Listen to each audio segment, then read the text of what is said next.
Okay. Rule would apply to all. So we need to do one person at a time, and my question is, everyone here, including me, might not know what a CAFO is. I said concentrated animal feed operation. Okay, I didn't hear you. Okay, thank you. Sure. Okay.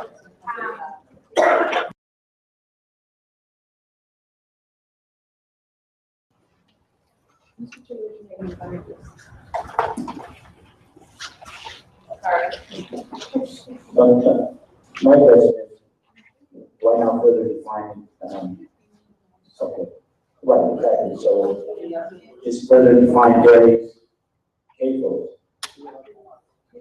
Add the additional language to it. That's what I'm recommending. Okay.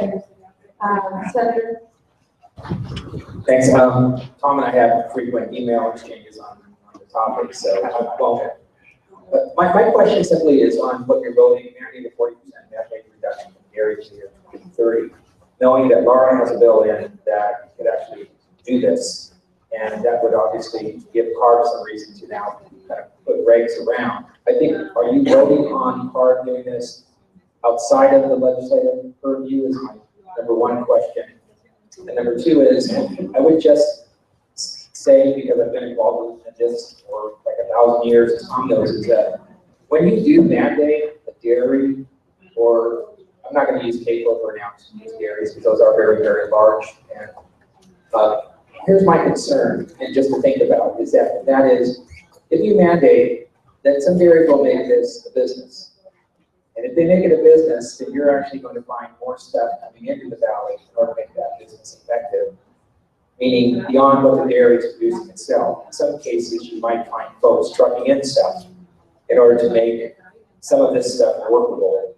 So my question is always one, if you're going to do this, could we cap somehow that it be somewhat local, Tom? I don't know. I mean, in other words, if every dairy is going to be taking care of their stuff, I think that's a positive. You're pulling stuff out of the valley, but if you're mandating something that has to pencil out, and the dairy is so small it actually has to bring stuff in, and that's actually bringing more stuff to communities that live around dairies. I use McFarland, or I use Shafter, or I use some of these communities. I just worry about the fact that we're not kind of looking at that consequence as well.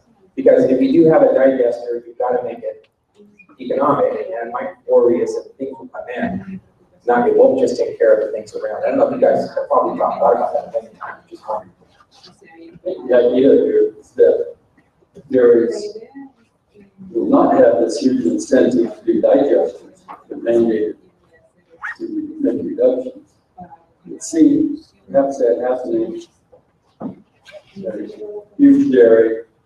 I can see it happening right now. Right now, we're going to talk about the low carbon fuel standard. They get a huge credit for collecting methane from transportation fuel, and that gives them an incentive to bring in material to put into their lagoon from LA to make methane. And they start making more money making methane than they do making milk, producing milk. That's the situation right now. So, like making it a mandate to reduce small dairy isn't going to build a good digester. Small dairy can do numerous other things, rice scraping of manure daily, composting, and perhaps bringing in some local wood chips from the almond industry to make a fine compost. I don't think the dairy will bring wood chips in from LA to make compost. It just doesn't make sense to me. But there's many options besides the dairy digester that a mandate would bring into play. And those options are really nice synergies with the local farming community around the dairies.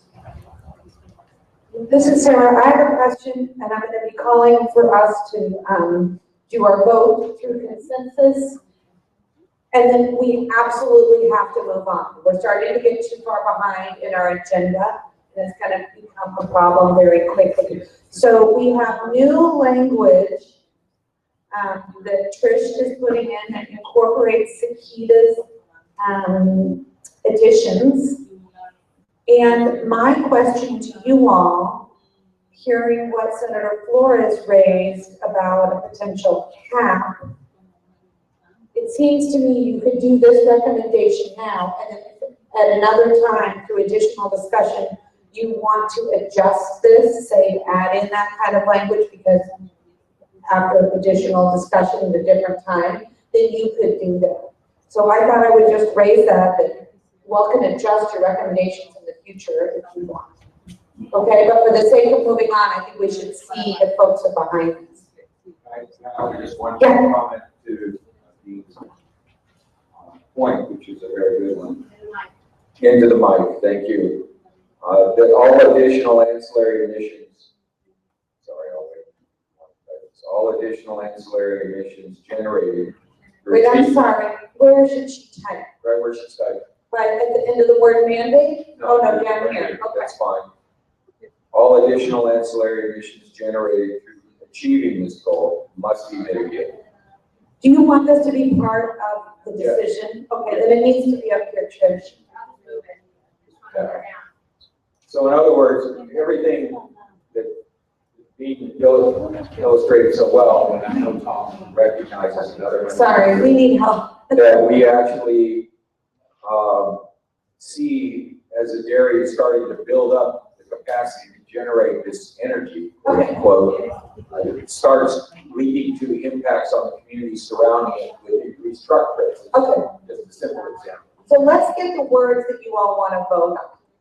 All additional ancillary emissions generated through Achieving this goal must be mitigated. must be mitigated. So we know those might happen in the construction process or the setup process, but it all needs to be mitigated. And if it's going to be a long-term insult to the community or a generation of some kind of emission, whether it's a short-lived climate pollutant or greenhouse gas, or in our case, criteria would dissolve as well, it needs to be mitigated. Okay, Which may mean they can't do it at all because there's no mitigation. so here is the question on the table for you all to hold up your cards. That EJAC, you all, would make a recommendation to CARB to mandate a 40% methane reduction from dairies and CAFOs by the year 2030 and will require community consultation and approval of the implementation plan for the 40% methane mandate, semicolon, all additional ancillary emissions gathered through achieving this goal must be mitigated. Can you move that up? Okay. So cards here. Let's see. Red, yellow, green. Okay, so we have a consensus support here. Thank you. So we are going to move on. I'm going to push you to go a little faster. Keita.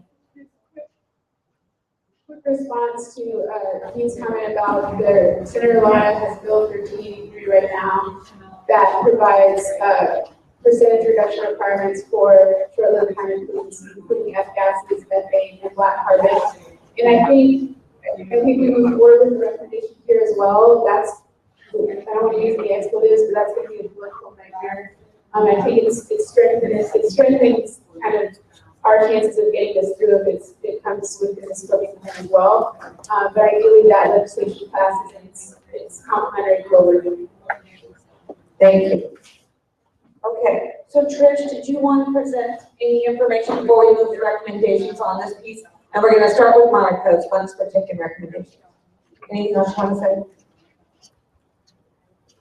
say? Okay, so let's pull out our sheet with just the recommendations, our Word document. And Monica, we're going to take yours. And just to time check, how much time for the finishing out the recommendations for the overall part one section? Okay. 10 minutes. We have 10 minutes.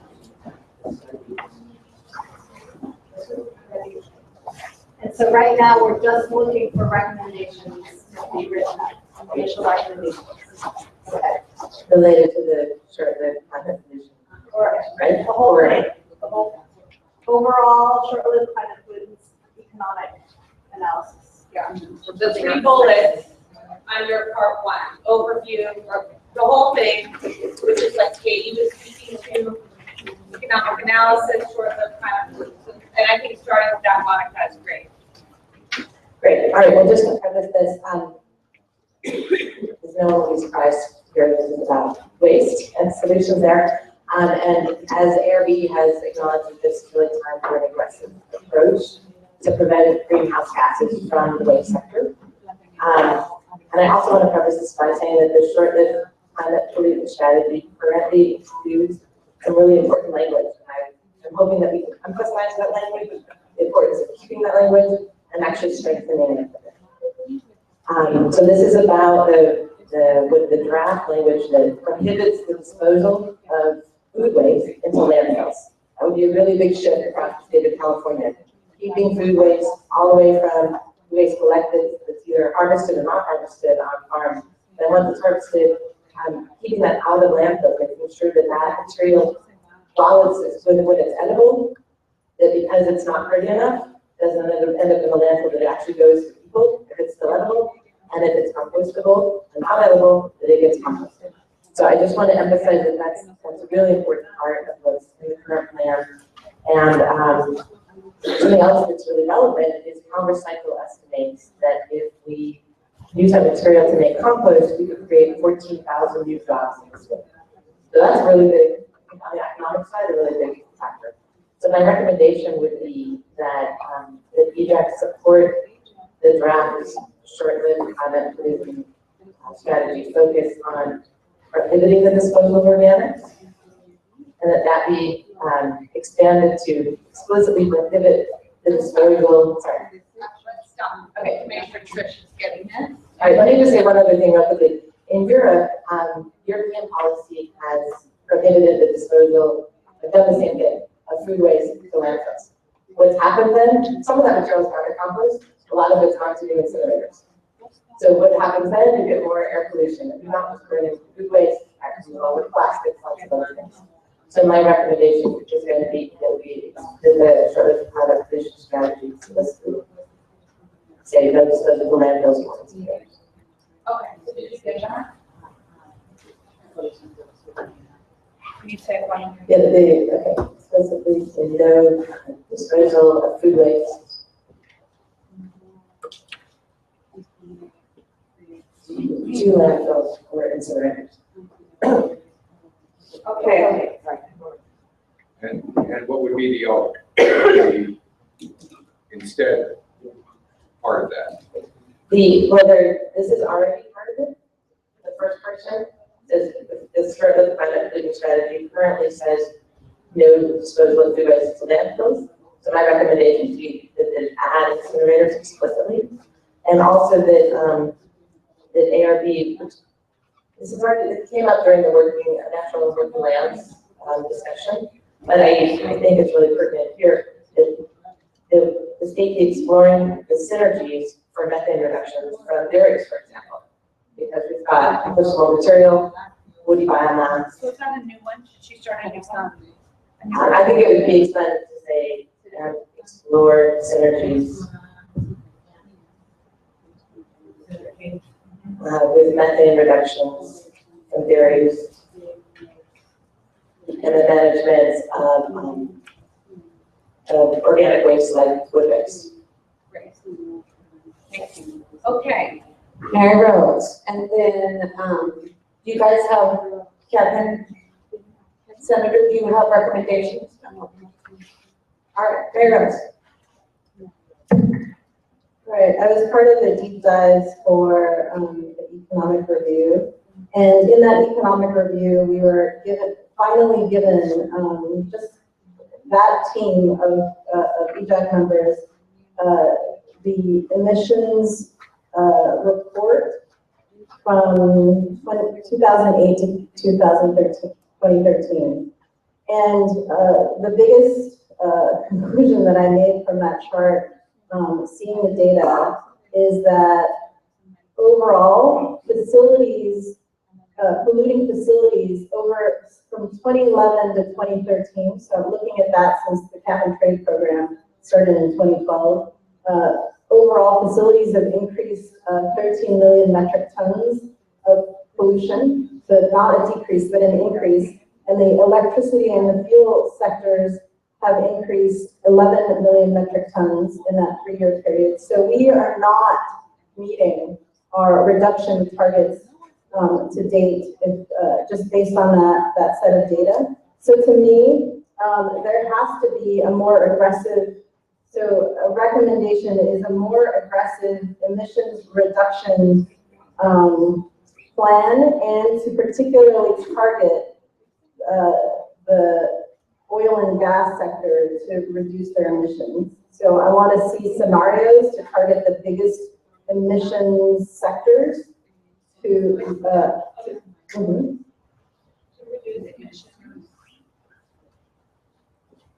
yes. So that's one. I think with the economic analysis, I want to recommend that the models that they look at include, so they're obviously going to do a market and cap and trade model. I want to see a scenario on a carbon tax, a scenario on just straight up regulation. Slow down, let's pick first one. Regulation, and then a cap and dividend. Rose, will you help her with them? I can type these up for you and send it to you, Trish. Just capture initial things there. I don't want to slow us down. Fee and dividend. It could be fee and dividend, cap or fee and dividend. A lot of what we heard from the economists inside ARB is cost containment, my cost containment for polluting industries. And so what I want to see is an expansion. So a recommendation is to expand the definition of economy to include the cost to the public, whether those are health costs or social costs. And the US EPA actually has a social cost of carbon calculator. So there are tools out there to use to expand the cost of climate change and its impacts and its effects to the public. And I want to see that included in the analysis. And I think, last one for now, I think outside of specific policies, we need to have a public engagement and culture shift in California that includes education of our communities, the public communications, and the partnership with environmental justice communities is key to making sure we achieve these reductions. Thank you. Okay, I'm going to ask everybody in the room to please stand up. Everyone, unless you can't stand up. And I'm going to ask one of our new group of students to tell us what grade they're in and the name of their school. Brother, you're next year. Let's wave to these students. Hi, we're glad you're here.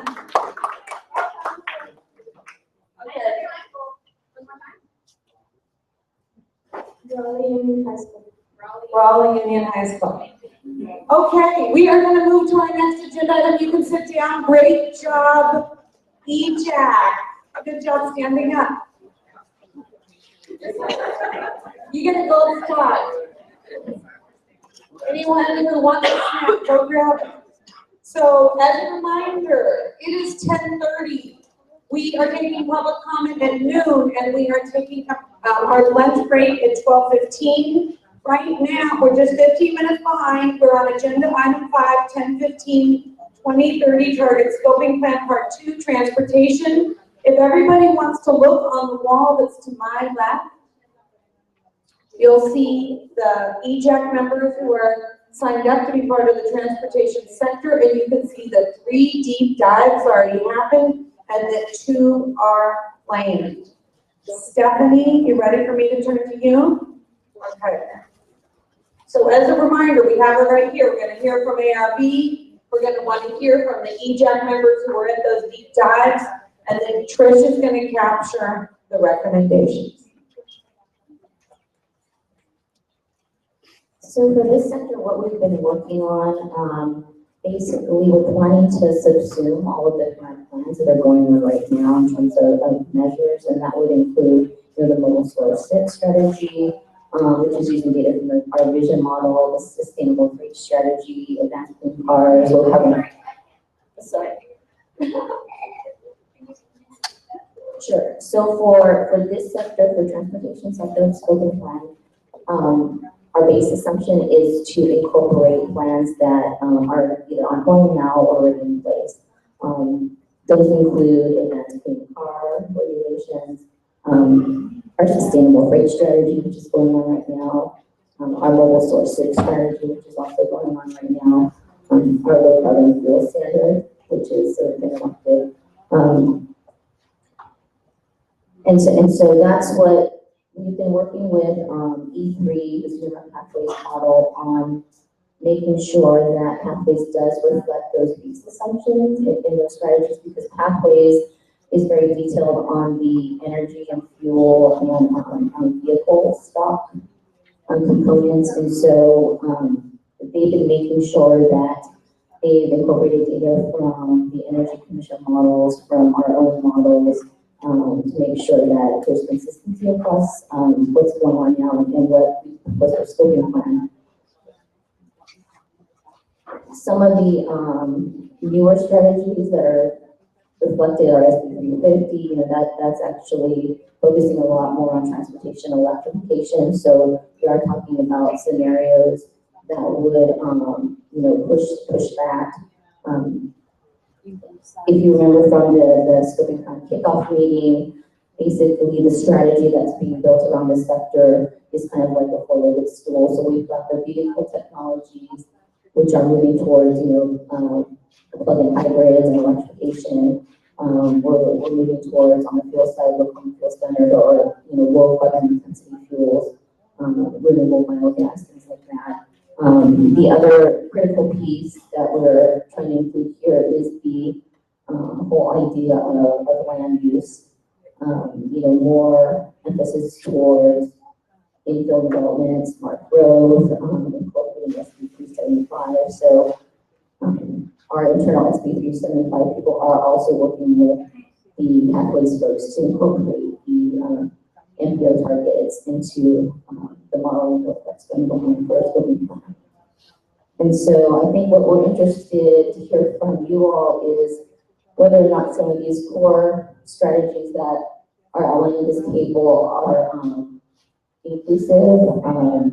We'd like to know about some of the details that you see that you'd like to see in the scenarios, in terms of whether certain scenarios should just highly focus on electrification. If you see a role of CNG in some of these scenarios.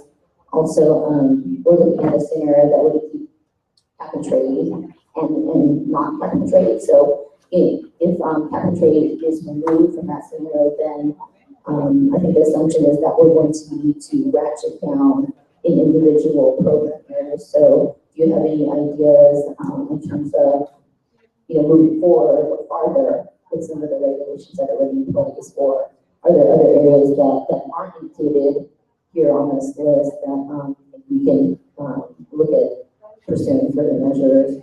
Also, going forward with implementation, if you have ideas about whether measures should start out as regulations, or there needs to be some kind of phasing period, or certain strategies really should be more incentive based. So that's just a flavor of the discussions we've been having, and then we're hoping to hear some specific recommendations from this group. Great. So we're ready. Who's got recommendations? Or wants to see other items? Katie, you're ready. I was up late last night doing homework and having my recommendation. Okay. Oh, no, this is, okay. So, we know, so I want to focus mostly on SB 375, specifically the sustainable community strategies. We know, like in Sacramento, for instance, we just adopted our new strategy, and before ARBs even approved it, the local governments are already moving forward with developments that would go outside of the projected growth areas for our sustainable community strategy. So clearly, that incentive program isn't really working all that well. And I've heard similar stories from Kern County, where I'm from, where the Council of Government was actually given GHG reduction credit for lower than expected population growth when there were no actual changes in land use patterns or transportation investments. And that's what we're trying to incentivize. My recommendations, just to get treasure cue. So I would like to see the sustainable community strategies, or SCSs, be based on land use and transportation changes.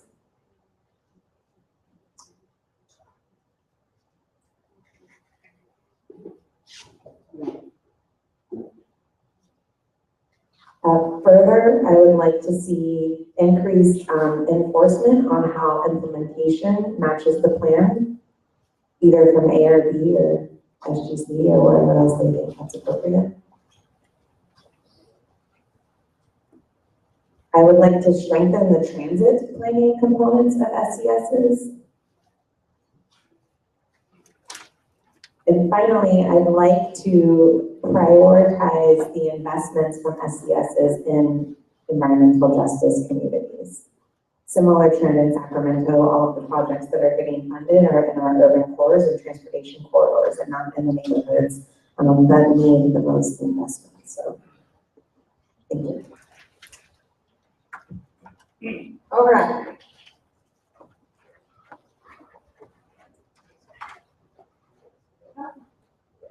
Well, great.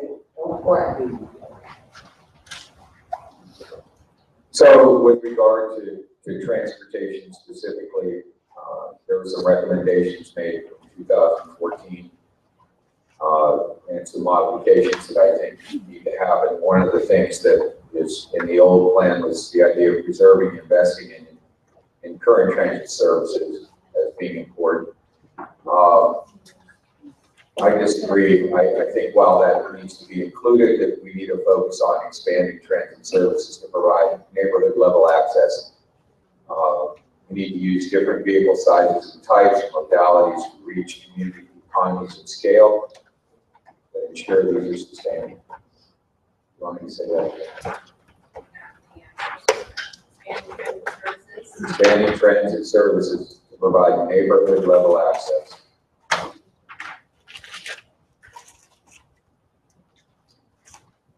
Use different vehicle sizes and types to reach economies of scale.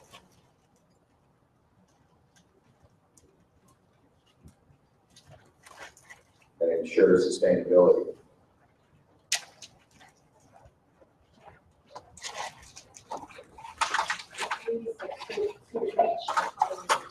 Yes.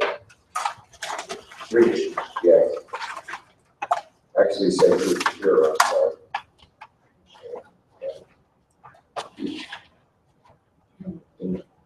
That's economies, plural.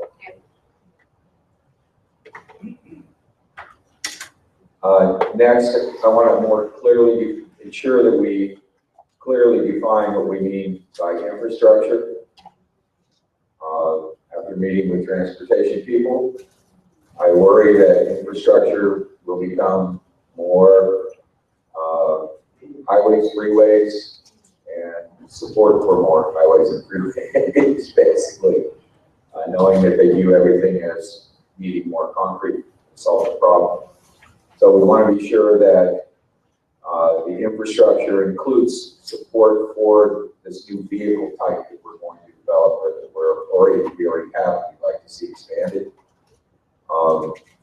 That infrastructure needs to reach down again into the neighborhoods. You're going to hear me saying this a lot, because that's what I'm afraid of, is we're already installing infrastructure at large corporations around the communities and other public places. The idea that these neighborhoods in these small areas that we work with, and even in our larger cities, to have access to those is ludicrous.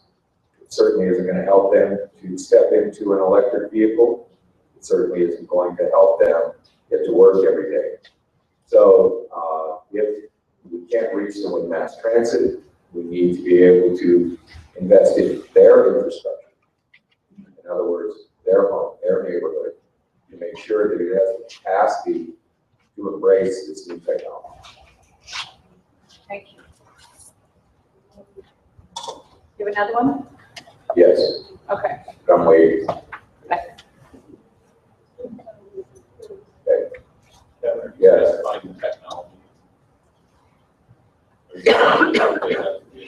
Yes, I'm specifically speaking, not just to electric vehicles, but also,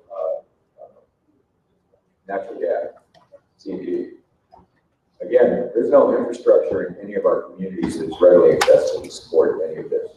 So again, going back to a higher level, infrastructure at this point often means new fueling stations, new roads, and running high voltage electricity, high amp carrying electricity into big commercial centers where these charging stations will be located. That's not what we need. People can't go there, charge their car, and go to work. That's just not going to work for them. They need to be able to access this at home. Or if it's CNG, then they need to be able to go to the same gas station they get gasoline at and get CNG load instead. So that's a big infrastructure expansion. But it's the level we need to go to reach communities, especially again at the neighborhood level, which is where people are working from, their neighborhoods, their homes. So, moving on, sorry. I do want to include in that the idea of improving existing transit resources such as bus stops. The majority of the bus stops in the communities we see don't even have covers on them. We have bus stops where the bus comes through twice a day, maybe 3 times a day out in the rural areas, and it's a bench sitting under the sign. You know, and the transportation department says they just don't have the money to be able to put up covers. They could have solar covers. We've seen exactly on our tour yesterday what they could have. So that needs to happen in those communities. There needs to be an inventory assessment, and the COGs all have these inventory assessments already. No one needs to go out and do them again. They know where all of these assets are. So it's a matter of, again, that interagency cooperation, that interagency communication has to happen. So, I'm sorry, one more here. It's very simple. There is a suggestion to financially support transit operations and restoration of transit services and routes that have been dropped, and I agree with that. But I would add an expansion of services where lacking.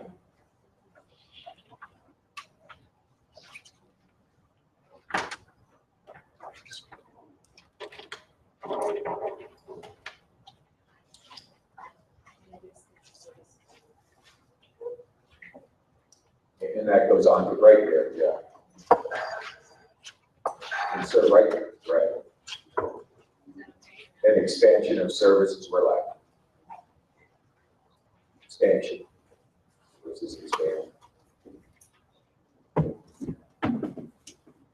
Oh, there we go. We're lacking. W-E-R-E with L-A-C-K-I-N-G. W-E-R-E, W-H-E-R-E, sorry, where lacking. Perfect. Great, thank you. Okay. Ray, Louise, Sakita, we're going to do a time check. Should go.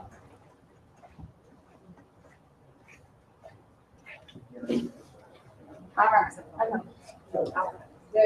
Okay, all right, okay. I don't know if maybe you'll be sharing the data regarding the freight deep dive. We're talking about the trucks that are passing through the valley, and I just think that it's going to be really important for us to learn which trucks were just bypassing the valley, the amount of money looking to do business in the valley, and to get a better understanding also, how to, what could we do about that, the other thing is with the,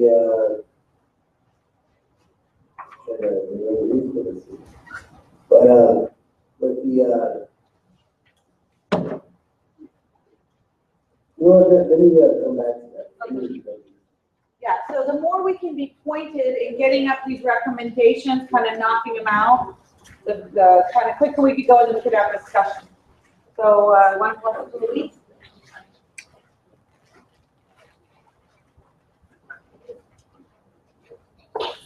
So, I guess the first one I'll set aside for a minute. sure if any of this has been mentioned, but I want to say that a holistic approach for transit options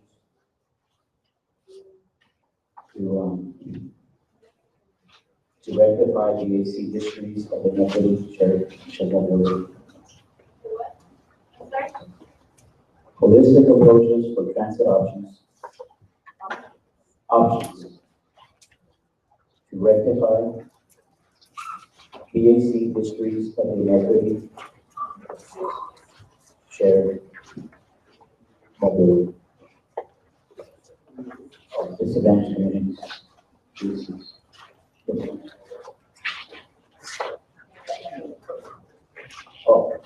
BAC's disadvantaged communities. Also, shared mobility.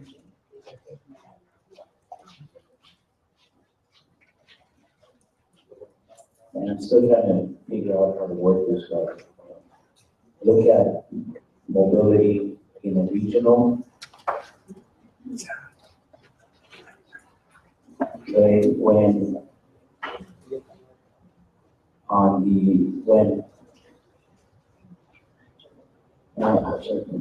I need a little more thinking about that.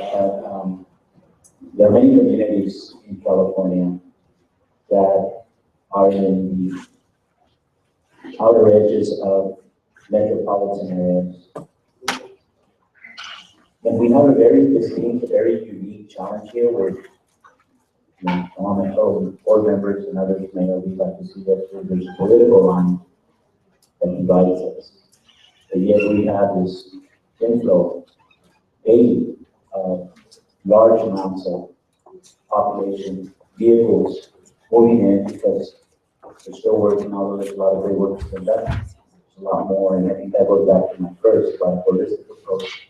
But also, how do we go beyond that? We have a political line, and no matter what you do, if you ignore that political line, you will still have a disadvantage.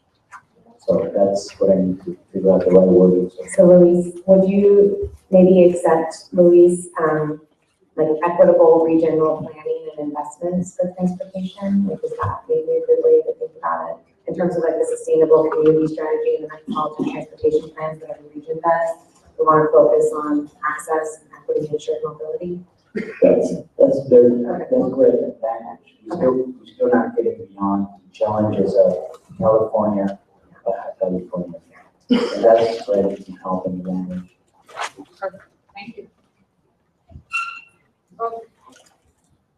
Okay, we're gonna go to Ray, Sakita, Giselle, Tom, who else has this up?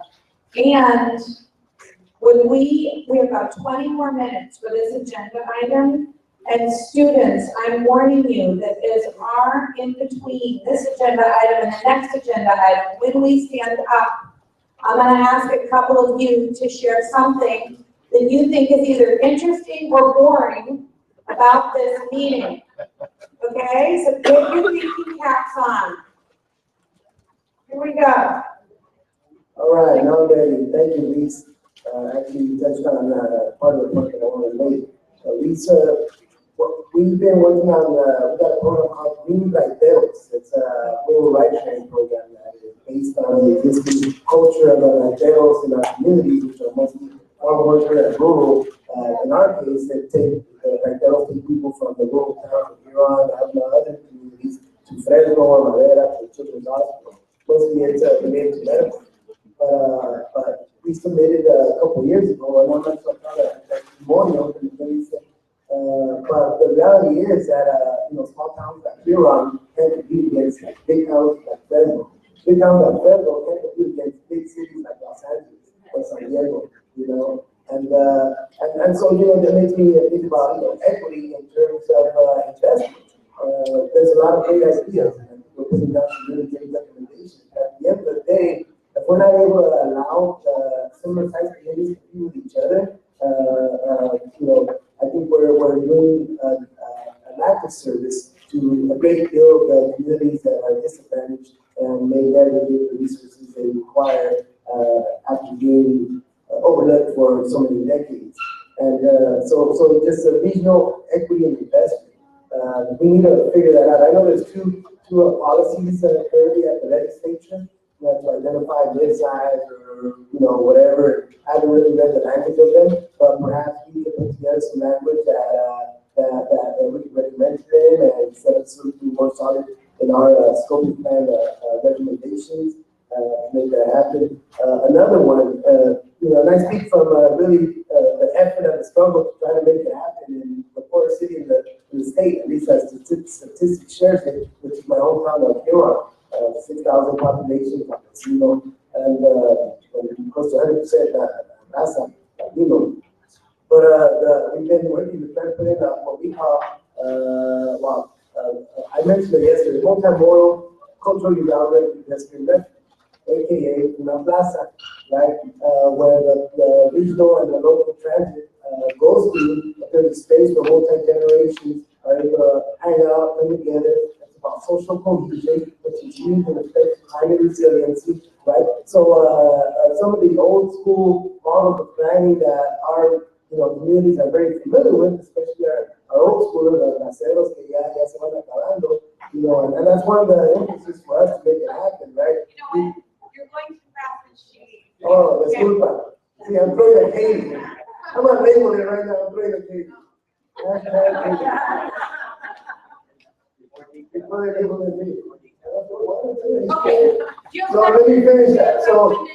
So the recommendation in that respect is also, looking at those plans, those developments that are also, in these communities. I think regional equity kind of comes into one. That's good, I'm excited. But we could get these type of models funded and developed in the communities where they could be similar to the one that we see yesterday, but they could also be but separate from the grid, so then they're emergency items. There's a blackout that goes out, everybody can go there, charge up their phone, call what they got to call, maybe there's an earthquake, maybe, the climate is changing and the times are changing and the land is responding in ways that aren't always, appreciable to applying that. Very nice. Very good. Okay, Sakita. Got it? Okay, so I have these are awesome. I'm really excited to see all these ideas coming together. I have a few to add. I would like to add, Kevin left. Said that, okay, a friendly amendment to one of his recommendations. He talked about using different mobility types to ensure sustainability and economies of scale. I think it was up higher, but would love to add, in addition to ensuring sustainability, economies of scale, also ensuring accessibility to communities. So I'm proposing an amendment to one of your recommendations around using different vehicle sizes and types to ensure economies of scale and ensure sustainability. I recommend that we also include ensuring accessibility to disadvantaged communities. In addition to that, yeah. Okay, a couple more. I think this really goes to what Ray was talking. Actually, everybody who's spoken, Katie, Kevin as well, and he's having community-driven mobility needs assessments that inform equitable investments, regulations, and implementation strategies. So if you're talking about the need for more proper shade for bus stops or supporting programs like Green Raiteros or the Una Plaza for people to come show at, whatever it is that kind of plays into one, creating more sustainable communities, but you're coming up with ideas and programs and projects that are from the community. It's not folks coming from outside and saying this is how everybody should have an electric vehicle or everybody should be in public transit, because that might not work for the community.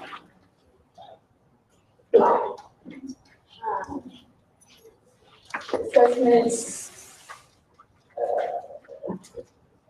inform equitable investments, not assessments.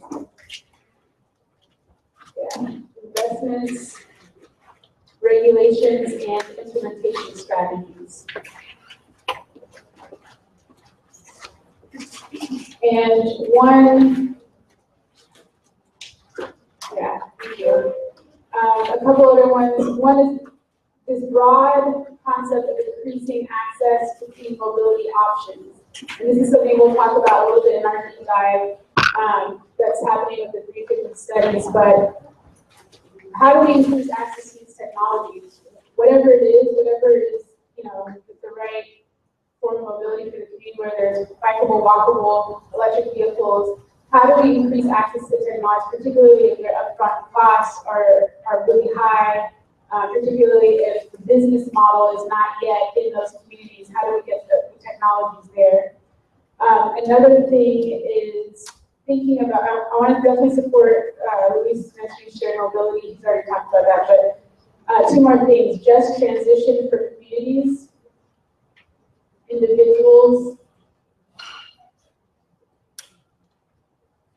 and small businesses reliant on fossil fuel-based transportation. And that is to say, as we're moving from this fossil fuel-based economy to a clean energy economy, making sure that we're not burdening communities, disadvantaged communities, underserved communities, you know, whatever the term being used, but that we are providing pathways into the clean energy economy through jobs, through investments, through technology access. And then the final thing is around research. So how do we infuse environmental justice considerations and equity in the pre-policy, and this is broadly for the scoping plan, pre-policy research. There's a lot that goes into when staff starts drafting a scoping plan. There's a lot of research that starts years before that. You know, the Energy Commission does, their research board, they're, you know, using consultants like E3 or UC Berkeley, UC Davis to do studies on what the future of our transportation, our energy systems should look like. And those studies do not have EJ at the table. And they're starting to, but we need to, I think, vocalize the need for that, because a lot of what's getting pulled into the scoping plan is starting from conversations that we don't even see. So I think it's important to have that as a recommendation here. So, thank you. Could you go down a little bit, Trish? Because I saw something on the clock.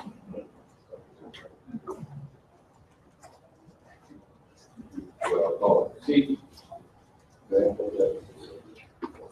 So I didn't mean second line down from the top now. This wasn't specific to just communities near Fresno and the San Joaquin Valley. This is for, by the way, 75% California, 25% that's not in LA and San Diego or in the Bay Area. Great. So, Okay, so first I have a process question. So I thought that we were doing the deep dive kind of processing. So I have actually a comment about the deep dives and maybe suggestions on it, but then I also have some recommendations. So one thing that, So just process-wise, so your comments on the deep dives are anyone's, those get captured in the notes, and then once you switch to recommendations, she's capturing the recommendations on the screen as the distinction. So go for it. okay, so one thing about the deep dives is that we had a deep dive on sustainable freight strategy, and we also had a deep dive, sort of a cursory one on SB 350, right? So what would be really helpful for me as an EJEC member would be to get a clearer sense of how those different parallel efforts are intersecting with the scoping plan, because I mean, there's so many different pockets and different, pieces of this work that it would be very helpful for me to understand, where those different puzzle pieces fit in. So that's one thing.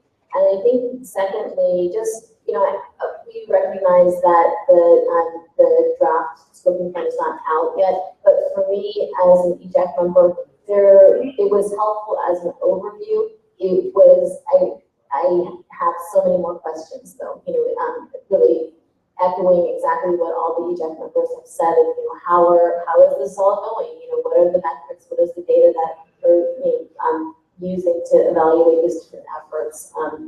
So that would be really helpful. I know, and I hope hopefully that will come in round 2, but just as a general feedback on the deep dives. That it was helpful as an overview, not so helpful as the kind of, getting into what would help me as an exec member evaluate and to make deeper recommendations. Okay, so that's that. So I just wanted to, in terms of recommendations, I really wanted to lift up the work of the California Cleaner Freight Coalition, because in terms of the work on sustainable freight strategies and the intense work that has gone on, that this is all for us on EJAC, and there's many of us on the EJAC who are part of the California Cleaner Freight Coalition. The work is already being done here, right? And we can actually learn a lot from the recommendations that are being shaped. And certainly, we would be up for discussion for us as EJAC members to consider those. But I really wanted to make that known to us as EJAC members that there are white papers out there, and what I'm going to do right now is to lift up some of the recommendations that come actually directly from the California Cleaner Freight Coalition. And I know that the CCFC has been meeting with ARB monthly. And so one of the questions that I have for ARB is how actually that continuous relationship with Cleaner Freight Coalition is being responded to, or how that is actually being used to shape scoping plan recommendations. So that I would like some feedback on that. But let me just kind of lift out a few things for EJAC consideration on the recommendations around freight transportation. I think that it's very, very parallel with the types of thoughts on moving towards cleaner personal transportation or public transportation that we're focusing on, of course, freight transportation here, that the goal obviously is to work towards zero emissions. And some of the, for those of us that live in ports and goods movement communities, understand how difficult it is for those, for us to actually get to zero emissions based off of the difficulties in clear market signals and operationalizing within a larger scale. And so some of the recommendations would be to emphasize technology forcing regulations, right? So that we can give clear market signal for manufacturers and operators. And I think that it's also really understanding that there's a whole kind of pipeline of technology, as many of us know, within the movement, to really think about what are those near-term wins, right? So that with us, those of us that look and can clearly see, for example, port operations, which are the ones that are the near-term wins, so that we can actually start creating stronger pipelines, market pipelines for those technologies that are farther out. And then, just kind of tagging on to Kevin's comment earlier about infrastructure. The same thing is true of defining, how can we better strengthen infrastructure for zero emissions freight transportation, right? And so, so thinking about filling stations, but thinking about battery refueling stations and so forth within the whole corridor of freight operations. So just wanted to kind of put a caveat there for infrastructure, but specifically on freight. And then, I'm almost done. And then I think just lastly, just to tag on the community participation, that should be kind of a overall, for every single piece of the work that we do, to make sure that we are groundkeeping the work that's happening here and to really listen to communities. Thank you. I'm hoping to wrap up this agenda item in about 7 minutes. So we've got Tom, we've got Kevin, and we've got Ray. And so if everybody is pretty quick, then we will get ready to move on, and then we'll be heading towards lunchtime. I had my own deep dive, private deep dive, on park staff, low carbon fuel standard. Right, so that's to lower carbon intensity of transportation fuels by 10% by 2020. So one strong recommendation, because they're easily making that target. And one thing a low carbon fuel standard is, keep buy gasoline or diesel, your carbon intensity is about 100. So you gotta get that down to 90 by buying credits for the people that are making electric chargers available to the community. And they have a carbon intensity of about 33. So buying credits from them allows you to say your fuel is now at 10% less. So we have to go way beyond that. So we're recommending, I said 25%, go from 10 to 25%, but it should be 30%. Right now, they're lowering the target by about 2 percentage points a year. If we do that from 2030 to from 2020 to 2030, we should be able to get another 20 points off of that. We go from 10% currently to 30% with a low carbon fuel standard. That's the first recommendation. Increase that target now so everybody knows it's coming in 2020 and start incrementally going at about the same rate they're going right now, but we're reducing that. And we'll get a lot of electric chargers built with the credits that are generated. Secondly, you have to do it. It's unique to the kind of unique to the low carbon fuel standard. You have to do a life cycle assessment of each type of fuel, meaning a well to wheels, what all goes into producing that fuel, including land use changes. But one thing we recommended this many years ago, the very first time the EJAC was meeting, that they look at if you make fuel out of food, how does that affect food prices around the world? That has never been analyzed by Carter or included one bit in this low carbon life cycle assessment. But there's a huge impact on food prices, for basic grain commodity prices around the world when the U.S. grows so much corn to make it into ethanol. So that needs to be included in the life cycle assessment, and the economists can figure that out. And then finally,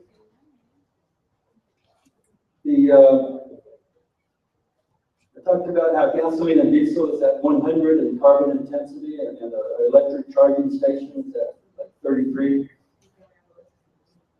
you're a dairy right now that builds a digester, you get to have that, and if that gas you collect goes to a transportation fuel, you get a carbon intensity rating of -307.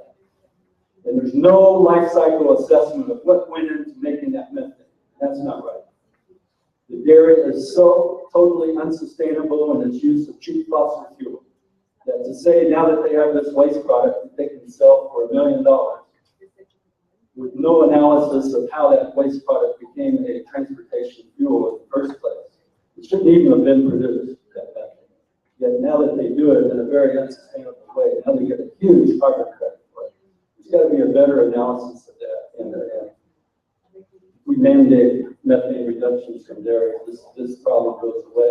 But quite frankly, it's a real injustice to subsidize a dairy right now for collecting a little bit of their waste gas and allow them to be paid literally thousands and thousands, hundreds of thousands of dollars from a gasoline company so that they can meet the low carbon fuel standard.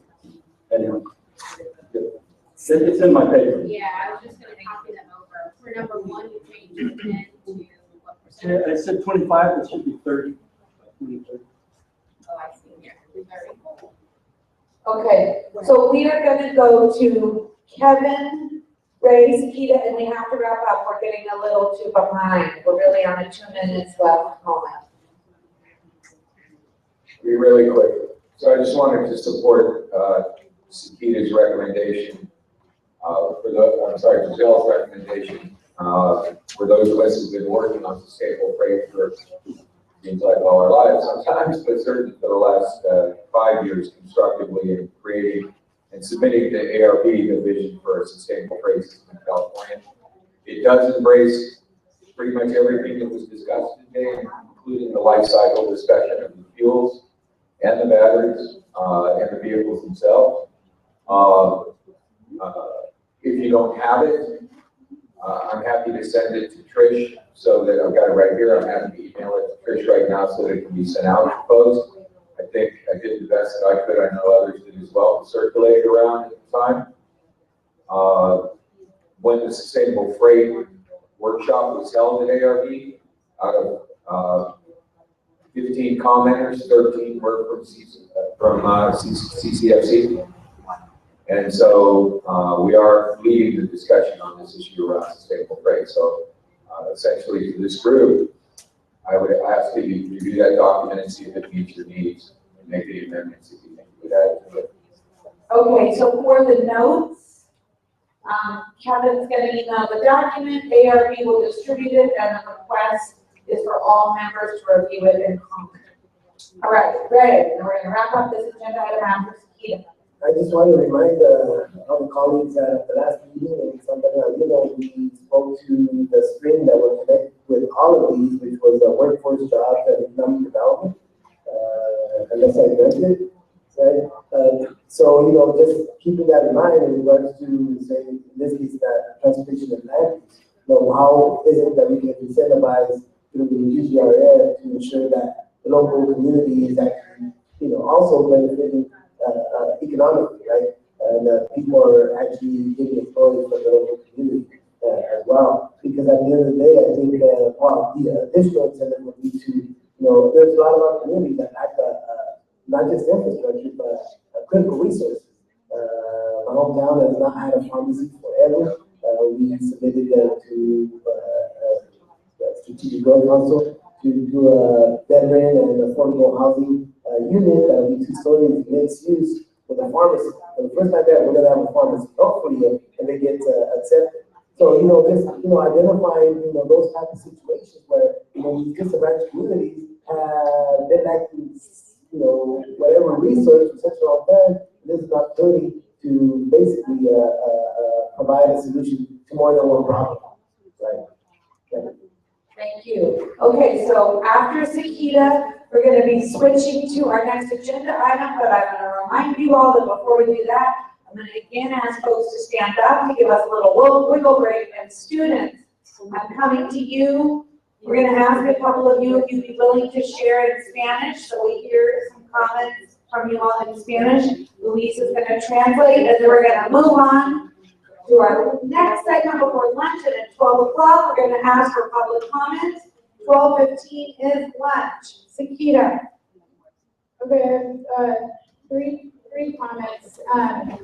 The first is around the sustainable freight deep dive. I think one of the reactions I had was there's 3 goals or 2030 targets: improve system efficiency by 25% by 2030, deploy over 100,000 freight vehicles capable of zero emission, and fostering economic growth. And for the last 2, I think it's critical that when we put out these policy documents, that there's specific language identifying how we're going to achieve this, particularly in disadvantaged communities and low-income areas. So you have an overarching goal of, say, reaching 100,000 freight vehicles capable of zero emission. How are you getting those vehicles into disadvantaged communities? What is the plan or goal or target there?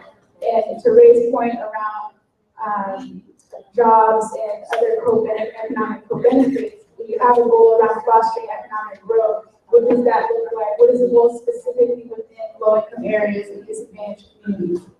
The second piece, I just want to touch on the second deep dive or overview that was had up around 350 studies.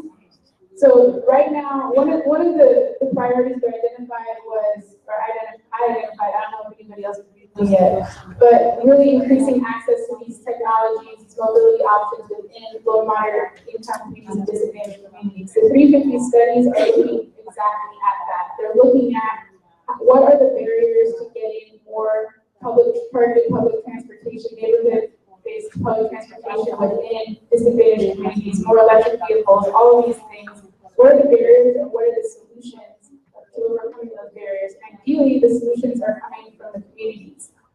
So really encouraging folks to feel free to reach out to me, but if you have any ideas on why your communities are not receiving those clean mobility options that you know exist, feel free, I can put you in contact with the right person, you can reach out to me, but this is really important for us to be engaged in that.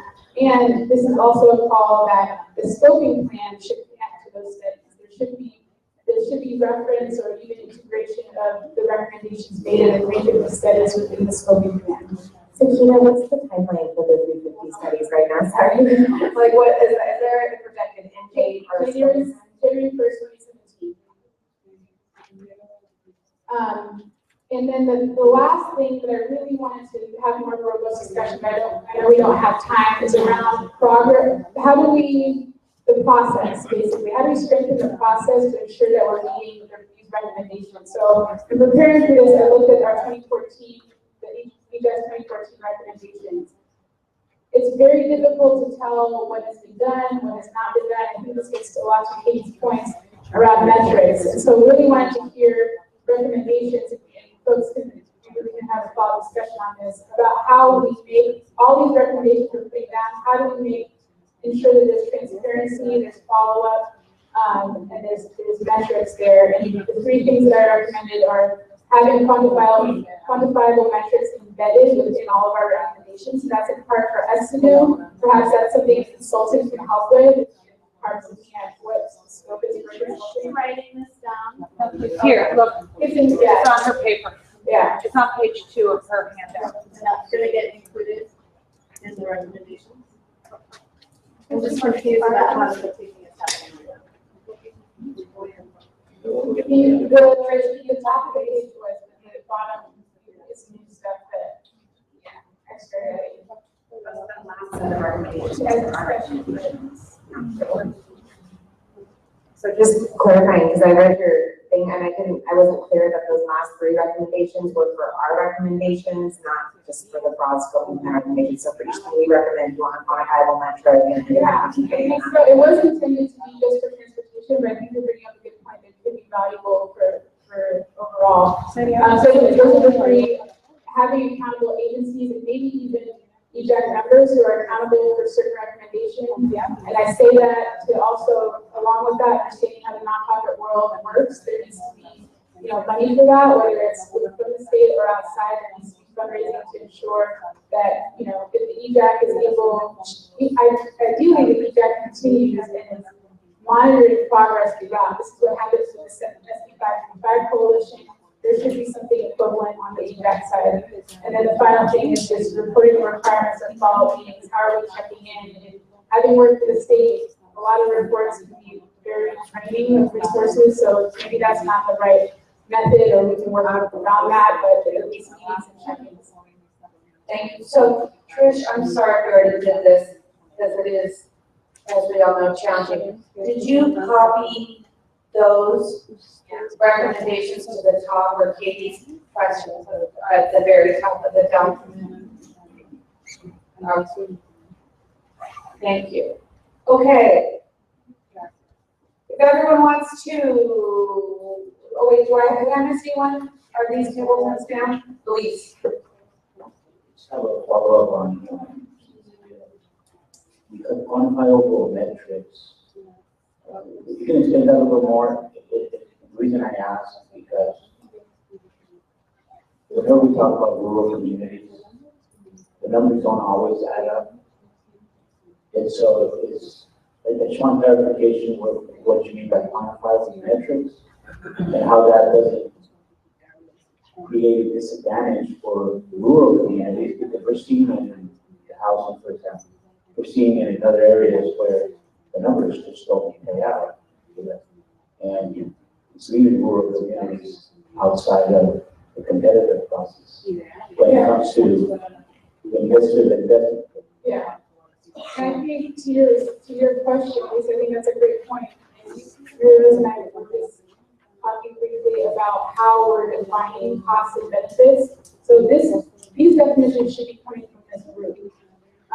And so I think what happens with rural communities, you're dealing with metrics that were designed for LA, not necessarily for your community. So that's, I think, is a critical point. You need to even have metrics that are based on geography or based on size of community or something like that, right? But ideally, those metrics are coming from this group. I think that's a great point that we need to.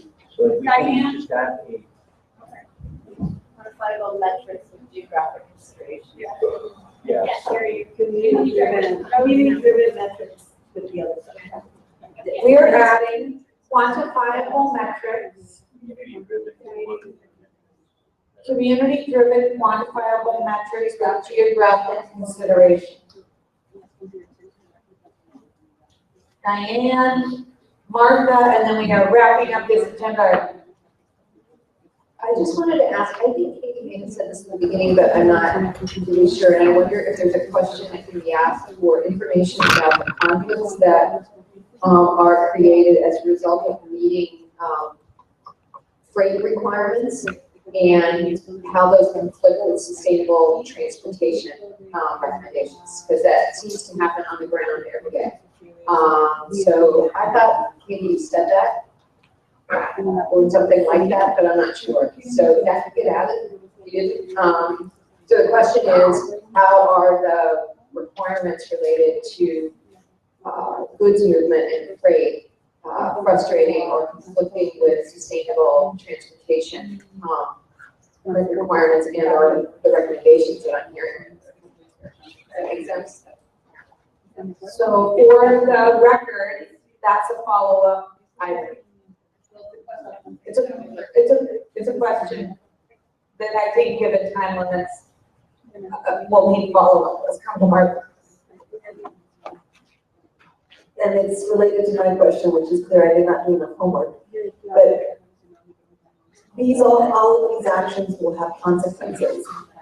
And I don't like calling them unintended, because sometimes I think they're very well intended. So these metrics around displacement and gentrification are going to be really different. Like, we have to figure those out, and those are going to be really different in urban, suburban, and rural areas. So this question of, I don't know how to phrase it, and so I'm struck because it's related to what Diane is saying, is that some of our actions on the ground, some of the policies have real consequences on the ground. So, so how much longer do we want to use natural gas in our transportation? What are the drivers of what's happening at cheap gas? So, I'm sorry, I don't have the representation. Thank you. Great job. I think we should give Trish a round of applause because it's hard to have your notes be on screen. Thank you, Trish, for your perseverance. Okay, it's stand up and stretch moment before we move to our last agenda item before lunch. Everyone up, up, up. Wave to the ceiling. Okay, if we could hear from one or two students, whatever you prefer, in English or Spanish, what something that was interesting to you about this meeting or boring. Someone's got to do it, or we'll never go to lunch. Say your name. My name is Alberto Lopez. I've never been to these type of meetings, but it's actually interesting. Here you guys talk about how you guys throw out ideas, and it's interesting how ideas you throw, it helps actually our environment, and you guys are trying to do better as well. It's interesting for me. And I just want to thank you guys for doing what you guys do. Very cool. Great. Okay, one more person. Thank you. One more person. Okay, sorry. Buenas tardes. Antes de todo, quiero agradecerles porque yo soy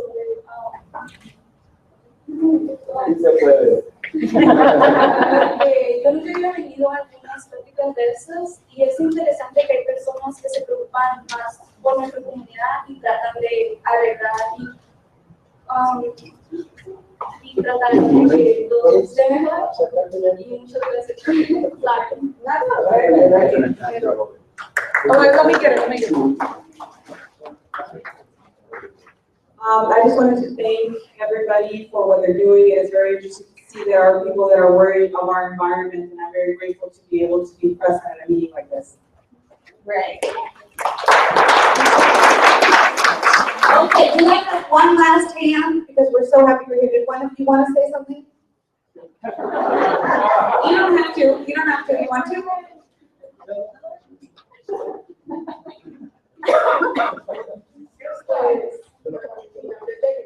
Y a mí se me hacen muy bien los transportes públicos porque yo, por ejemplo, yo lo uso para poder dejar éxito.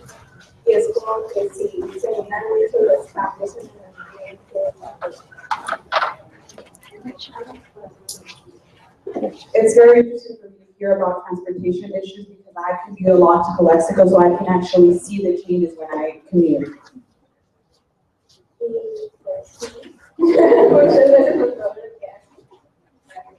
And that's all. Thank you so much for all you're doing for us.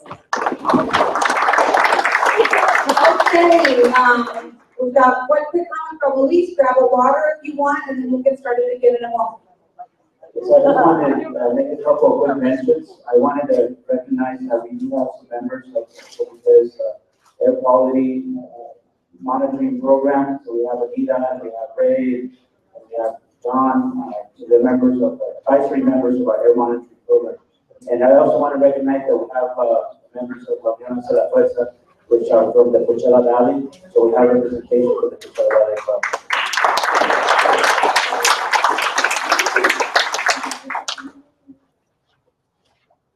Okay, so Stephanie, you're going to be back up if folks want to find their seats. We have one last item at noon. We are going to take public comment at 12:15 lunch.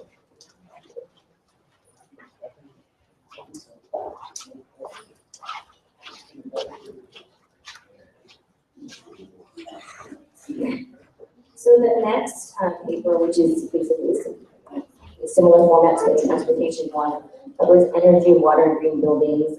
Clearly, we lumped water and green buildings together with energy because of the synergies and connections there. As far as energy goes, the main new measure driving reductions there is Senate Bill 350. We're continuing along with the 33% RPS by 2020, but SB 350 moves us to 50% by 2030, I guess at a minimum. And also requires us to look at doubling energy efficiency in electricity and natural gas uses by that same time frame. So those are some of the core, new measures that we're using to push greenhouse gas reductions in this sector. Clearly, we're going to keep relying on our existing building and appliance codes and make progress in those areas. Also, some of our more locally driven programs like the solar roofs and building solar roofs program. We also have our SB 1122 bioenergy feed-in tariff, so that's trying to get more bioenergy in certain classes to deal with waste from dairies and food waste and forest waste. And as far as the water sector discussions go, those have pointed out that basically the GHG emissions from that sector are coming from the energy needed to treat, to move water. So that group has been discussing basically building off a set of recommendations from the original scoping plan and also the 2014 update. So it would be looking at what more we could do on the water conservation front, more use of recycled or gray water, looking at SB 350s, doubling of energy efficiency and applying that to the water sector. So looking at how we make equipment more efficient, looking at collecting, water from urban runoff and using that to better infiltrate into our groundwater resources. And one of the other main components that's being driven by the short-lived climate cooling strategy for the water sector is that to look at ways to better capture methane that's being generated during the anaerobic digestion of waste at those plants. As far as the green building sector goes, the energy efficiency mandates are driving a lot of that, but green buildings, because it looks beyond just energy, it's looking at buildings in a more integrated manner, looking at the effects of the built environment. So we're looking at things we can do to improve transportation around buildings, how people commute to work, commute to different business areas. We're looking at better handling of waste at buildings, use of green materials or lower carbon intensity materials in buildings. We also talked a bit about green roofs, although that has brought about some issues with water use. And so more recent discussions have been revolved around use of cool roofs, which is white painting or reflective materials to reduce urban heat island effects. Long-term goals we're talking about are to move beyond just the current zero net energy goals established by the PUC and CEC, and to, by 2050, kind of transition to this more idea of zero carbon building. So that's one of the line items you see there as a concept.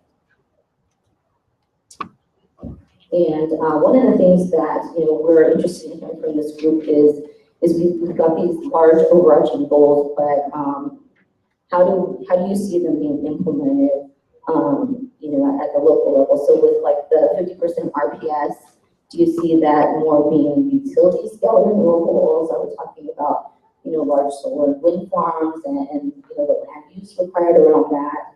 Or are we talking about a lot more maybe renewable distributed generation? There's a lot of conversation right now about how to move away from natural gas use in buildings. How do we reduce the greenhouse gases from heating of water and that type of thing? So do we move towards electrification on that front, or do you see biogas applications in that front? So that's the nature of some of the conversations we've been having about what are the specifics, and those specifics can be built in some of the scenarios that we're working on, and you can see the resulting GHG impacts and cost effects with those choices being made. So I'm going to hear from the speaker about their specific recommendations and whether or not we've captured a lot of the major actions going forward in these sectors. Thank you. So I would suggest we just circle around. We can start with Kevin. Other side, all right. Start. Katie, start us off. Sure.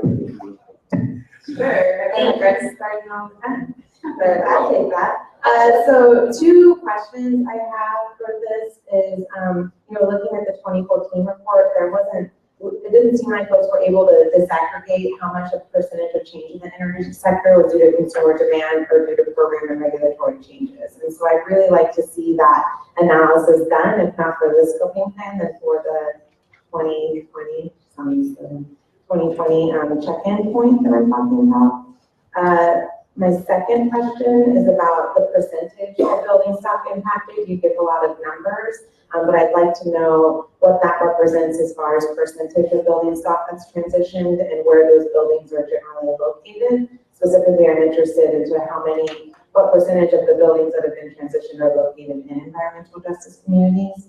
The same thing for the green buildings. And then finally, the point you made about asking about implementation barriers, a big barrier has been roof quality for eligible households, especially for solar panels. Second barrier is obviously the incentives for multifamily owners to transition, since a lot of that financial benefit goes to tenants. We're not seeing any shift in the apartments where most of our lower income folks are living. And the final feedback is the electrical upgrades that need to happen in houses. I know we were talking about this yesterday, but a lot of these buildings have really old electrical systems that can't support either solar or EVs, even if we put them and give them to people who they wouldn't be able to charge them at their homes, and that's a big barrier. So I'd like to see those considerations included, of how we make our funding available for roof and other building and electrical upgrades that need to happen to ensure access.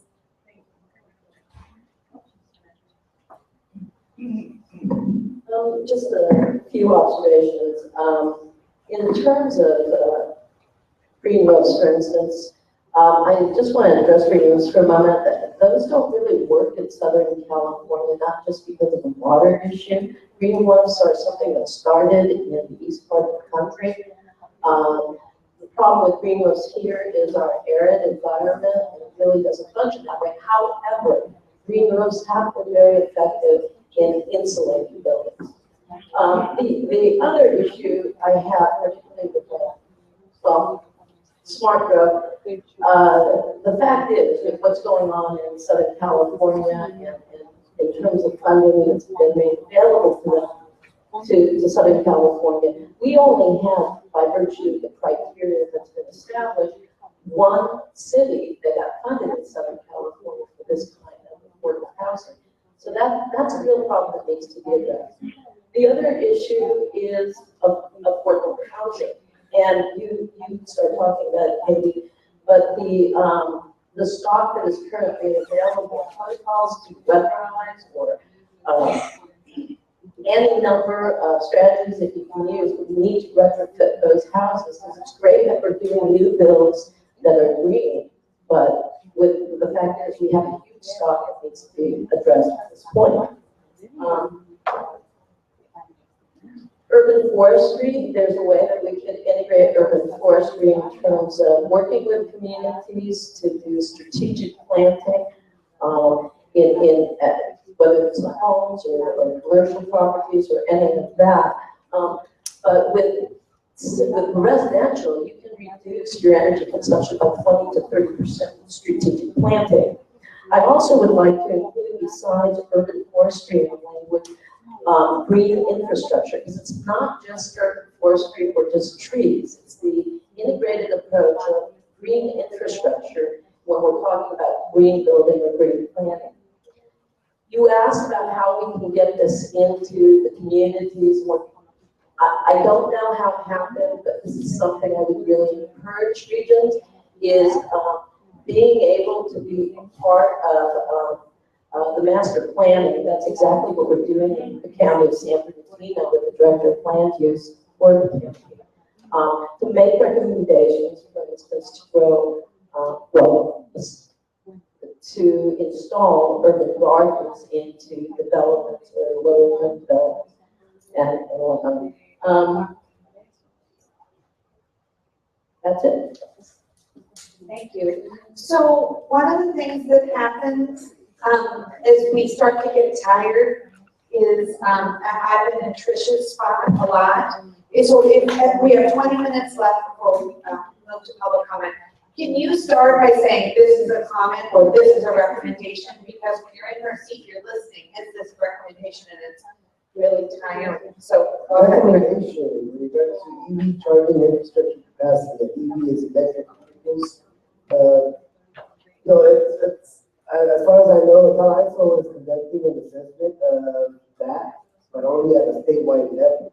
My recommendation is that it is conducted at a community basis level, because we have a low-income communities, DACs, as we're identifying them, that don't have the capacity yet. On the southern end, we have all these incentives, Pop Plus Up and everything else, helping those same communities to purchase a vehicle, electric vehicle or a plug-in hybrid. And we are ensuring that the infrastructure for the future, as it keeps on growing, is not sufficient, then it's a problem. So we need a really good assessment on the communities, DACs, the local communities, global communities, to ensure that, to get an idea of where it's at in regard to EV charging capacity, and identify what we got to do then, right? Of course, we're going to have to build it up. Thank you. Thank you, Mary Rose. Then we'll go to Martha. I'm going to start with a question. We did not get a deep dive session for energy yet, and so we need to do that. And so I was relying on the 2008-2013 emissions charts. And so one of the things that I noticed about electricity there for the 2011 to 2013 period is that there were increases in emissions of 9 million metric tons for in-state electricity generation. And then we reduced electricity import emissions by 5.5 million. So I'm wondering, so the question is, why is that happening where our in-state generation is higher than our imports? And then so from there, my first recommendation is for developing aggressive renewable energy targets, I think I want to echo the EJAC recommendations from 2014. So all of those recommendations, let's bring it back because I feel like there's a lot that's in there, both on ideas for bringing in renewable energy and rejecting some false promises of how we reduce our energy or electricity emissions. So bring those all back. So in terms of the aggressive, one of the recommendations from 2014 is to aggressively pursue 100% renewables for California. And I know right now in statute, the law is to get to 50% renewable energy by 2030. But I think we need to be more aggressive than that, especially if the other industrial sectors are not performing or reducing the emissions that we need to get to 2030. So we can even benchmark that in terms of achieving the 50% renewables before 2030. Also, from the 2014 ideas that I want to bring back, and this is a little bit of a new take on it, we can create microgrids where communities or neighborhoods are self-sufficient in terms of electricity, where we have our own generation and we can use that and access that. So especially when we talk about climate disasters like a wildfire or a big storm that takes out energy, the transmission lines then don't work, and so our communities are left in the dark, literally. And so we can actually create microgrids that are self-sufficient, and I think let's pilot 10 to 100 of those in the starting and primarily happening in environmental justice communities. I also want to recommend that we don't dilute California's progress in electricity emissions reductions. There are Clean Power Plan recommendations to basically continue cap and trade through the Clean Power Plan, and I don't want California to commit to that or have this leakage of our renewable energy benefits taken away from California to other states. So I want to maintain the California benefits to our clean energy infrastructure and improve upon those. And then the last recommendation is to maximize our job and economic benefits, not just through energy, but I actually think so throughout. I've heard that idea before from Ray and Civico and others.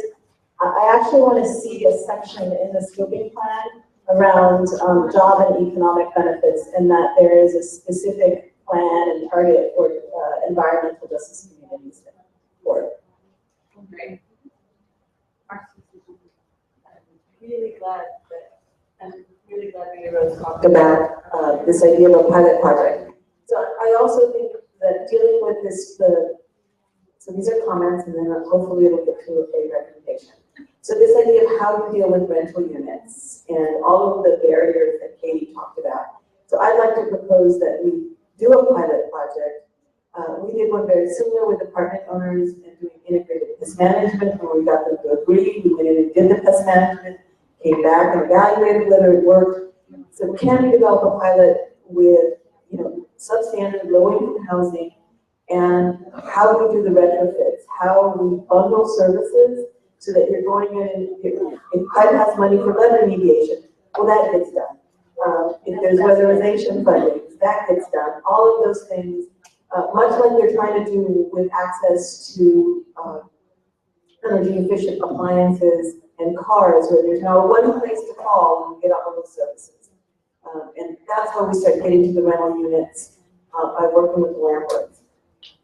And then I also want to reiterate this idea that we need community generated power that leads to community generated jobs. Yes, on carbon capture and sequestration, we should recommend that it be totally eliminated as a possibility in California for reducing greenhouse gas. And the reason why is it's either going to be done to get more oil out of the ground for enhanced oil recovery, or it's going to be simply injected into the ground next to an environmental justice communities like Kern County, Buttonwillow, or Kings County, Kettleman City. That's where the only place it'll ever be permitted. So just forget about it. That's the first recommendation. Second, pumping water in the state is one of the biggest energy users. Northern California water ends up in San Diego, and it has to be pumped. There should be a goal at CAR to make the pumping of water in California 100% renewable by 2030. Both the massive state projects and agricultural and urban water pumping. It should be a specific goal. And too many farmers today are taking electric pumps out of commission and putting in cheaper fuel pumps such as diesel and gas today. Something's wrong with that. Something's wrong with our rules that that's even allowed today with all these other goals. But it should be 100% renewable. And farmers are doing their part as well to put in solar panels because this is a goal that pays for itself in like 7 years. There's no reason not to do it. The investment in renewable energy pays for itself. Solar panels, it's ridiculous that we can't move water with 100% renewable energy in the state. We should do it very quickly. Kevin. So, comment. We need to be pushing back against the drive by investor-owned utilities to hold back the progression of solar in the state. They have launched aggressive efforts saying there's too much solar coming too fast to personal houses and residents. They want within their districts. Now, it works very well for them because if you don't live in an investor-owned utility district, this isn't going to affect you. But they're actually carved out in the plan in various places with special considerations. I would recommend that we remove special considerations for investor-owned utilities. They should be treated like every other utility in the state. There should be no carve-out, no special consideration. The second thing is we need to ensure that in requiring them to develop power that is the most efficient and the most effective and reliable, that the investment in that infrastructure that they have to make does not fall back on ratepayers. And that's how the investor-owned utilities have done this to date. So what happens is I get a solar panel in a community, in a disadvantaged community. It gets put on the house. PG&E turns around and says, well, you know, they've actually passed this rule. You can't really accumulate your benefit from that in more than 1 month. If you feed us more power than you use, at the end of the month, it didn't cost as much as you used. You don't get to carry that over into the next month. So they got the gain of having that power, but they no longer have to pay you back for that. They also are charging those consumers for simply being connected up to their network. And when they do use power, they're back on higher rate plans. So when they reach peak rate periods, they're paying extreme rates. So we're seeing low-income households all over our community, and the community-based organizations that serve them, that help them pay electric bills, are being just rolled under by the number of people coming to them with applications whose electricity are being turned off. So meanwhile, the stockholders of these corporations are seeing the best returns on their investment they've seen in history. So I have no problem with them getting returns on their investment, but they need to play on the same playing field that the municipally owned utilities are playing on. There should be no special carve-outs for investor-owned utilities. So I'm just going to leave it at that. I've got other things. Okay. Louise, did you want to add in? Or not sure?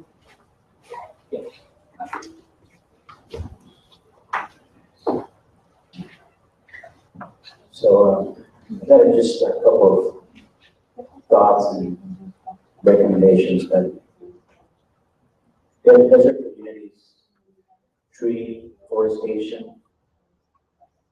The desert community. Desert native tree forestation. Entry canopy to reduce energy consumption. I know we talk a lot about urban forestry, and we never think about desert forestry. But as you will experience later today, you're going to go outside, you'll be under a shade, and the heat will reduce significantly. Desert areas consume an enormous amount of energy because, as you experience today, you need to have air conditioning. You need to have high ceilings. And it's something that, in a desert, a lot of people don't think, well, why are we going to plant trees? It's a desert. Well, there are native trees that can be planted, and they can be a native forestry planted for deserts. And that's something that has been left out, and something that has not been considered in the whole scheme of reducing emissions from to energy efficiency. Another thing is, I want to throw it out there is we should really be careful of what technologies put on the table when it comes to utilizing natural resources such as water to create an energy source. And there should be considerable amount of reinvestments in the community elsewhere if that is a option that is being sought out. And I want to say, such as geothermal. I know that yesterday we heard about some technologies that don't use water, but I really think we really need to pay attention to whether there are community benefits going back, or whether it's just taking one natural resource to create energy, and really there's the opposite. The other thing I was going to say is, we talked about solar. For those of you who traveled to San Diego, you might have seen some of the desert lands that were once undisturbed, now large scale, but you don't see them on the rooftops. Yet I go to San Diego, LA, large cities. Why is it such a trend to put them on top of ceilings? Why isn't that trend carried out to desert communities? Yet that energy isn't being reinvested in our community. That energy is going to San Diego. Now, how equitable is that? Another problem that we leave out is when you talk about job creation, we're actually killing jobs. Because when it becomes too difficult for companies and energy companies to build on desert land because of all the Civico and NEPA and all the other permitting processes, but when they go to agricultural lands, because that becomes easy. And what happens? Well, you take food out of production, and you take farm workers out of their jobs. And we never bring that into the discussion. But yet we're saying, well, we're creating jobs. Yeah, you're creating jobs, 6-month jobs. But then 100 years of jobs for farm workers have just been eliminated. Right? And so some things to consider. Energy efficiency, I think we should start looking at how we can not just benefit owners, but there are areas like here where you have owners, but you have a lot of renters. And they're not getting a benefit. And the formulas just aren't adding up. And we need to bring low-cost technologies, stacking technologies as well, whether it's weatherization technologies, like smart and learning types of heaters for air conditioners, for solar and weatherization, a number of technologies to make sure that those returns are going back to the renter as well. Because why? When you put that return back into the renter, you're also creating a lot more confidence that the owner will get the rent. Because people are having to make the choice whether they pay the electricity or they pay the rent, and they're really not a participant, not a beneficiary whenever you're putting these technologies and rules. The other thing that's really impairing our ability to have more gains is the fact that it's the low income bracket. If you don't fall within that low income bracket, this is a mismanaged community from top to bottom, from Coachella to the border. it's a disadvantaged community. And we need to start thinking about how do we carpet these technologies in areas so that we can actually have greater gains versus trying to checkerboard it, here and there. And we spend more money, more resources in consultants and supplies, materials, and so on, than the benefit. So just another thought that we really kind of approach it from a whole disadvantage versus just the low income. And it may work different in other areas, but here I believe that would be the best. Okay, we're just about to wrap up. We're almost to the top of the hour. Just a question. I haven't heard anything about wind energy. Is there any reason why that's been left out of the discussion? Because as you're saying, Louise, one of the great things about the desert, at least the high desert where I'm from, wind energy is a wonderful renewable source. So. Last comment. Short, promise. I just want to say that there are other experts in the audience, and I want to encourage them during the public comment. Please step up to the mic and bring in your expertise, because a lot of the questions here, you might just be sitting there, you don't know the answer. Please utilize the public comment period to make it your own concern. Okay, we have one more comment, then we're going to move to public comment. I just remembered we had a workshop in Huron for the west side of the valley up there up north, and we had people from Huron and Avenel mostly. But it turned out that the only ones that qualified for the plus up, which was big prize of $16,500 of an incentive, was the community of Huron. And the community of Avenel was very similar to the community of Huron. Didn't qualify. This is for the electric vehicles. And so, and one of the things that's, it's depending on the coronavirus, we're on 2.0. I'm very confident that we're moving towards 3.0, 4.0, it's getting better. But it's based on carbon levels and pollution. And the situation with Avenel is that they have a prison. So it muffles up the demographics, right? And so I think, I guess for the coronavirus, we really need to push that further improve it, and also that there's no air quality monitors in that little sub-valley that where Avenel is situated. Although we do know that 23,000 tons of garbage a day are being shipped in from the county of LA, and of course you have to deal with diesel trucks, which is still 2.5. There's no monitors. We're going to be conducting a survey, and hopefully after that, this is similar to what our colleagues here in the Bureau are doing. It's a great way for us to monitor. Thank you. Okay, we're moving to public comment. Because we have a lot of people, if everyone could please, just a minute, I'm going to her first. If folks could keep it to 2 minutes, please, we would totally appreciate it. You're welcome. Anyone's welcome to comment in English or Spanish. There we go. Thank you so much. Anita Nicklin, a member of the steering committee for the air monitoring project. And I just want to say that I think we are on the right direction. The fact that we have, the EJAC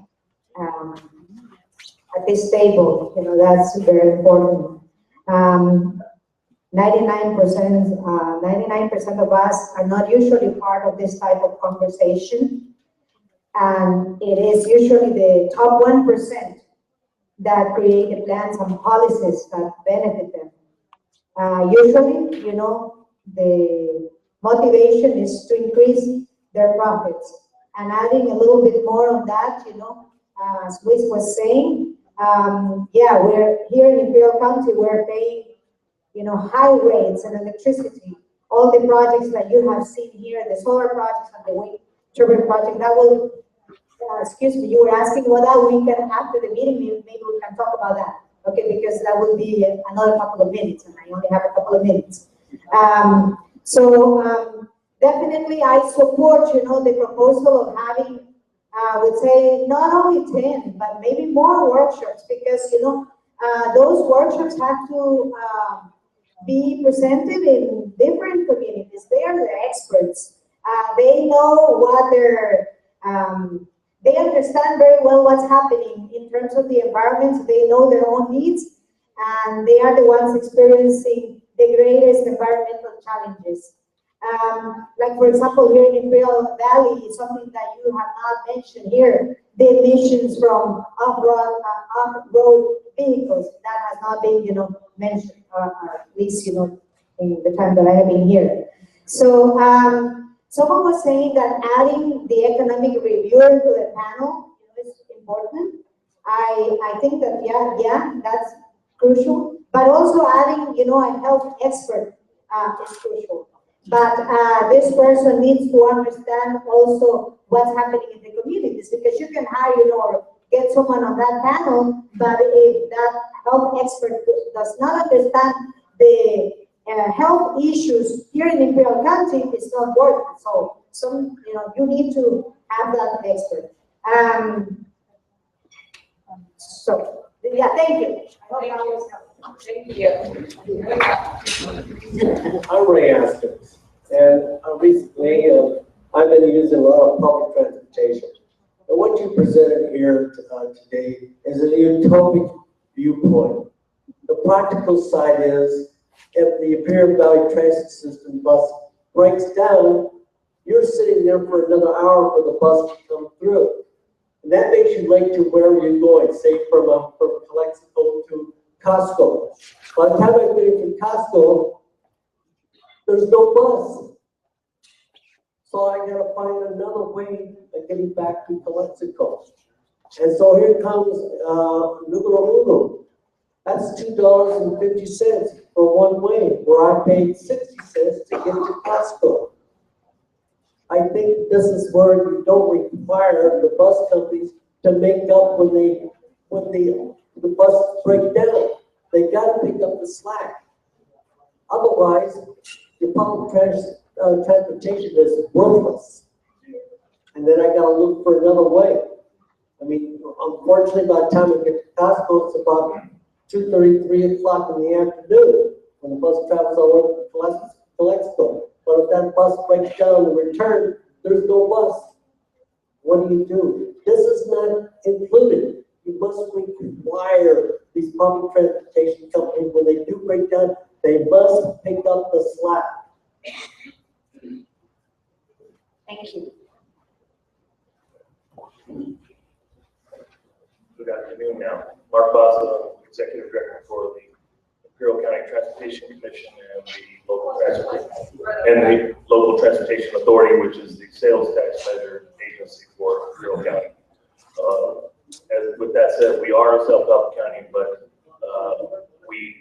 92% of our funds go to local roads on our sales tax measure. So our community has made a definite commitment to local roads, as many of our roads are 100 years old and they're in desperate need of improvement.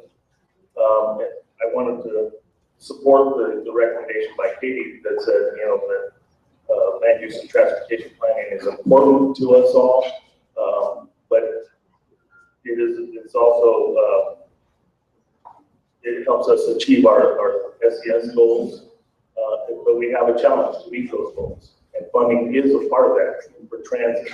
In particular, transit is a big part of how we are able to meet those goals, and funding does not come very easily for smaller populations like ourselves. Yes, we get state monies. Yes, we get federal monies for transit, but it's based on the population formula, and we have a total population of 180,000 people. So that is our challenge. Just as an example, we are part of the SCAG region, multi-county, 6-county metropolitan planning organization.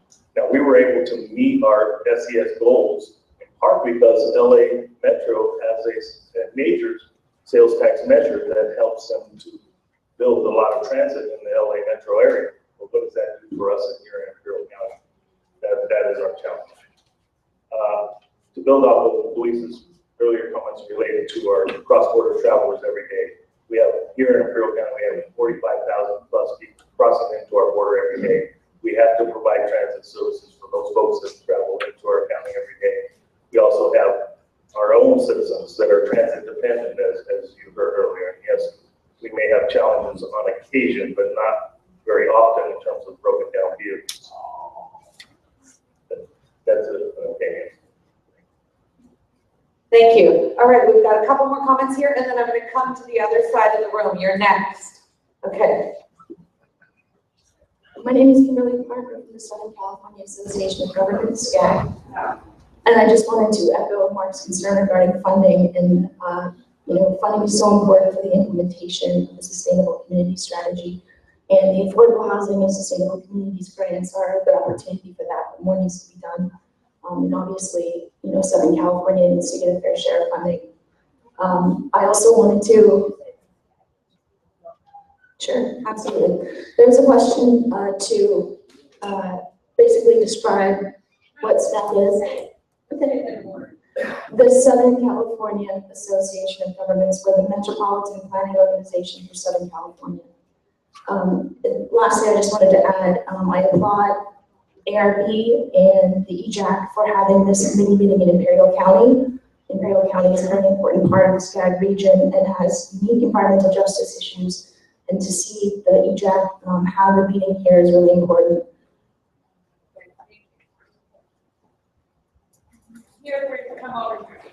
My name is John Hernandez. I'm a local community member. Been here all my life and have lived in this community, and we just have a whole shitload of problems because cattle is our #1 industry, and all the trucks that come from the border go all the way to Long Beach, and you know what they do all along the way. And I just want to thank folks for looking at our direction, and I want to continue to support your efforts at the state level, at the federal level, at the local level, where we are crying out. We are desperate for help. People our families and our friends are dying around us. People are look at the cancer, look at the asthma, look at the economic depression here. We are 100 years, in this area. When I walk in here and I see the time, I said, yeah, we're behind the times. And then things started heating up, in here. And that's good, because now things are cooling down and we're processing a lot of this good information. So thank you. Thank you. And hope I can talk to some more people in the course of the day.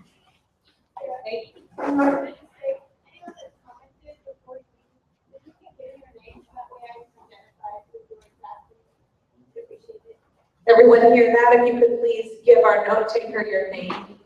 That way she'll have it for the note. Okay, who wants to go first? Buenas tardes.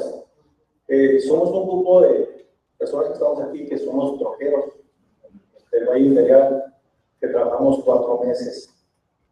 Y nos piden que compremos troque para seguir trabajando, porque nomás nos dan 5,000 millas para trabajar. We are a group of truck drivers in the Imperial Valley, and we are here together to express issues regarding them purchasing trucks. They only give us a certain amount of miles. 5,000 miles we are allowed to use. Y hace 2 años nos daban 15,000 millas para trabajar los 4 meses. 2 years ago, they provided us with 50,000 to work during 4 months. Y ahora nos dan más 5,000 porque el humo. Y tenemos que comprar troque. Y para 4 meses pues no nos conviene. So now they're only allowing us 5,000, and because of the generation of smoke, they're only allowing it for 4 months use. And this is not beneficial for us. It's not a good offer for us. Y lo que trabajamos es agricultura. Y somos varias personas. ¿Y qué podemos hacer para los 5,000 millas? No alcanzamos a cumplir los 4 meses. We work in agriculture, and 5,000 miles are not enough for us to work for these 4 months. I think this is a problem for us. We don't know how to deal with this. Y queremos, si nos pueden orientar o decirnos algo. We would like to get some feedback or advice from you if you can give us a comment regarding this issue that is a problem for us. Can I make a clarification? Okay. First, he said that they are being required to buy new trucks. And I don't think that was translated. I just want to make sure that that's important to you. So one of the things he said, and I'll let you go back, I'm sorry, that he said that they're required to buy new trucks. That's the part of the translation that didn't make it through. Just want to make sure. So they didn't mention who it was, but he's bringing us a document of the entity requiring to buy and purchase the new trucks, and it's California Environmental Protection Agency Air Resources Board that made this request. Thank you.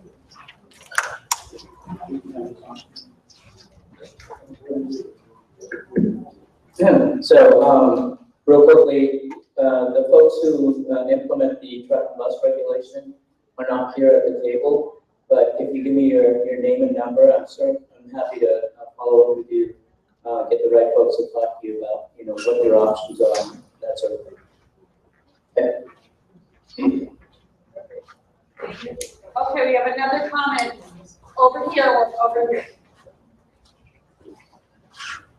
Buenas tardes, mi nombre es Rita y soy la primera vez que vengo a un evento como esto. Me da mucho gusto que haya gente tan interesada en que mejore la comunidad de nosotros.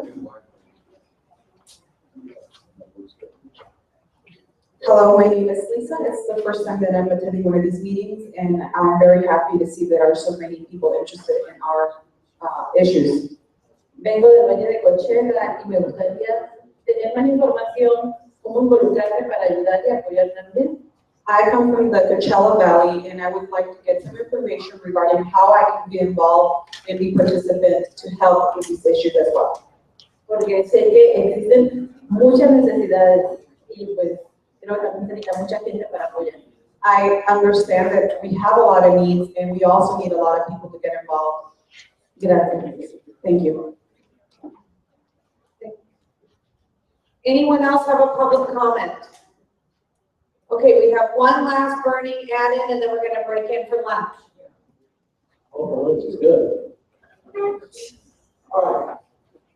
So based on all the comments I've made right here, you have to consider that Mexicali is, and Jalisco is one urban community. Even though they have that political war driving around the middle of it, what happens in Mexicali affects Jalisco, for that matter, in Rio Grande, and vice versa. So when you do your planning, consider taking it and consider the problems with this urban community of Jalisco, Mexicali. Because if you just consider Jalisco, and your objectives will fail. But if you include Mexicali, you will reach your goals. Now, I do cross back and forth from Mexicali, and I do see the disadvantage of just saying, well, Mexicali doesn't exist. And that's wrong. So if you want to meet your objectives, include the total urban community. Thank you. Okay, we are gonna break for lunch. We're gonna come back at 1 o'clock. Let's do a round of applause for the great work this morning. Great job. See you. Luis,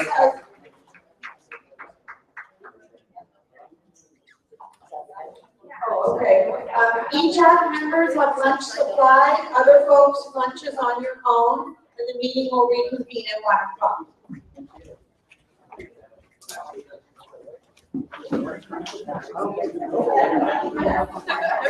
It must have been 60 or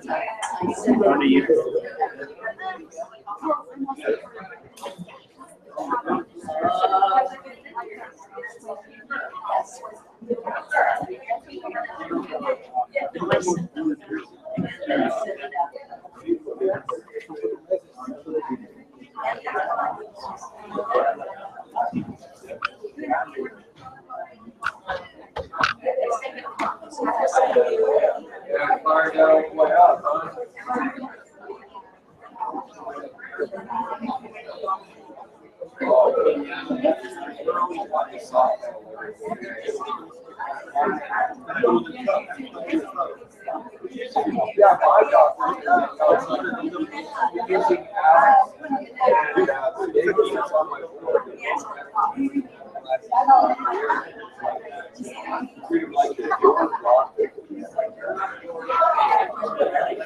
I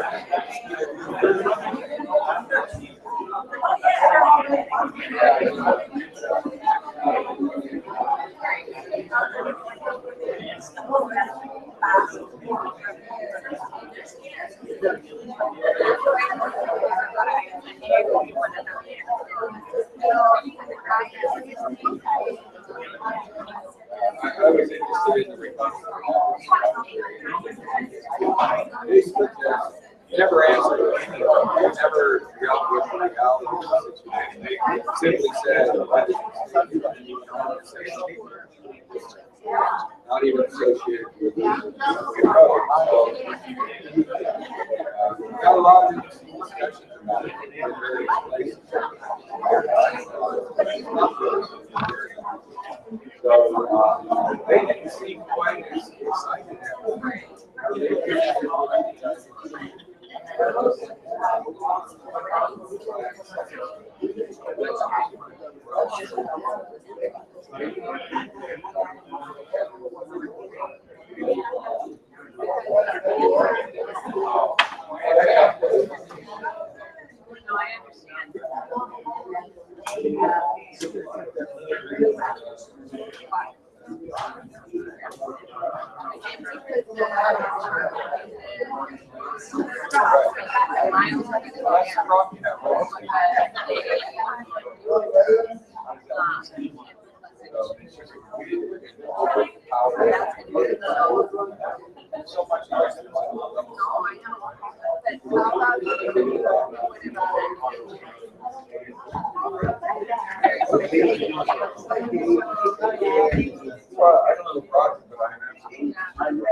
I know we have a big one in California. I didn't know it was like this area.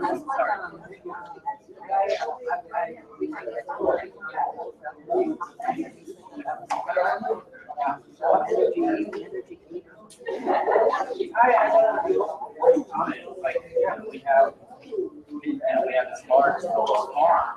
Why aren't they themselves having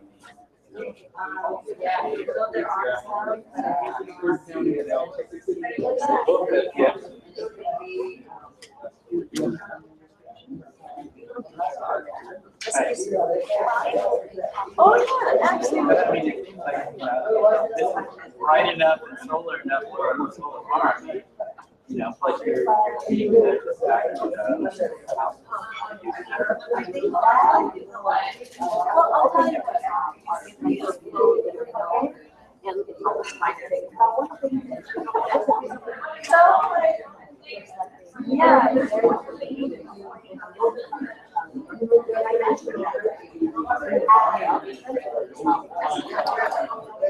I mean, in terms of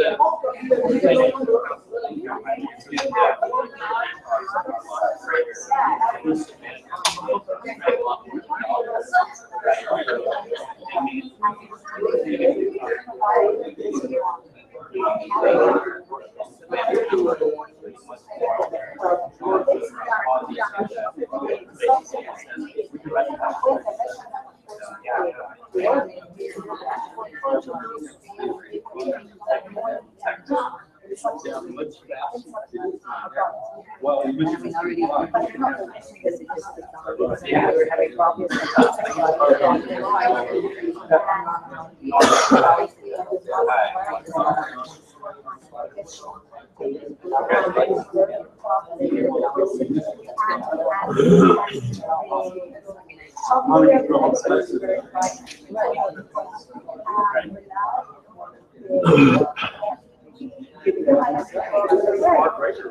I actually worked a lot with the and after I did it in thermal, I did I did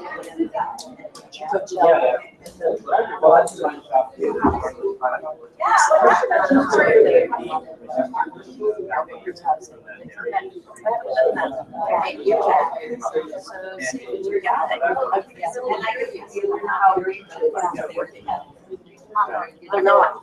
They're not publicity. Is it because of they? That's why it's called. Well, that's what I would say.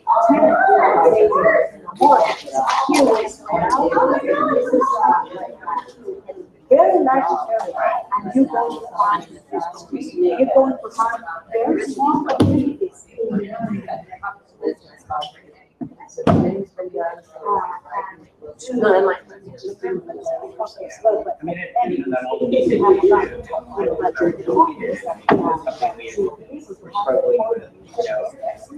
Oh no, that's and that's the only.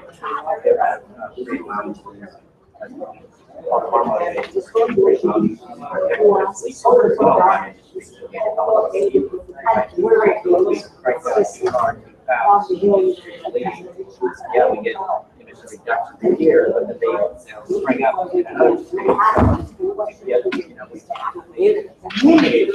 we lost.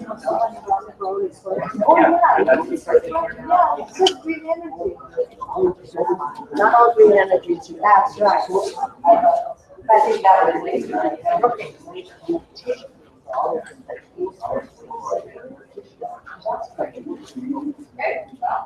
Are you getting an app or that? We'll have that. Okay, great. I went on the tour yesterday.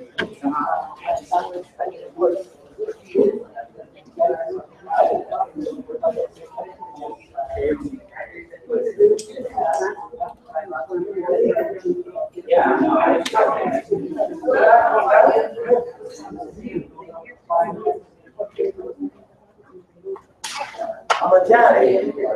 México.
No había una bolsa larga para el rey. Oh, it's really good. The deep first. You have to make sure cord, our extra electric cord. That one is close. I would say bastante lunch, no para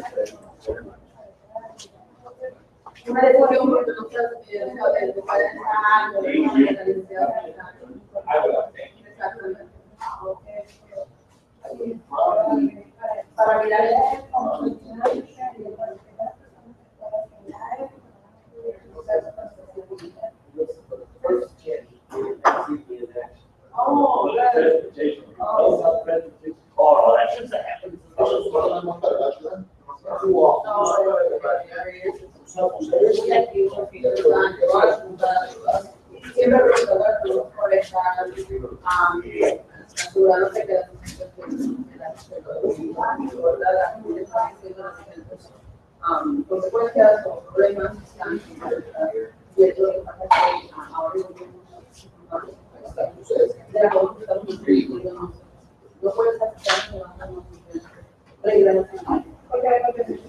puedes exactamente.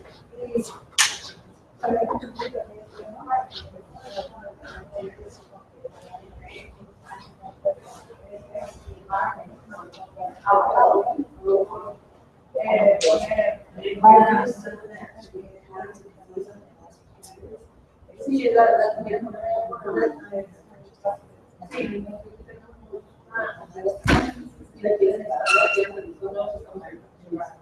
especially your bodies.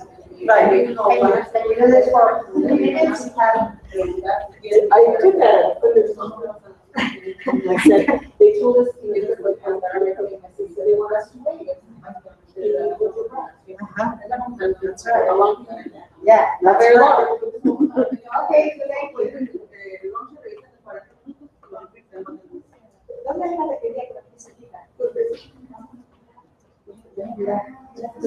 Si no puede ir a buscar contigo y me que para mí también es de logismo.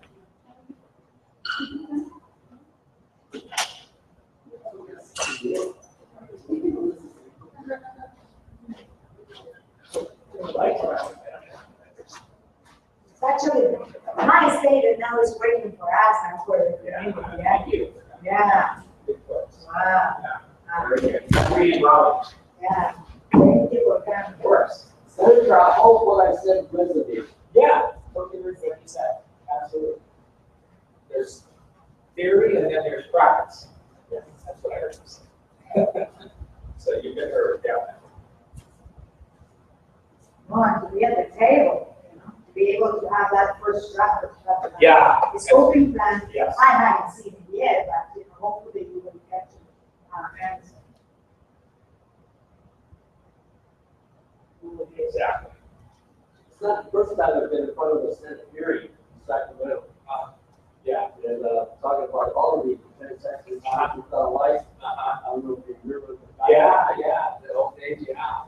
Okay. I mean, people died, other people were worse. Yes, exactly. And the truth is, stories not in the newspaper, none of them 50 minutes now, but I had the financial statement for more than 100 years. And I got a phone call, "Hey, you have 3%?" Yeah, I did. And I said, "Come on." And then, she don't run anymore. I go, I said, "Gee, that's coincidental." And then I get a phone call from them, and then I find out that time, he was a front. Oh, is that right? Yeah. That is the financials. And of course, then there's also the salaries that you put up, false financials. And so then I said, well, from now on, you're going to be here and there. ¿Estará frío o caliente? Yeah.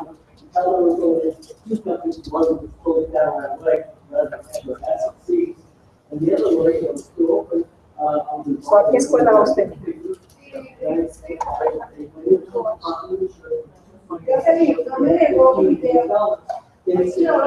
¿Cómo así le interesa esta cuestión del ambiente? ¿Cómo así le interesa esta cuestión del ambiente? Porque muchos jóvenes. It's a total shutdown. That's great. That was a while ago, wasn't it? Yeah. I remember that. Yeah. John, I remember that. Pero allá sí.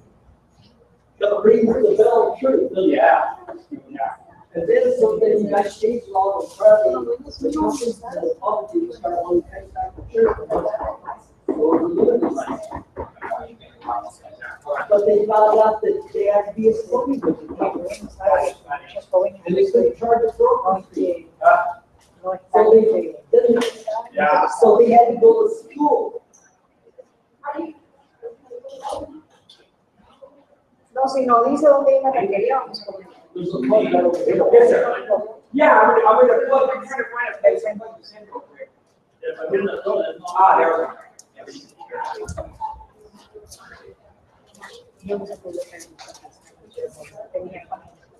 Getting feedback from the schools that you're part of the school, they don't license. And the feedback I'm getting from the schools, when the owners of the very small kids will complain that they have to school, people not getting there. Yeah. Sitting in there. Yeah. Eso también puede ser. Ya. Pero ustedes como cruzaron la frontera tienen más empleos que se quieren.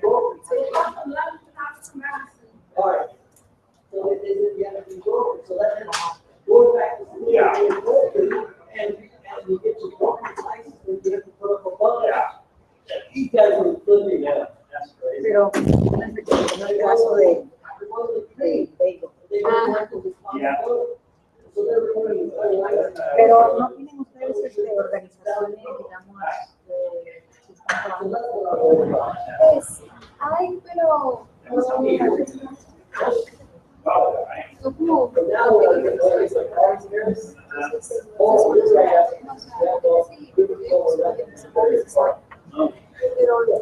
You really? así estamos.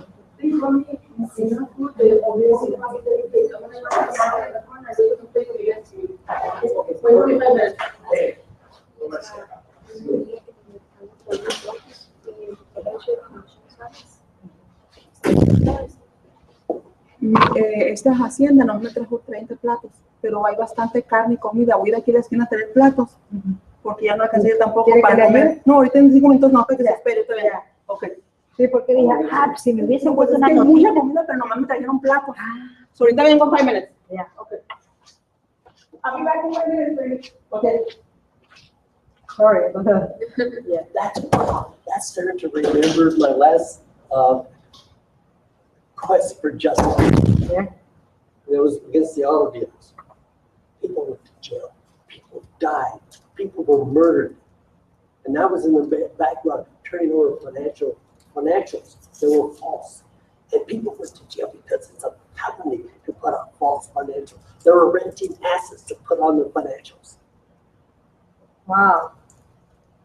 The FBI had to be involved in this too. Mm. So whenever my name comes up, Mm-hmm. confidential. Mm. Because these guys would love to know who was behind their demise. I mean, you heard part of the story I told. It was wild. And he confirmed it. Yeah, I remember the story. But, you know, She's gonna read one place, okay? That's what she said. I was asking where to get tacos, but she said, you know, No, there's we should food. wait. We just need more Yeah, plates. that's what she said, yeah. Okay, so just give it a minute. Yeah, that's okay. Well, you know, I'm not particularly that hungry, but, huh? There's food. We just need more plates. Okay. So she'll be right back. Thank you.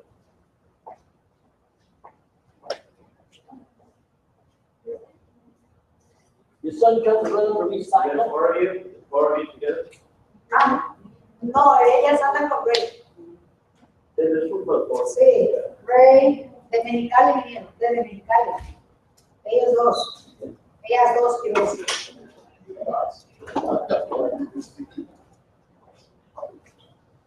¿Cómo se llama?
Ella le gusta porque tiene matemáticas y tiene las otras ciencias, por eso le gusta esa carrera.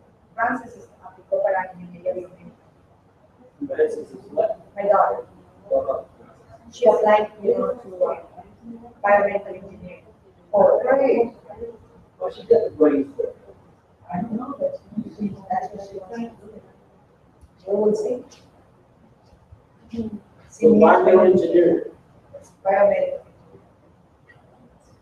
So she's gonna also go for the other doctors to do for environmental, or she'll be a medical. We don't know yet.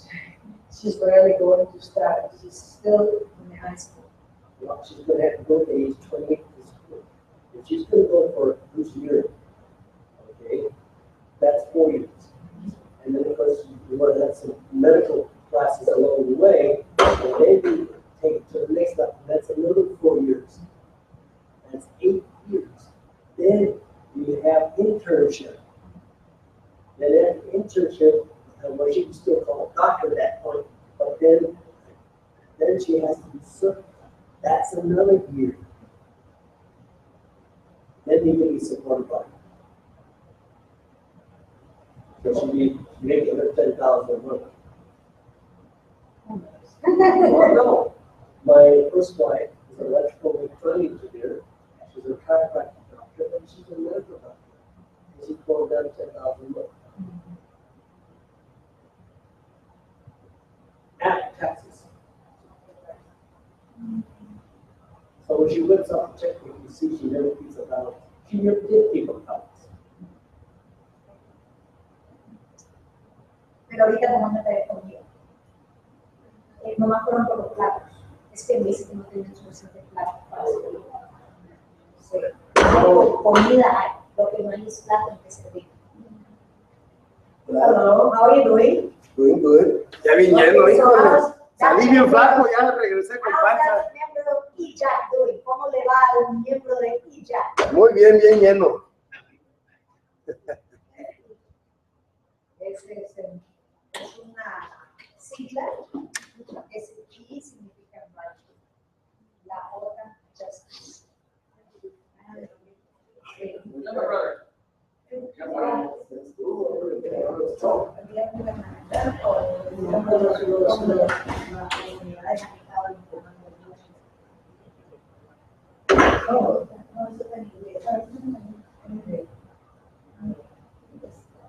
La pregunta de recursos de la eso se llama Comité Asesor de Justicia Ambiental. Así que el día comité, ellos son los que hicieron y se movieron. Sí, pues lo que pasa es que aquí ni siquiera la gobernadora estaba involucrada, o sea, la manera, entonces, algunos de eso de cada por ejemplo, Donde ves, se le ve lo que dice Marta. Marta, ella tiene una organización, tiene un objetivo. Entonces, los productores están organizados por los sindicatos, porque ellos reconocen los cae como resultado del medio ambiente.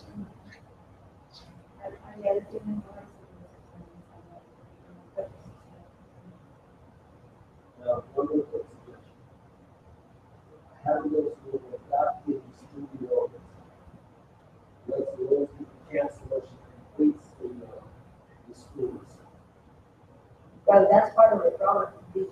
I posted an article that came out about the UCs because she applied for the UCs in order to meet their financial, their budgets. What they're doing is lowering the requirements for the out-of-state students, and but at the same time they're increasing the requirements for the students in California. So what's going on is that the level of competition for those spots, and especially for certain careers, is really difficult. Like, She's minority, so she's no, that's not working. No.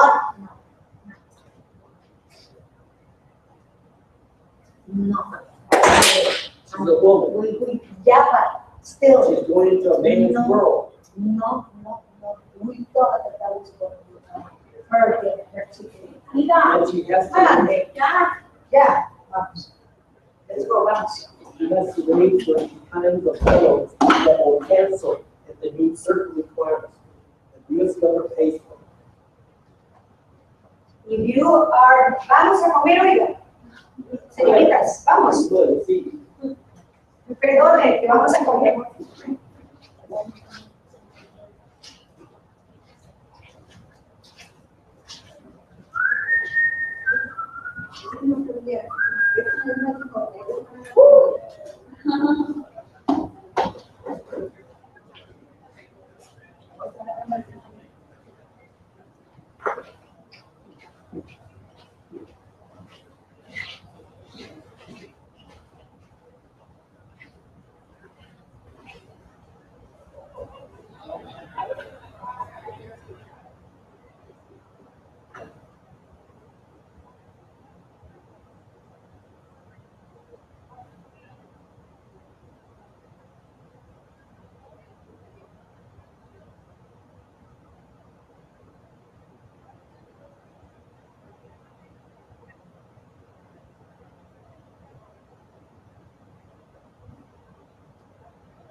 Oh, sorry. I didn't realize you had one. I'm sorry. You're waiting. Someone else. You're unstable and unsustainable.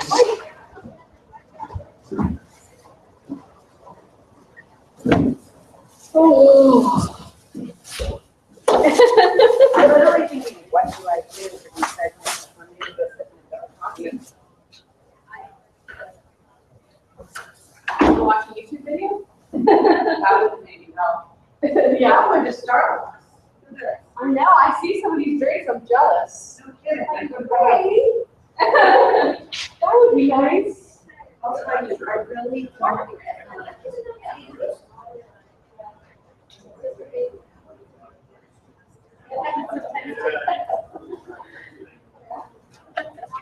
Maybe I should put this in the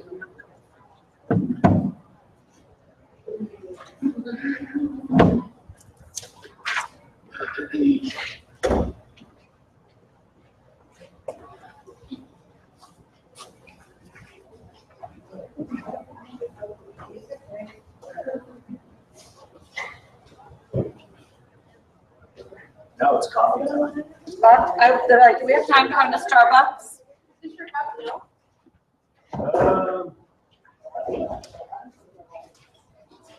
Are you doing big lunch?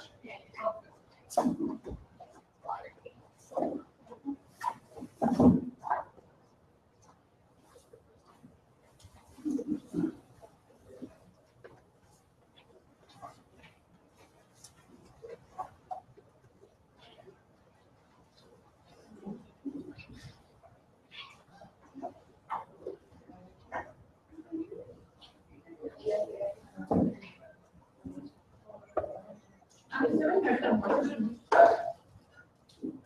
You know?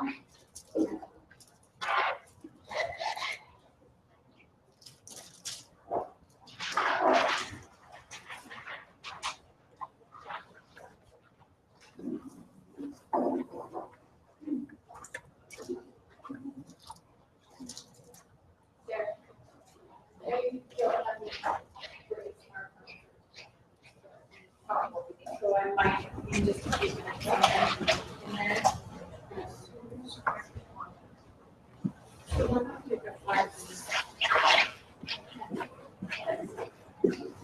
Just a quick brief. I can let them make everything right first.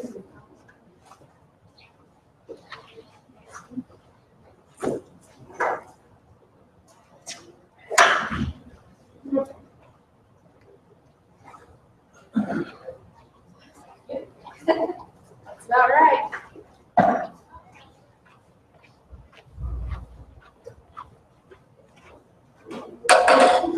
I see it all the time. Where's Matt's placard? Who's that? Yes, and we need to make sure his power, are you sure he wants to sit there? Because he just spoke to me about wanting to sit in a specific position. Oh. I said, you can sit wherever you want and I'll sit your name. Oh, there we go. Great. Yeah, I'm gonna run the slides. It's okay. Be right up there. These aren't very straight.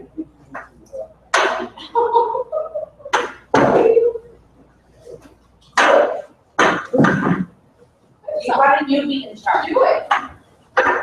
No, I'm just here to criticize. I'm not here to solve. You know what? I'm like one of my favorite jobs. Your own job. And that's great. Austin, you got that job? Everybody wants those positions. They're totally gonna get it. I offer no solutions, just. Solution to the solution. Yes. All right.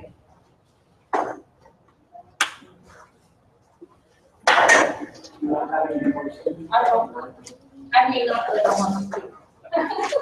Just for the space.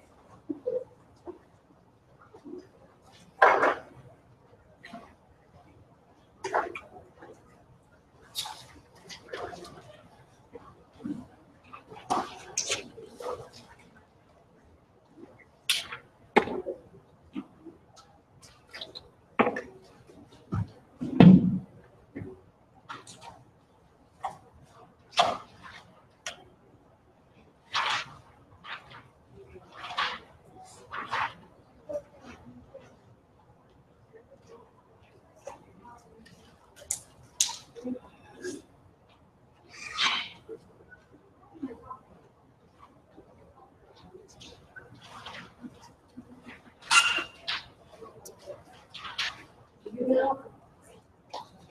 Huh? I have my phone. Your coffee? You know it. Your little coffee? Have to get another. Yeah. Good job.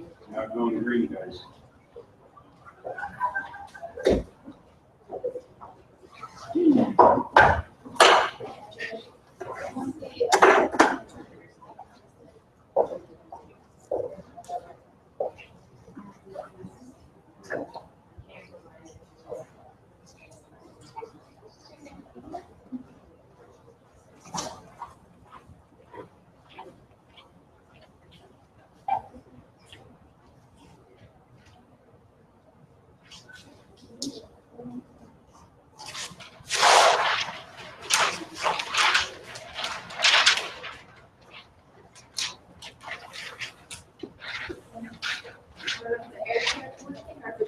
The air started working. The air started working. So we tried to cool it down.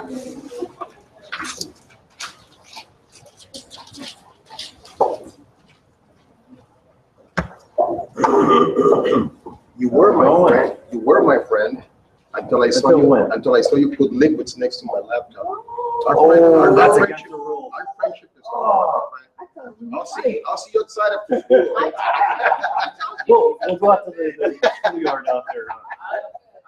I wouldn't. I'll help you. Yeah, I was gonna say, you could get Trish to help out. I need to give you a warning about Johnny. He's a trained killer, so. Oh, yeah. Yeah, but we don't wanna say. Yeah, he has to catch me first. Actually, yeah, 2nd degree black belt. You know, I don't mean to brag, but Taekwondo. one time I made 3 guys run. They couldn't catch me.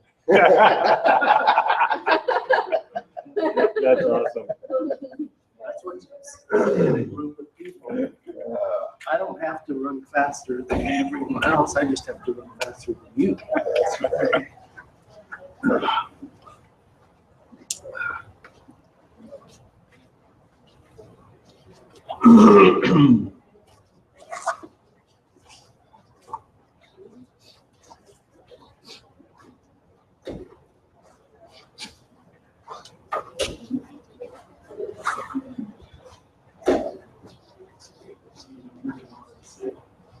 No. Just relax. Sit there, it's a good boy. Figure it out.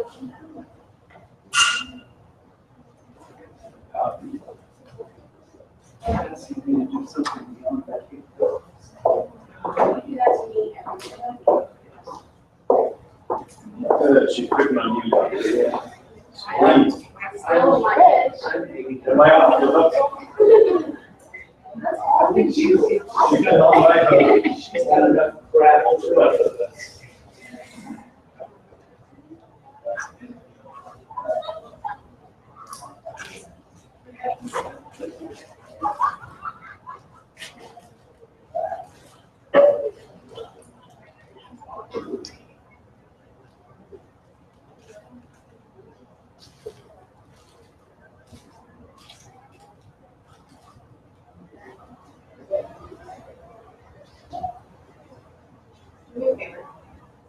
There's a large bag of like gummies. Give me a little package of them. In your bag? Yeah. Yeah.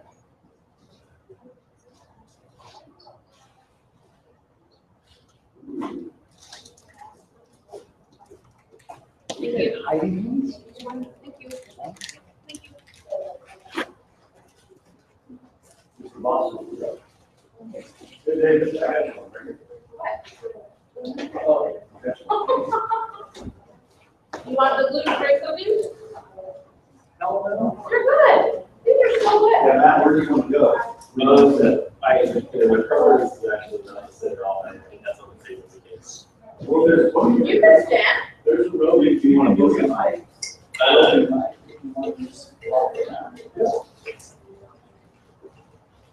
It's your knowledge of talking to yours, but it's like I actually, I need to go see the presentation if I don't have something here. Probably just takes that one spot.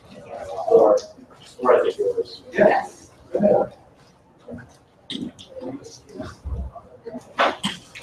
you have a presentation? Yeah. I have a slightly different. If it is not, actually, if it changes, it can be posted online. I just have one additional slide. Right. And, You want to give up for sure?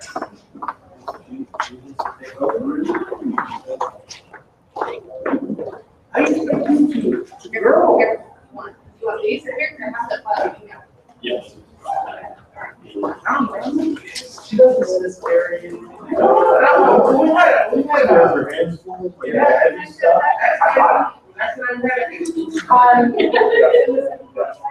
tried, it didn't work.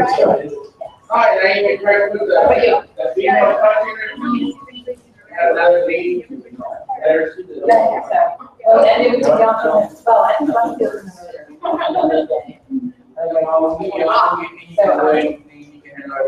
yeah, let's talk. Oh, sorry. I don't play around with my. I know we used to do it, so.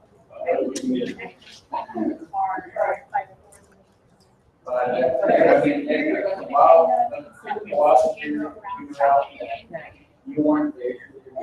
Yeah. Yeah, and that's what I was always on. Yeah.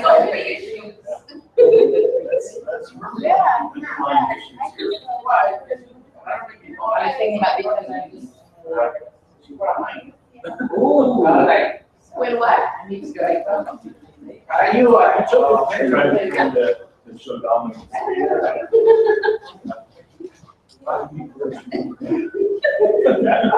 Then she turned around and goes.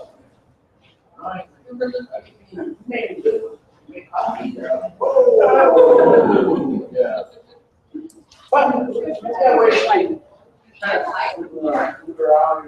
I start singing songs, karaoke, whatnot. No. That's stress. So how's the food? Excellent. Those were really good. I had to try it. I had both too. I have a little. Yeah. Well, we can. Oh, and the potatoes. Yeah, I remember you telling me that yesterday. Woo!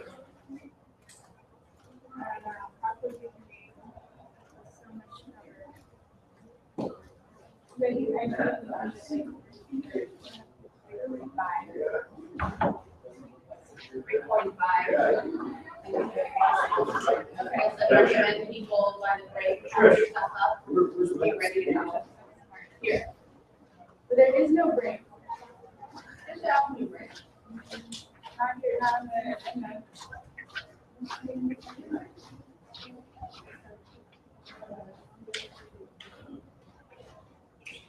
Yeah.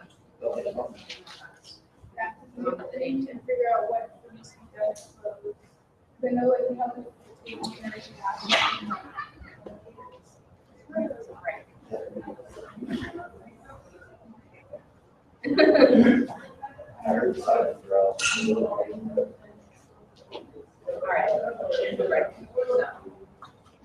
When you can, clean yourself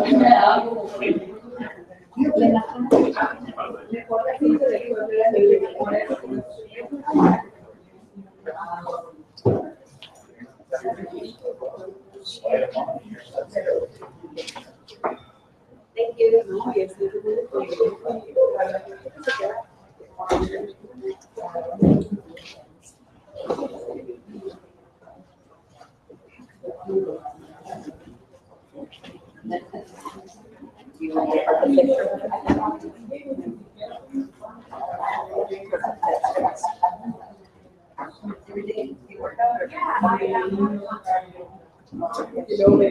Well, you probably not to worry about it.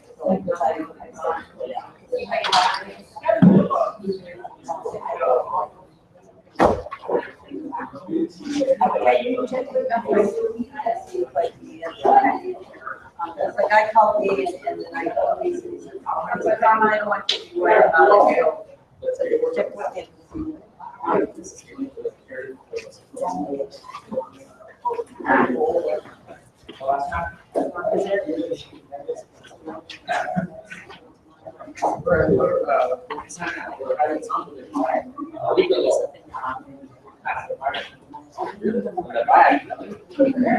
So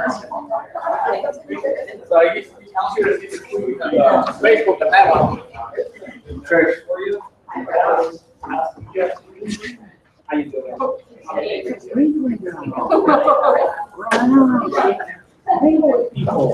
yeah. I just want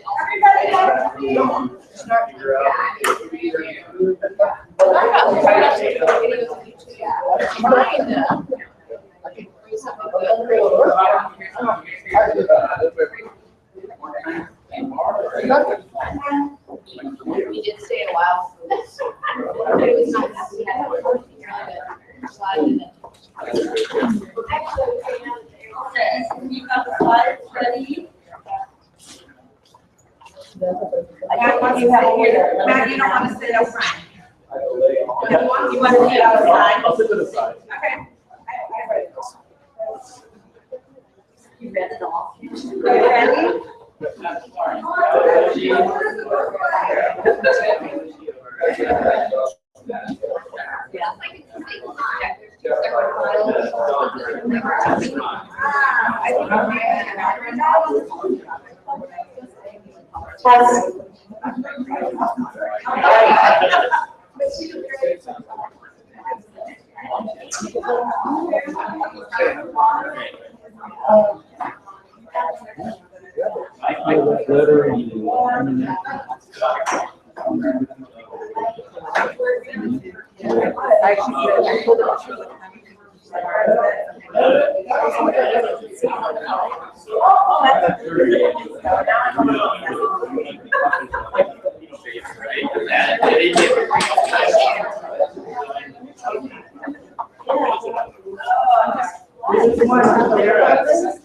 Okay, we're gonna get started. Okay.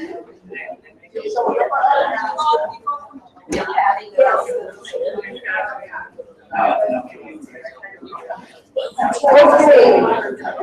always well, so where do we get it? You know, let's go look for it. Tell me what you need. Say you don't have enough. How much is not? Where are you getting this? Let's look. See if we can find it. We are gonna look to wrap up our meeting today. And just as a reminder, we have our meeting goals on the wall over here in Spanish and English. And one thing maybe we can get for the meeting notes, I just overheard a future best practice, which is when we have interpreters to have all the presenters have a copy of the PowerPoint for the interpreters to help them with the wording. So our first meeting goal is what we're a little more than halfway through, which is draft initial scoping plan recommendations after reports from ARP and EJAC. We're doing that within kind of dividing it into 5 parts. We did 3 this morning. We have 2 left. Outline an EJAC working timeline for the next 3 to 6 months based on ARB updates and EJAC priorities. We started that this morning, and at 3 o'clock, here at the back of the wall, we've got the months. We're going to be coming back to this at 3 p.m. Now we are about to check off our 3rd goal, which is learn about California climate investments and identify EJAC's role. So I'm going to turn it over to Matt for his presentation, and then we'll go to Q&A and look to clarify the role you brought up. I have the unenviable position of doing the presentation after lunch, so I will try my best to make this interesting and engaging. My name is Matthew Botel, and I'm in the Manager of Data Resources Board and my team that works with state agencies on the implementation of California climate investments. And I've been sitting in the audience today listening, and I just want to say a couple of things about what I've been hearing. So,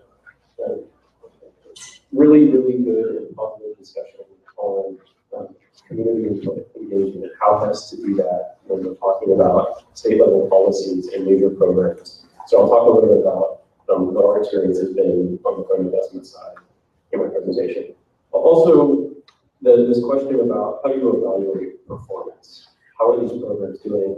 What kind of information does your committee need? What does important for the public to understand what's going on with these different programs and maybe what changes can be made. And so I'm going to talk a little bit about how we see that working within the climate investments program and give you feedback too. Good time. Too much? No. That's better. That's better. Okay. Okay, you can go ahead and advance the slides. So what I'm going to do, and I'll look for visual cues in terms of if I'm going too fast or too slow, or if there's other information you'd like to see from you all. But I know that you have been talking through individual sectors with AOB staff doing these deep dives on the programs and then bringing that information back so you can talk about recommendations you'd like to make to AOB. I'm going to try my best in the short time we have to give you a, let's call it a medium dive on the California Climate Investments Program so we can have some discussion. My presentation is broken up into two parts. One part is on the program design and the structure, so how it should be established and what are the objectives. And the second part of the presentation is about outcomes and what are we seeing from just a first year and a half of implementation of the California Climate Investments Program. And I also left a little bit of the present in front of you to take a look at, but trying to distract yourselves while I get into the presentation to talk about it. All right, so what are California climate investments? They are comprehensive and coordinated investments for California to further the state's climate goals. You can go to the next slide for me. The funding for California climate investments, as you all are probably familiar, comes from the state's cap and trade program, specifically from the auctioning of allowances under the state's cap and trade program, state-owned allowances. And so, okay.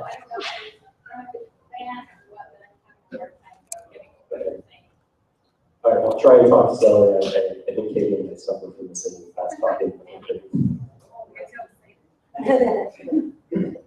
So the funding for California climate investments comes from the state's cap and trade program. I'm sure we're talking at length about that program, but they really are a kind of an offshoot of how that program is designed.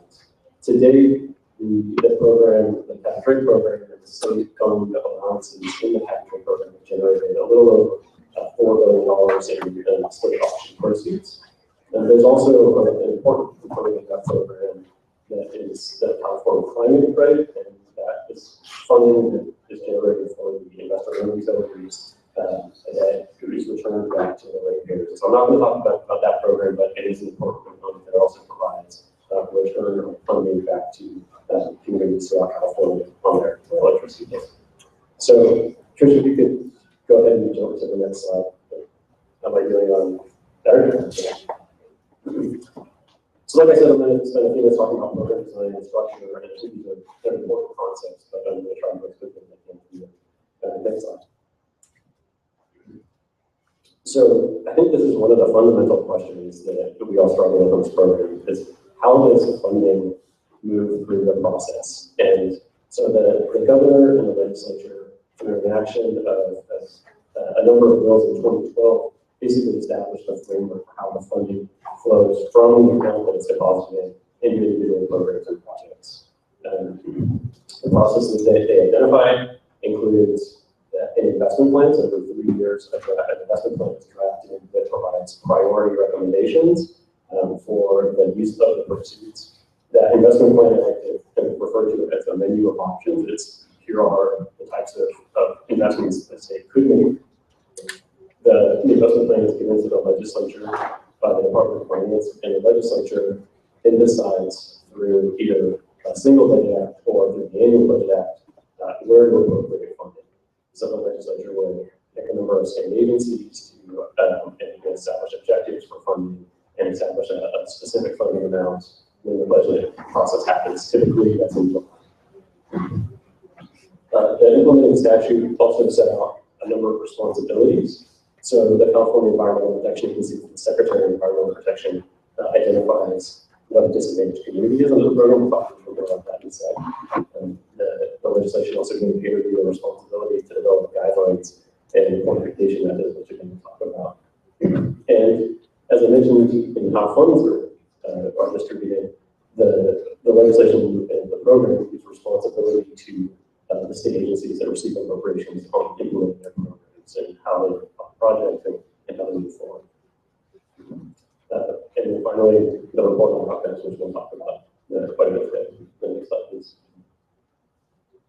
So, what are the objectives of the program? They're broadly rolled into these three objectives. So, first and foremost, because these funds come from the implementation of the AB 32 program, the funds need to reduce greenhouse gas emissions.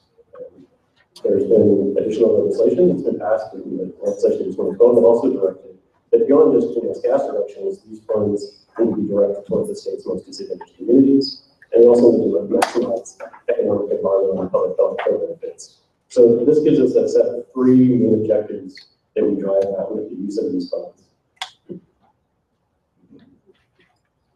Okay, in terms of disadvantaged community, I think you're all familiar with this, but I'll talk a little bit just for those that may not be.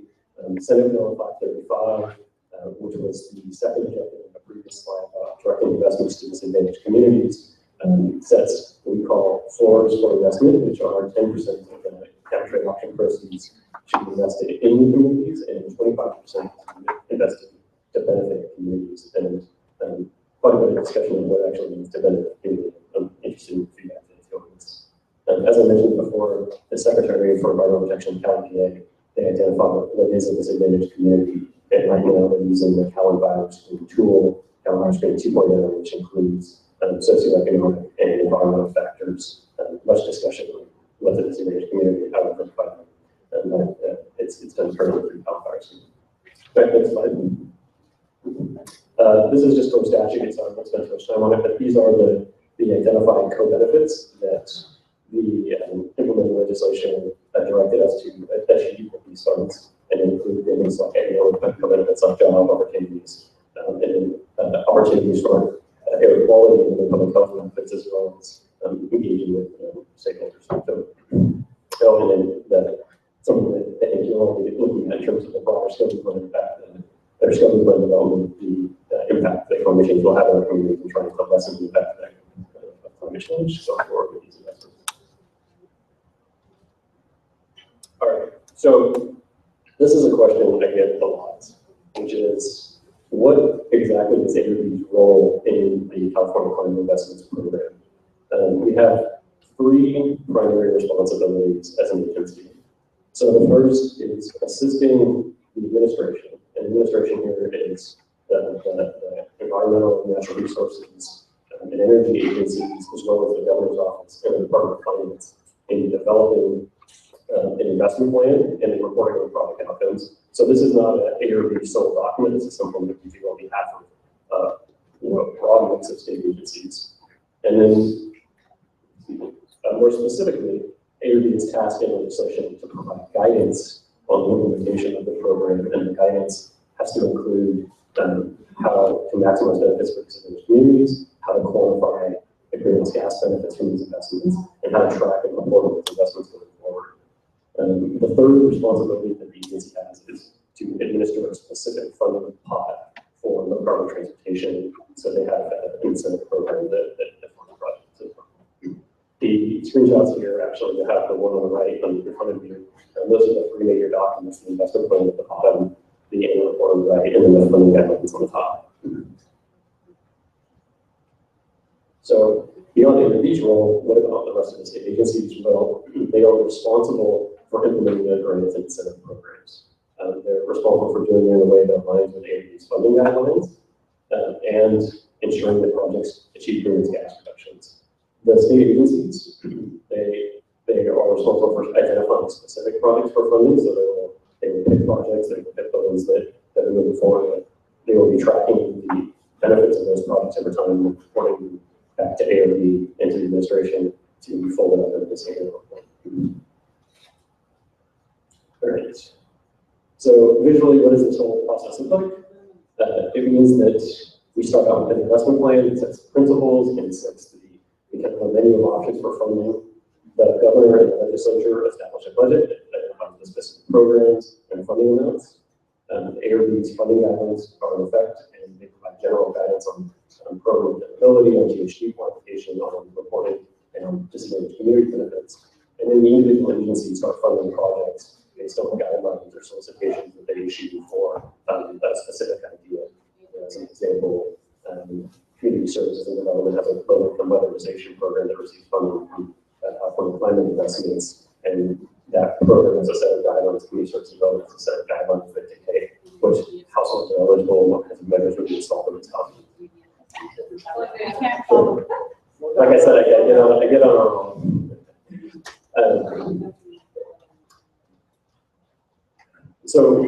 Once the agency identifies which projects that it would be funding and restoring those projects, it is then responsible to reporting the outcomes of the projects so we can do an assessment of how they're doing, which is that last slide here.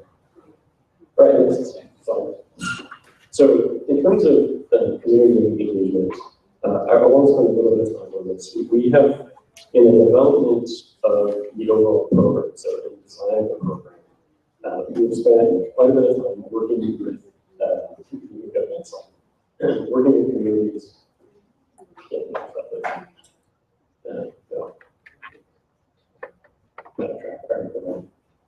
I'll talk about this before we get into so these are the specific elements that are in the funding guidelines and before we have accountability, transparency, tracking, reporting, and guidance.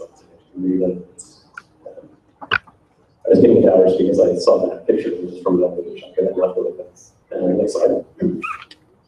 So in terms of guidance for how these funds are benefiting disadvantaged communities, I'll use one for just an example. We have, as an agency, established the criteria that an agency needs to use to identify whether or not a project is actually benefiting the community. It's not straightforward. This was done through extensive outreach, and it was something that we're committed to revising and upgrading over time. But what we have here are the current major tenets of identifying whether or not a project is a benefit. The first is that for a project to benefit to a community, it needs to provide a direct, meaningful, assured benefit. And this is something that we just added this year. It needs to address an important community need. We can talk a little bit about that in a second. The second is that beyond these principles, an individual project needs to meet at least one very specific criteria in the funding guidelines that we have worked on over the last year and a half, community representatives with the other state agencies in terms of evaluating projects. And so this is just one example. There's how many dozens in the funding guidelines for the individual projects among the sectors of transportation, energy, natural resources. But this example gives you an idea of the level of specifics we need for individual projects. So if a transit agency, for instance, is funding the expansion of the transit lane, how do we know that expansion is actually benefiting this individual community?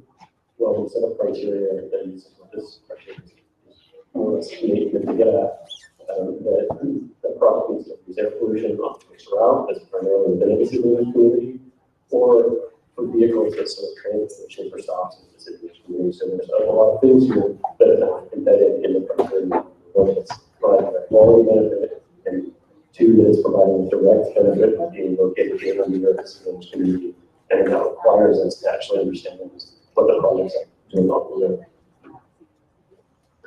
Okay, this is the slide I was starting with.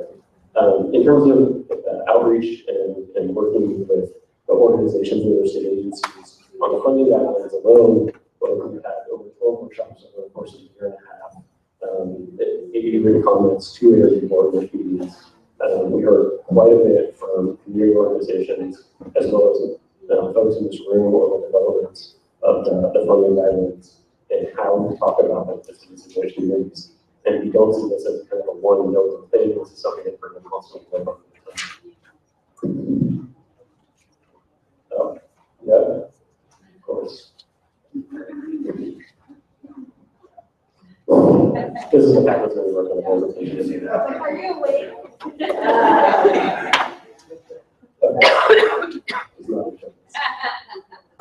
Next slide. Real quickly, and I think there'll be some questions about co-benefits and co-benefit quantification. I want to talk about Aries' role in terms of quantifying benefits from the investments that we step up. So ARB is developing, has been developing for the past year, quantification methods that are very specific project level methods that follow and support the overall regulatory and voluntary programs that are being established. And we've done over 50 different project types in just the last year alone on how do you quantify the greenhouse gas reductions from these investments. And the intent here is to make sure that when these 14 state agencies that are all running different programs in different sectors and different entities, that these programs and these projects are being consistently evaluated. That is the number one objective, that we're giving a fair and equitable representation of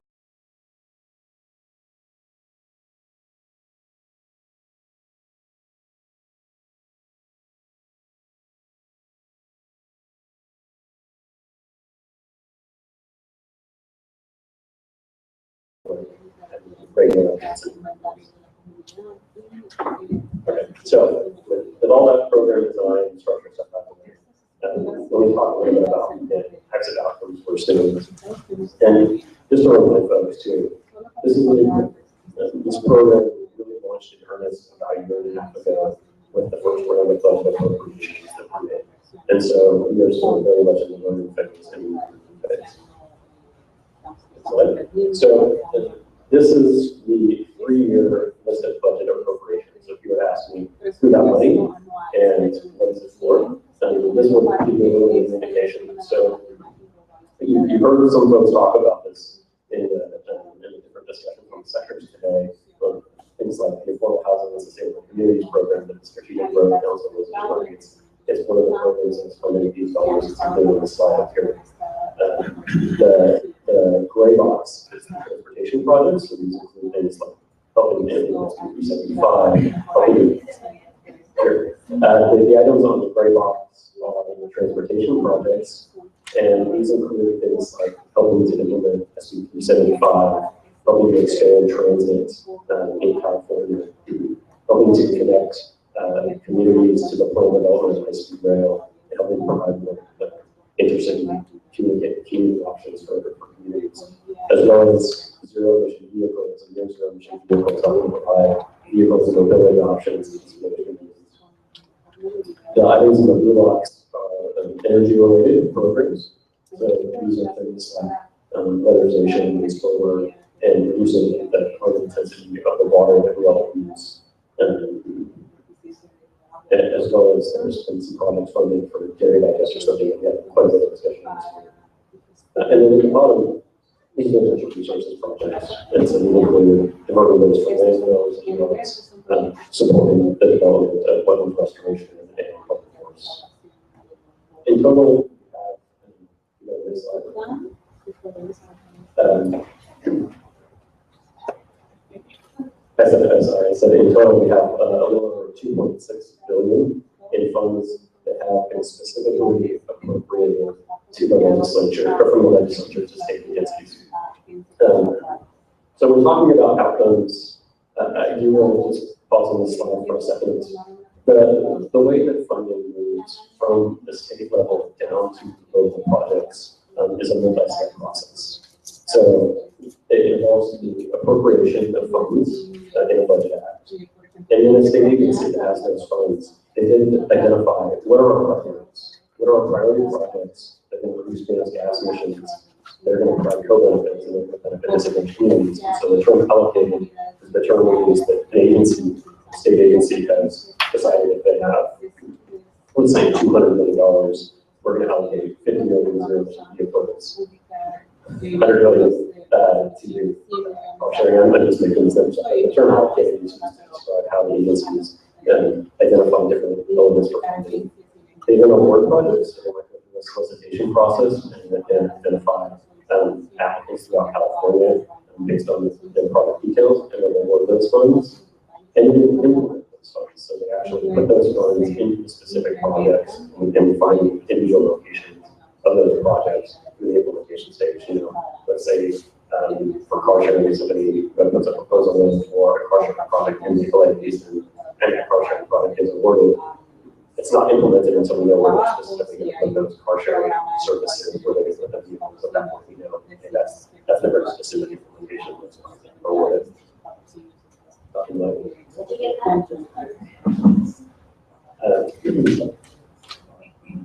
And then concluded, which is the funds that have to go on, are tracking the benefits of these funds and we understand what those benefits are. So go ahead and go to the next slide.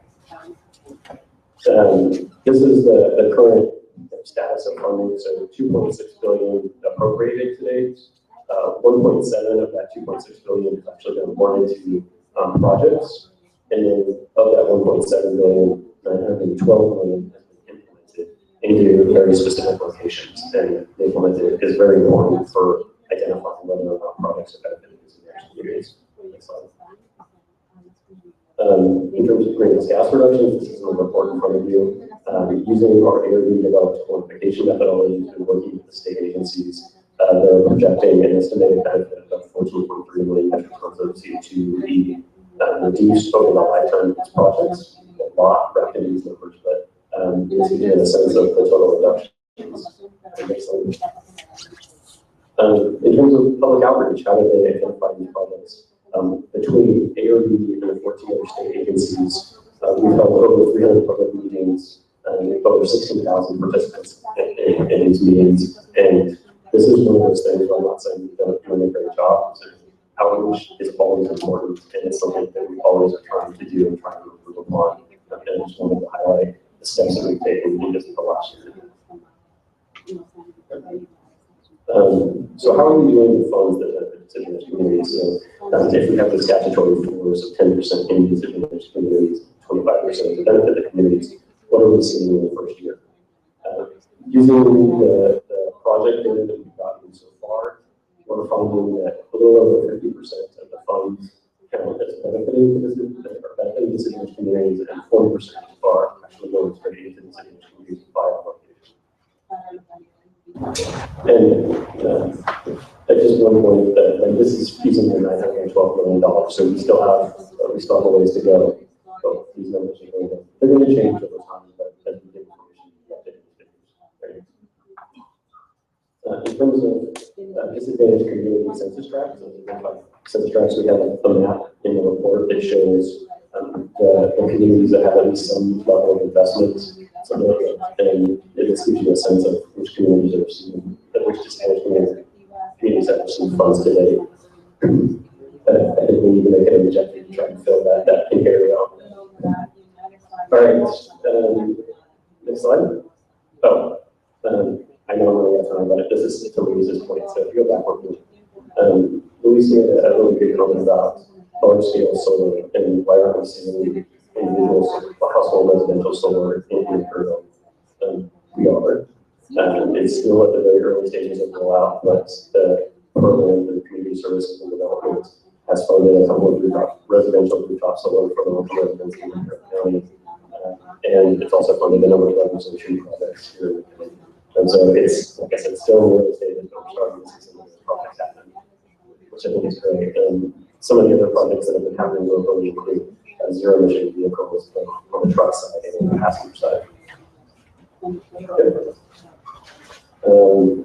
So I think what I'm going to do, I think on this slide, since I'm out of time, and I want to ask questions, is I'm going to leave these slides for the discussion we want to. What I have is individual sector breakdowns. So in the transportation system, in the community sector, how we're doing, in the energy and clean energy sectors, how we're doing, and in the natural resources and waste sectors, how we're doing in terms of citizens and communities.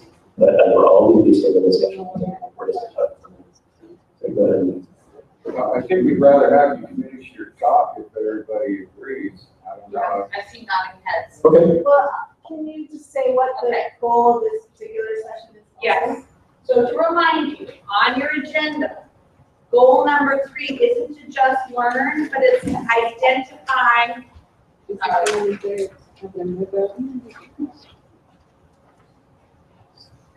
To identify the EJAC role. So if we want to have a little more, and then we only have 15 minutes.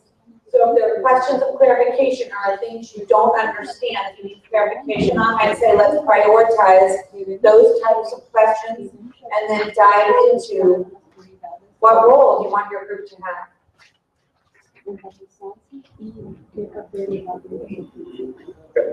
So I'll be brief. In terms of sustainable community and clean transportation projects, a couple of pictures down on the bottom actually represent great projects. One is Sorry, if I'm being, by being brief, I usually can speed up. There are examples of projects that are actually kind of kick-off projects that have been funded with these dollars. The chart on the right represents within this sector, which is this is the biggest sector receiving funding, how it really turns projects benefiting disadvantaged communities. So that's 38% of the funds in and 51% of funds benefit all communities. And again, this sector is the biggest sector that we're putting dollars. Next slide.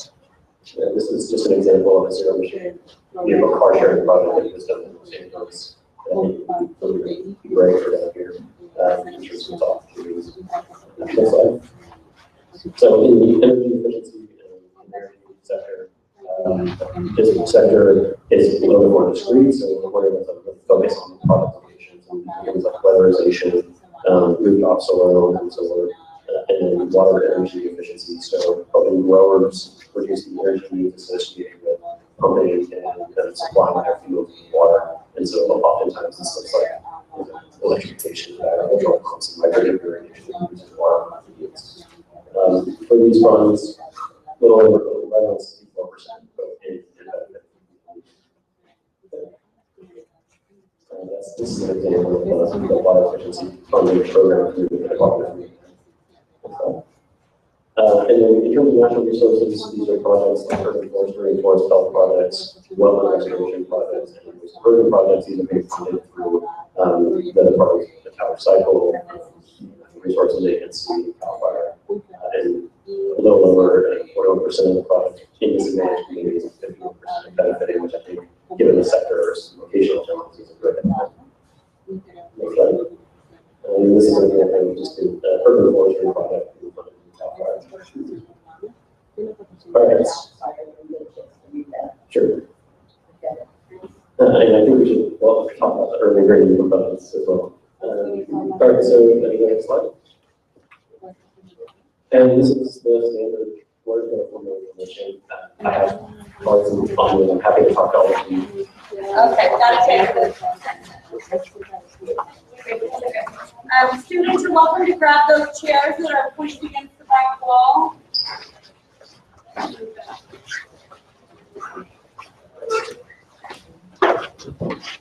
And there's a few more chairs I think we need back here if you need it. And there's some chairs over here.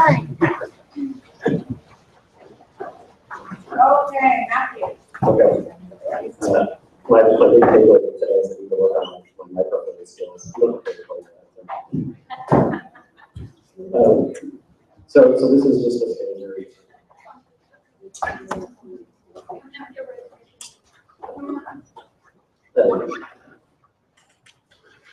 Okay. Are you supporting? Okay. Okay. So, any questions, clarification? Processing. I'm sorry, we're just ECHAC members. So, there's two questions. The first one is on slide. Yeah, the mic would be good, wouldn't it? Yeah. Thanks. So on slide 17, which is where you show the appropriation, what drives the decision making here? I see money being expanded in certain areas in 2015. I think one of the things that concern me is a program that we've been making very effective for our communities by doing outreach and enrollment for families, or facilitating it, because the folks who actually are contracted to do it don't do a lot of outreach, but we've been connecting people up as energy efficiency and weatherization. And it looks like you cut the CEC's energy efficiency from 20 to 0, and then in the wetlands and CAL FIRE, and again, CAL FIRE has been doing a pretty good job with the money they've had. You cut them to 0, so what happened? What's up with that? Did they just not spend their money, so they didn't need it anymore, or that seems unlikely, but I guess. So I do want to make one point really clear. The Air Resources Board does not have the authority or the responsibility to identify the specific funding amounts by state agency. It is entirely up to the governor and the legislature in enacting the budget. Say no more. Okay, so, the other part of this is, are they able to use some of this funding this came to me after a conversation with our friend Skag here, yesterday, but of how important this idea of we're converting and we're sticking all this technology in these neighborhoods. We talk a lot about hiring people from those neighborhoods, but then of course, what people say back to me is, well, where we can. Well, that's really a way of saying people don't know what they're doing, they don't know how to do this work. So, do these agencies have the ability to modify these plans to include workforce development? Yes, with the additional expectation that those projects and funding are using greenhouse gas emissions. So, sure, that is an example. If a state agency would like to do energy efficiency in public buildings, it can include a specific project, like a specific building for weatherization, and part of that project includes bringing workforce training, people to do workforce training, how to weatherize the building, how to install solar. So as long as it's a component of getting this greenhouse gas reduction, that's a component of the program. You, in fact, committee in the discussions with the agencies have encouraged them to do just that. And then I think they're evaluating it. It would seem to me that working with local vocational schools and community colleges especially would be a great way to channel some of this money to get more bang for your buck. You need a lot of people who can do work in these kinds of areas. And to do it in the middle of a shovel-ready construction project is really difficult on the contractors. And it really makes the cost, both the program's cost goes way up artificially because you've got to slow down, or you've got to actually have one trained person where you have a trained person. You're kind of training them on the job, and the project ends. It may or may not have enough skill set at that point to actually take another job or go up.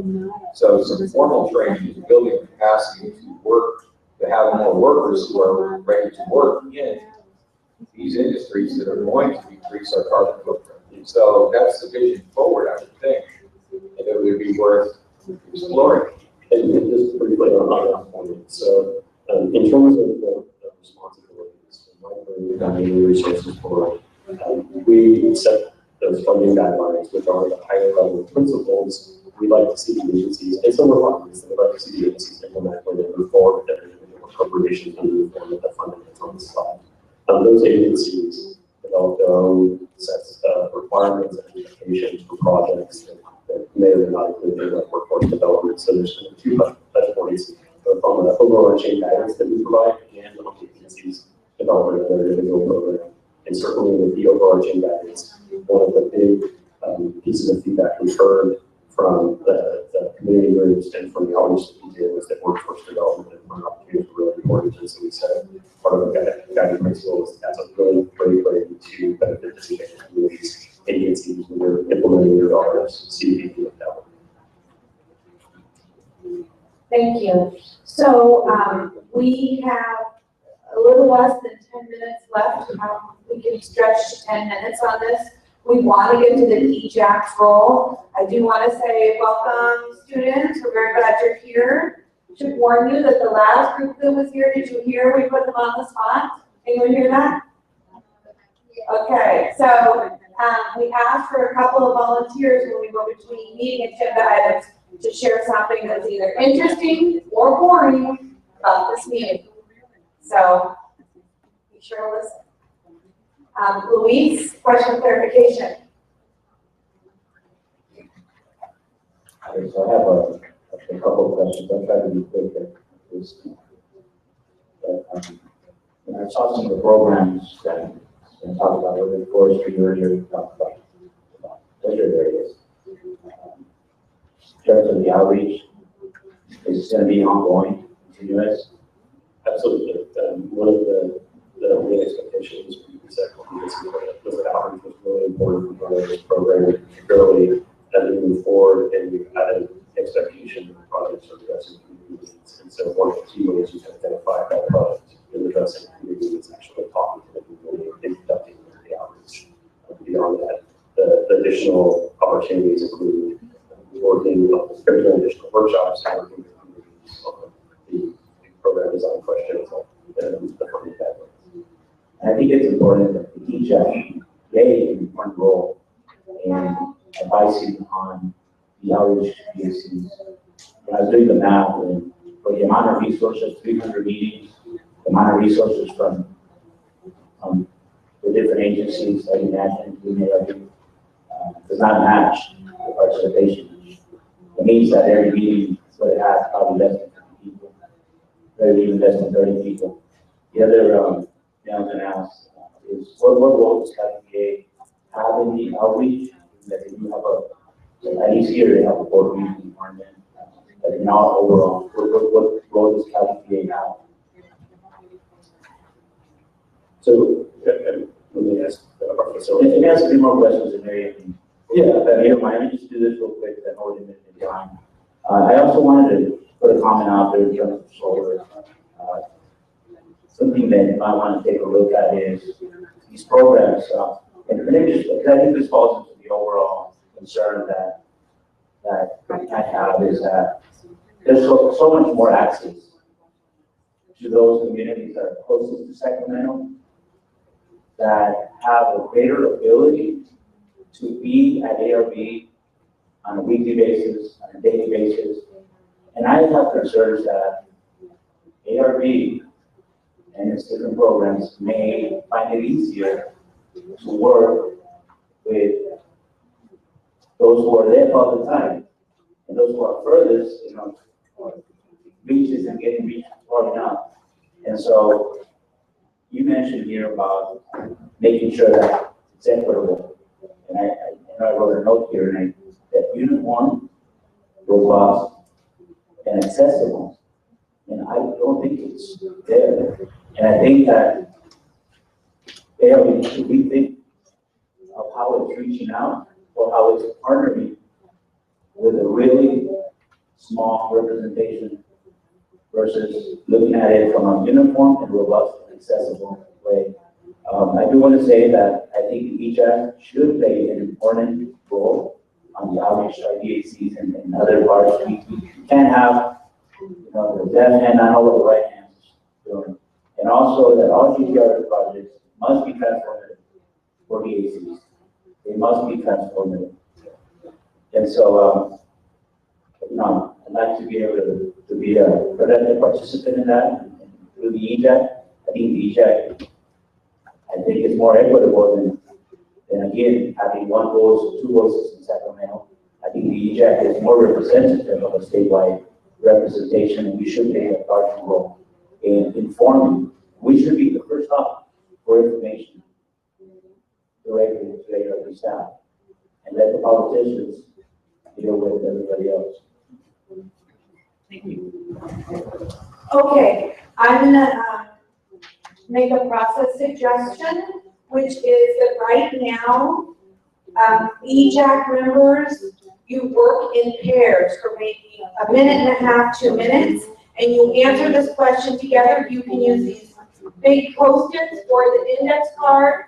What do you think EJAC's role is? I feel like we have to jumpstart this conversation. So quickly, with whoever you're sitting next to, what do you think EJAC's role should be specifically? And then we're going to hear from you.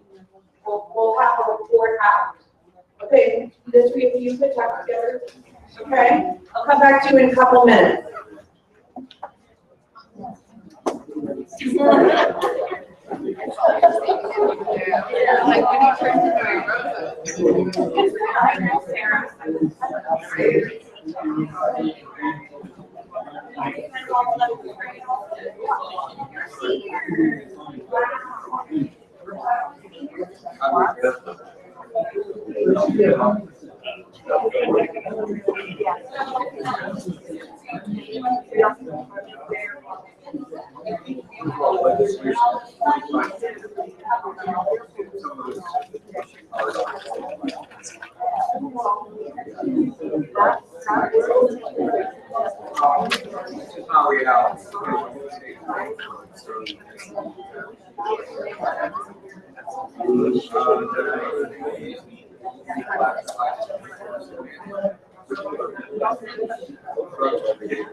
There should be a path.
Okay, I hope you've had enough time. So I am looking, if I could have everybody's attention. Yoo-hoo. Yoo-hoo. So I just want to pop very quickly from pair to pair, and if you can report out what you think an EJAC's role should be. Here we go. So outreach and accountability, informing the guidelines and the investment plan, and really, like Louis said, helping with outreach, checking in, and if there's priorities, helping the agencies prioritize funding as the programs continue to go forward and we see opportunities or changes. Okay, wait, help me, Katie. I want to make sure I'm getting the figures. So accountability with the outreach. No. Outreach and accountability. As two separate but related. All right. There you go. And helping agencies prioritize and informing the guidelines and investment plans. Okay. Continuous oversight, just ensuring that the monies are in the ground in an equitable way and, geographically, but, make sure that they're making a difference on the ground and not all going to that valley or something. So, because right now, the way it is, EJAC, we get together like every 3 years, right? And it's just like a short period type of thing. But having it so it's just, year after year, maybe with a couple of meetings, having some oversight, reading information data, and just making sure that it's happening the way it should be happening. Okay, so just to re-clarify, and especially for those who maybe have just joined the meeting, what you all are saying is you would like the EJAC group to assist with the outreach, or be involved in the outreach, to be involved in the accountability, to help the agencies prioritize and provide continuous oversight. Yep, okay, keep going. Guidelines. Oh, guidelines.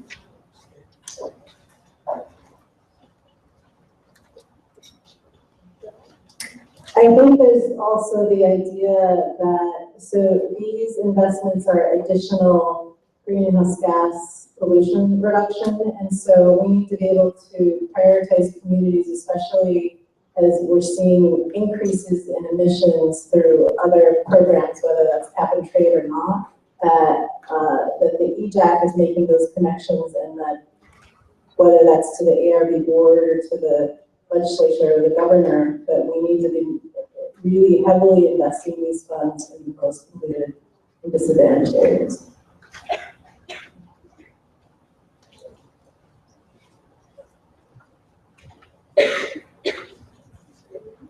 So, two things. One is I just want to make sure that member of the public just wanted to highlight that we're really concerned about the large area in here highlighted as an area that has not been touched.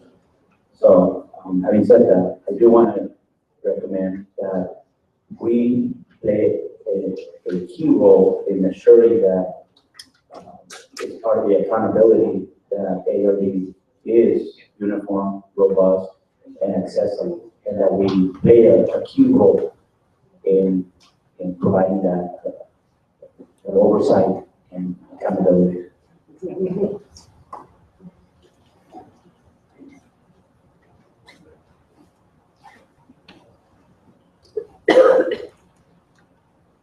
So I think our group said many of the same things. So we said many of the same things. We want to play a stronger advisory role around the investments.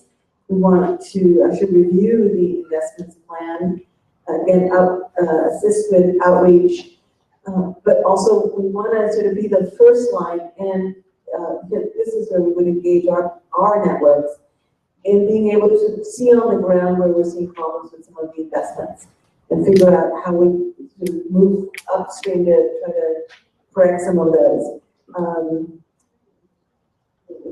Developing sort of guidance around some of these investments. So defining what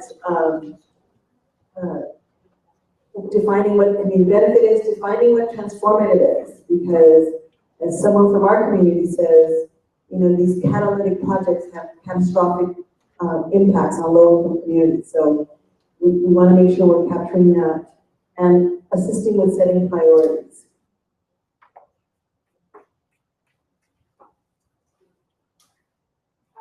Great, I'm glad you went before us, because two of those were the same ones that we had to support the defining and tracking of the benefits of disadvantaged communities, so I want to support that.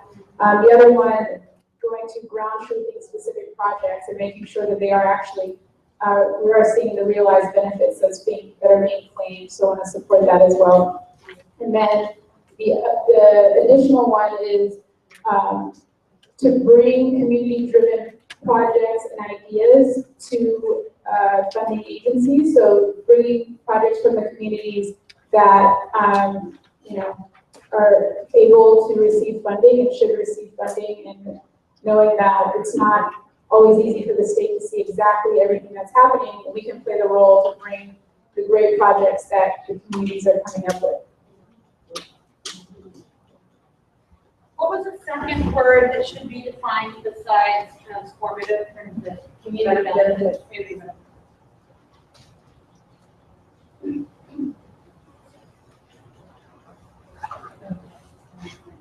I just want to make a quick little personal apology. I had eye surgery in February, and because of the change, it's taking like 3 months for my brain to get back to what it used to be. And so I feel like that this stuff I'm not as sharp as my normal self. And so I just thanks for being patient. I can tell I'm not my regular self. Yeah, go ahead.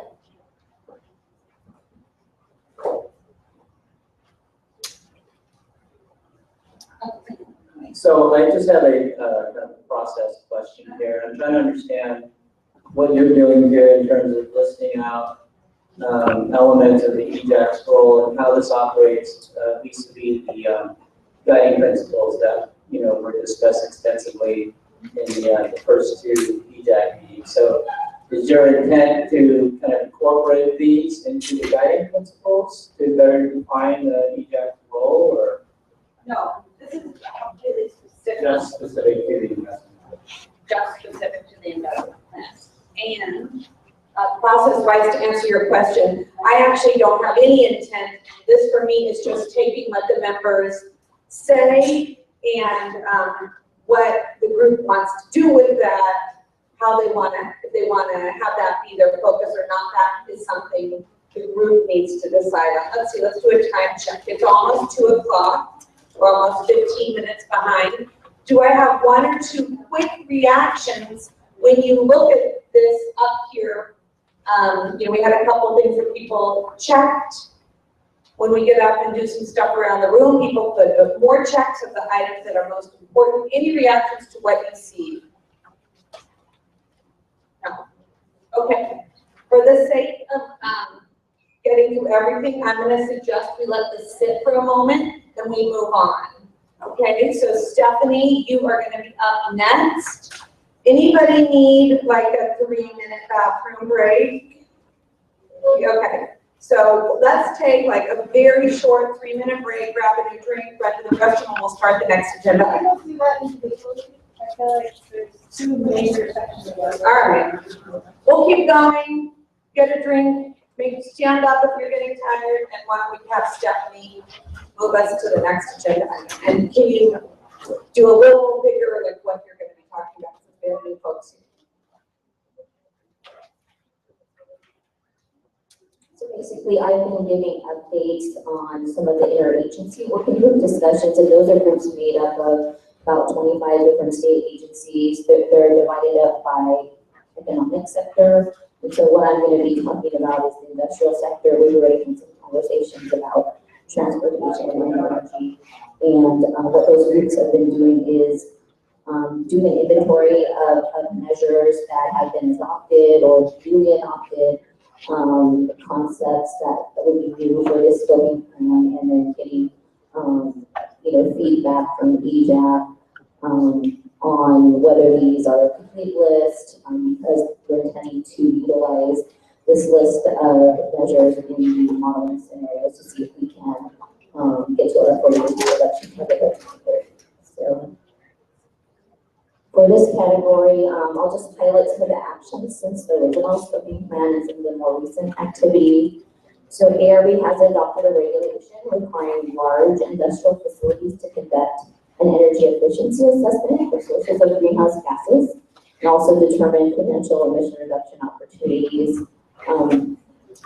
The results of those audits have been compiled into reports, and I understand they're being posted on our page as they get completed. ARB staff is also currently working on an oil and gas regulation, and that would apply to the production, processing, and storage phase of that. It's intended to reduce fugitive and vented emissions from new and existing oil and gas facilities, and that is anticipated to go forward for adoption during the first quarter of next year. Some of the measures on high global warming potential gas action or early action measures that the ARB did adopt by the January 2010 deadline. Several of those are actually listed in this table. Further movement in that area is proposed under the pollutant strategy. And in this table, the reason why the last 4 line items pertaining to IGWP gases are listed as possible is because we feel that the most traction in that area can be achieved through national and international agreements. And we're hoping that action on the Montreal Protocol sometime this year will actually get us there. If we don't reach agreement, then we are talking about ARB evaluating feasibility and the phase one for them just for California. So that's why those are listed as possible, at least at this juncture. The other major measure for this category is the cap and trade regulation program.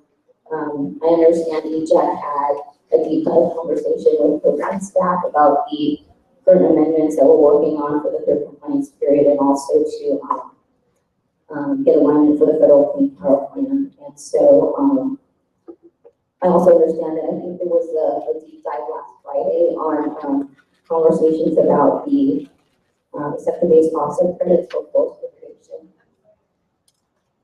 sorry, there was a deep dive conversation last Friday on, offset credits for deforestation. And so I don't, those are the main things I wanted to highlight.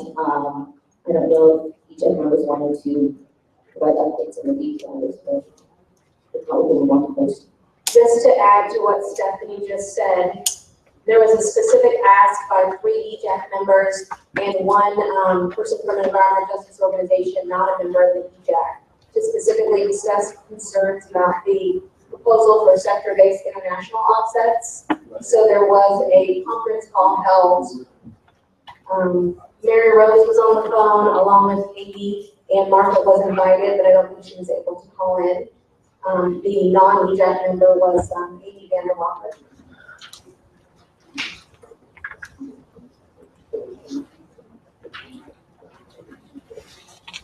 Justin, do you want to just finish everything else you have to present, and then we'll take a comment from the deep dives, and then go right into recommendations, so we can kind of get to recommendations?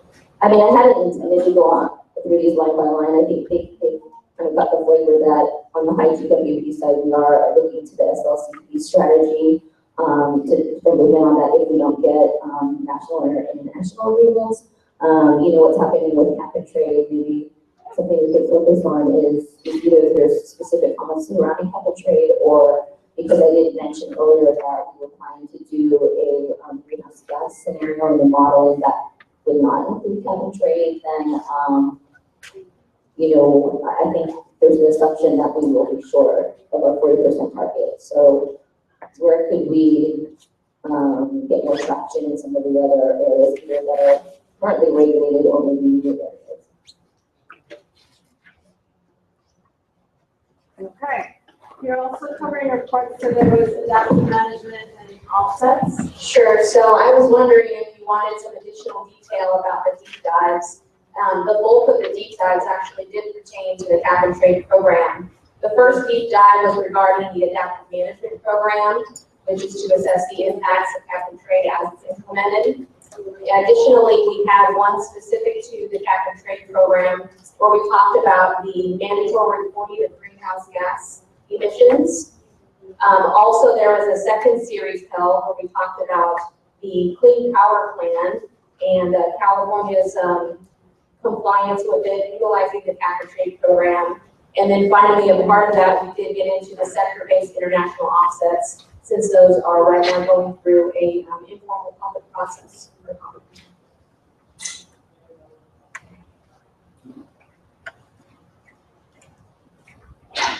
Well, I'll kick it off as usual. So I participated in most of the deep dives and on the additional red calls after request from CEHA to sign on to a letter asking for delays in those appointed workshops.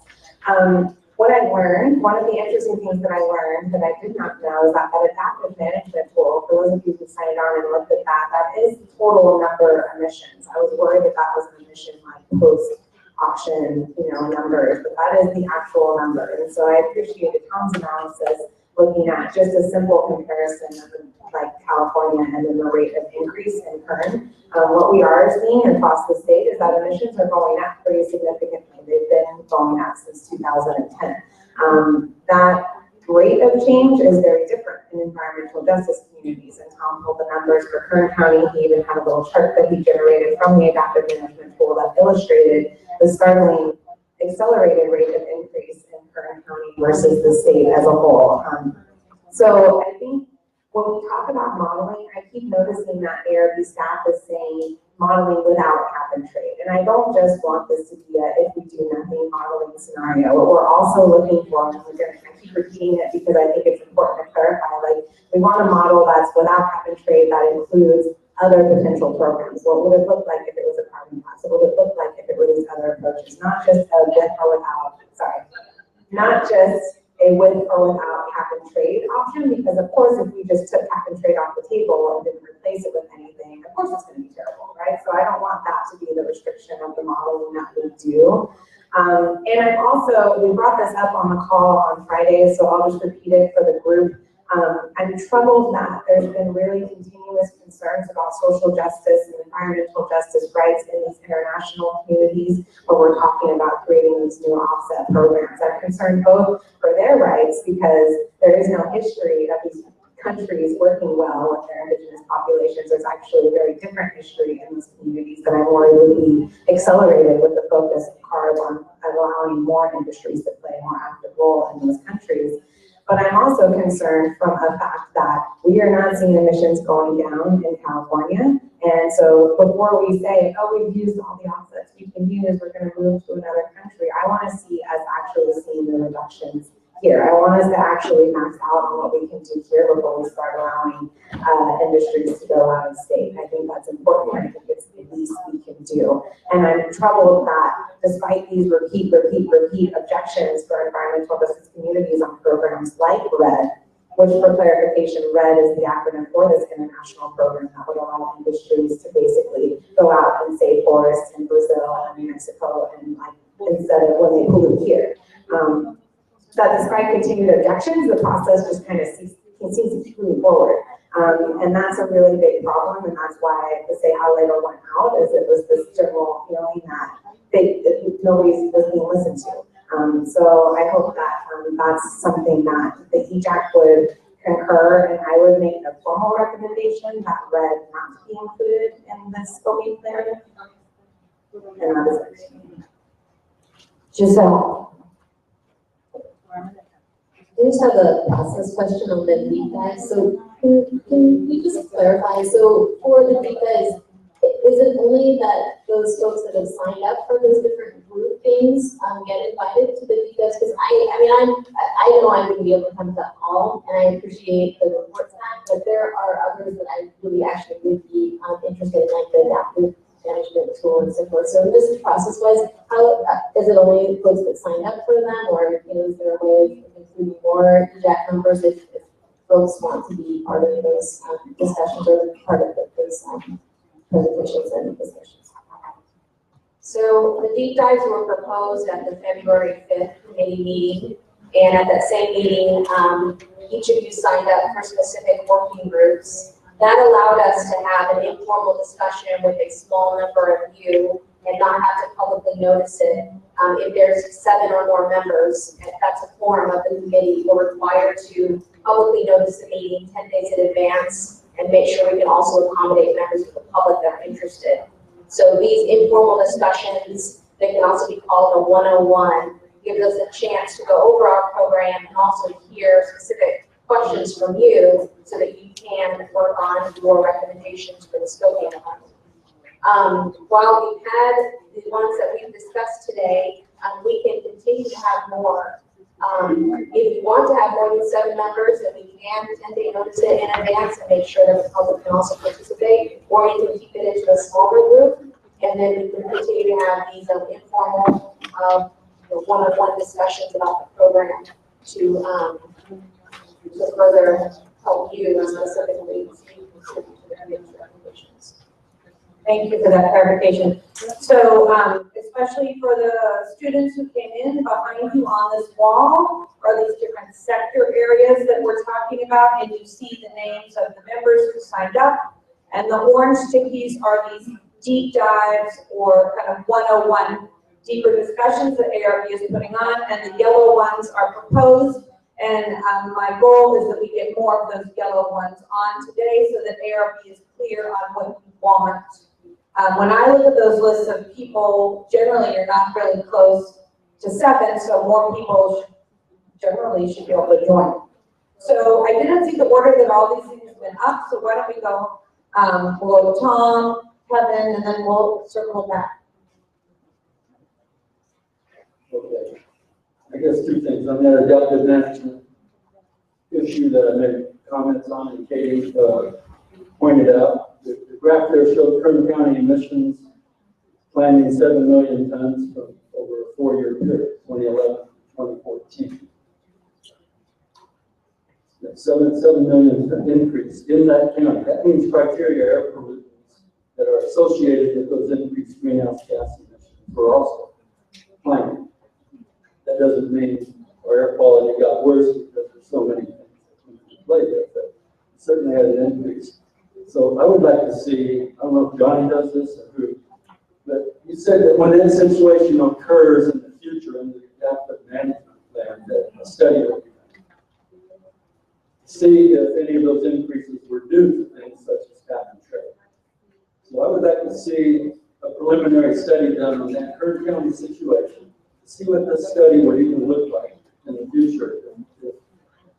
You know, explain why emissions went up, how it was or was not related to cap and trade, and how coal pollutants may have gone up or down at the same time. You know, I'd like to see, it would be like a practice study for the future that we could all see and make comments on that, see if it helps out. Is that possible? So what we do is, the current process, we look at individual facilities and where emissions are going over time. We look at situations where you have a group of facilities and see where the emissions are going. When we're doing the analysis with the grouping of facilities, we'll also compare that to the corresponding county level emissions, as well as maybe at the air district or at a larger geographic scale. That'll all be part of the research, review of the emissions, the analysis. So we look at whether or not emissions are going up, they're going flat, and then also observing if they're going to be decreasing. Now, we'll prioritize, of course, look at the increases, but also through this, you're bringing up pollutants. And so if we see situations where emissions are going up, we'll look at corresponding criteria and toxic emissions for those facilities and see if those are going up. Because again, those would be causing the localized impacts, not necessarily the greenhouse gases. Greenhouse gases are used as a surrogate or a proxy for changes in emissions in connection to AB 32 related activities, which could be one reason, could be cap and trade, could be changes in efficiency or changes in production. There could be a whole gamut of different reasons why emissions are going up or down. It'll just be part of our analysis to go through to try to investigate what is going on in these situations. So I'm requesting, can you do that? That's for us. Let me answer that question directly. When we go to the board this year with our proposal for adaptive management, that is exactly what we're planning to do, is lay out the process and also discuss to some degree kind of a preliminary analysis, basically a run through of the process that we've laid out, and kind of discuss with the board and the public what that suggests. And then as we refine the process in the coming months, we'll get into the what are the potential causes and some of the things you're talking about. So that the kind of pilot scale evaluation is exactly what we're proposing to do. Thank you. Look forward to that. Yeah. I just have to remind everyone, we are kind of quickly running out of time. We have 15 more minutes for this piece, and we want to get from you every single recommendation folks have. So even though it's super frustrating, the more you can be like, here's the wording in my recommendation. If we have time left within the 15 minutes, then we can come back for more Q&A. That was clearly recommending that analysis be done. But on the RED program, let me give an analogy. I'm fortunate enough to own about 5 acres up in the Sequoia National Monument with several thousand trees up there. I could, in theory, cut a lot of those trees. I could do logging like that. There's a lot of permitting, even on the private process. I could do it. Someone could pay me not to do that. That'd be fine. I don't intend to do it anyway. But now, about half my trees died in the last 2 years. You know why? It's climate change. It's all these greenhouse gas emissions that we're putting into the air. So even though you were paying me to protect that forest, it's still being destroyed. So you got to get real reduction somewhere here in California to stop. The tropical forests are being destroyed because of California's emissions and the rest of the rich world's emissions and our consumerism. That's what's driving the destruction of the tropical forests. Our greenhouse gas emissions up here and our demand for more and more and more all the time. That's destroying the tropical forest. Yet you're saying with this RED program that the oil industry can keep polluting our air in Kern County, keep putting massive amounts of greenhouse gases in the air, and mitigate that by protecting the tropical forest. It makes zero sense. So don't just disregard that whole RED idea and get the offsets in California.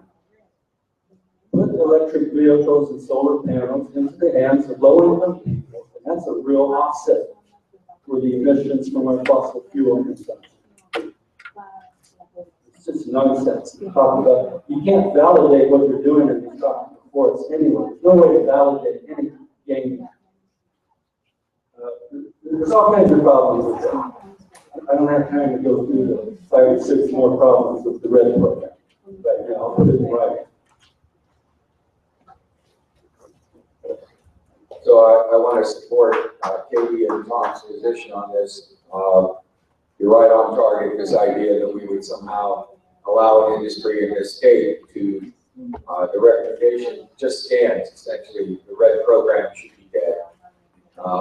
Simple enough, I don't want to, harken back to the 80s or anything like that, but the point is, that problem needs to die.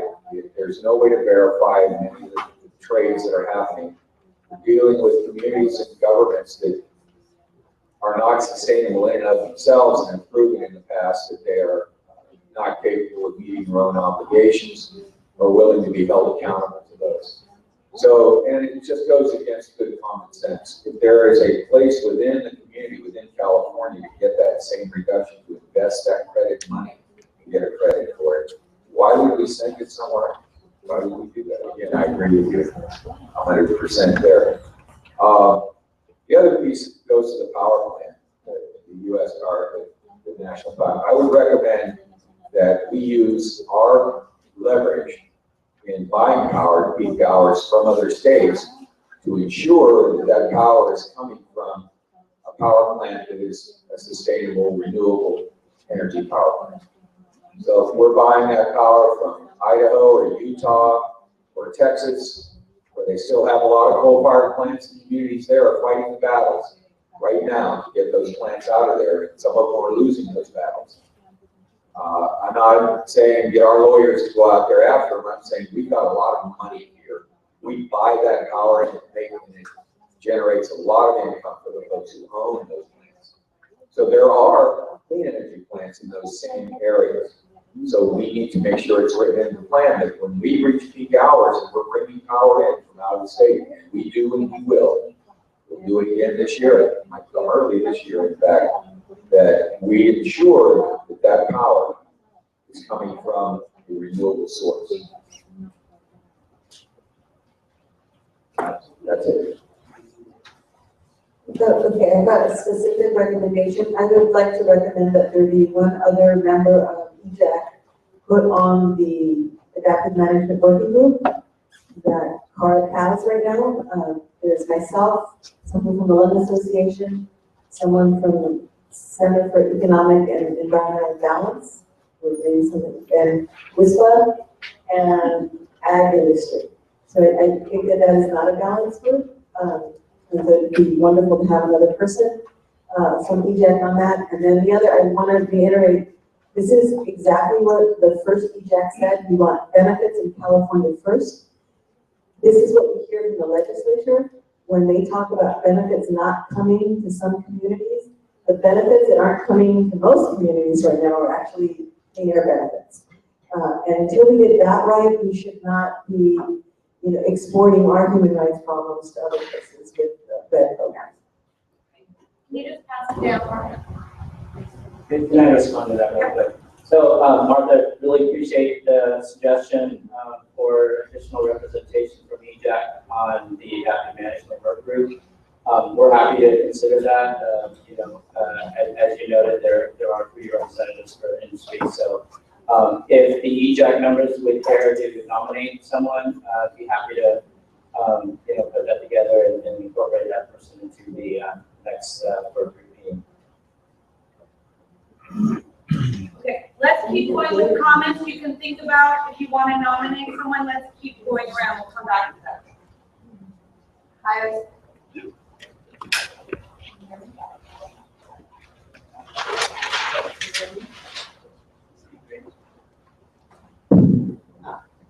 I was part of the I was part of the deep dives for both cap and trade and offsets, and so I want to be able to give a little bit of a report to get to the recommendations.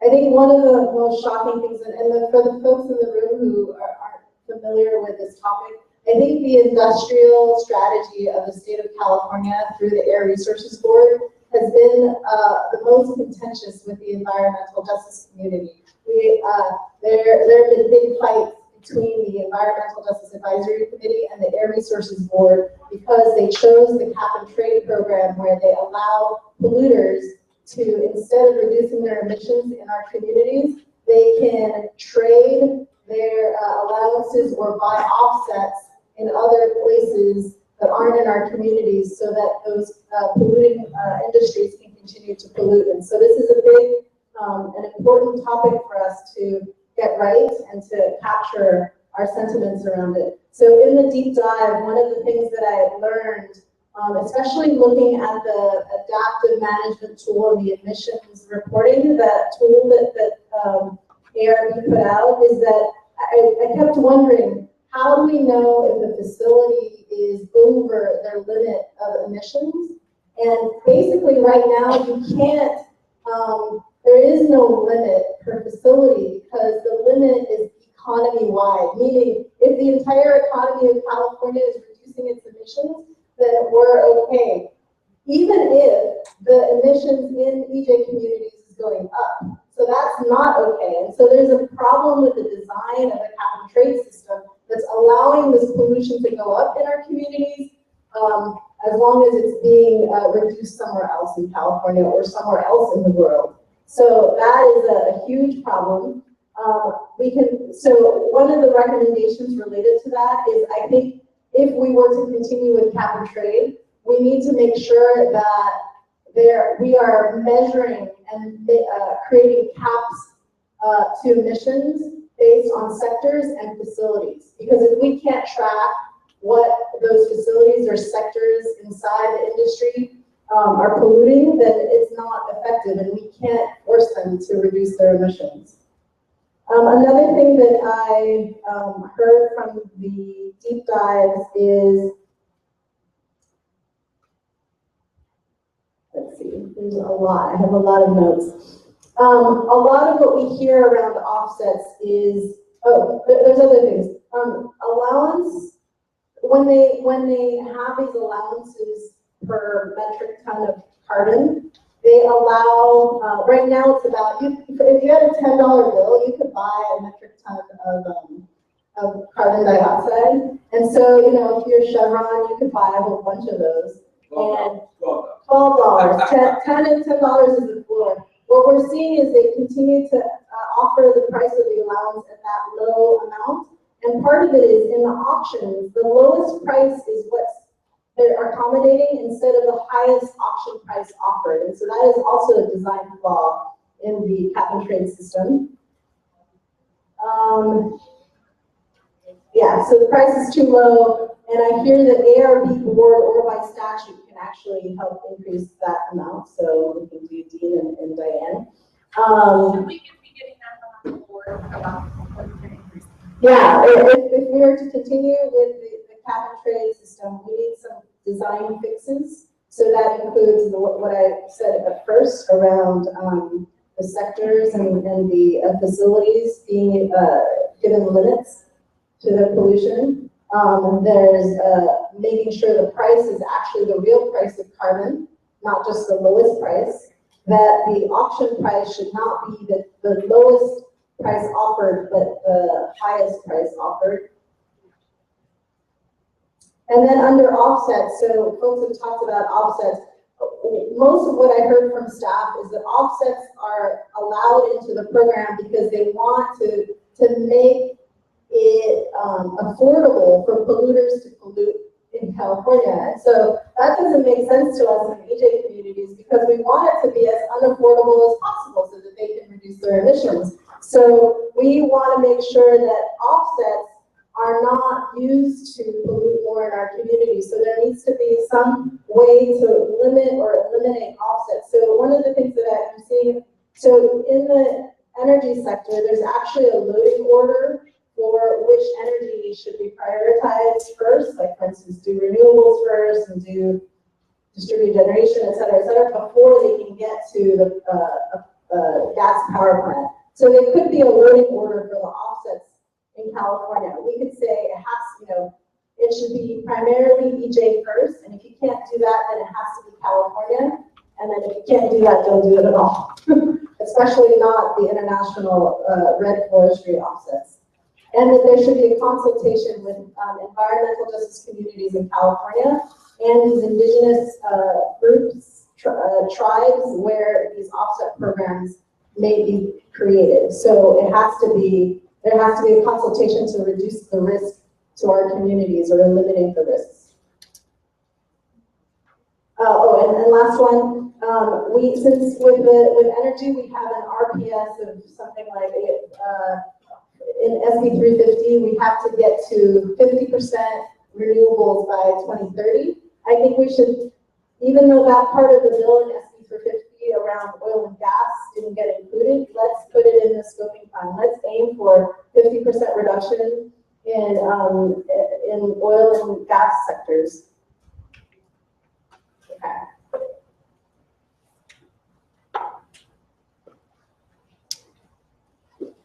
So, another comment on the deep dives. I think this deep dives need to be accessible to everyone, every member of this. I'm not here participating partially. I'm here participating fully. I need to be a part of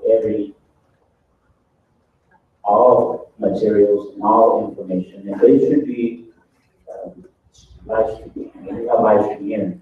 I don't see why they can't be live streaming and be made available to the public.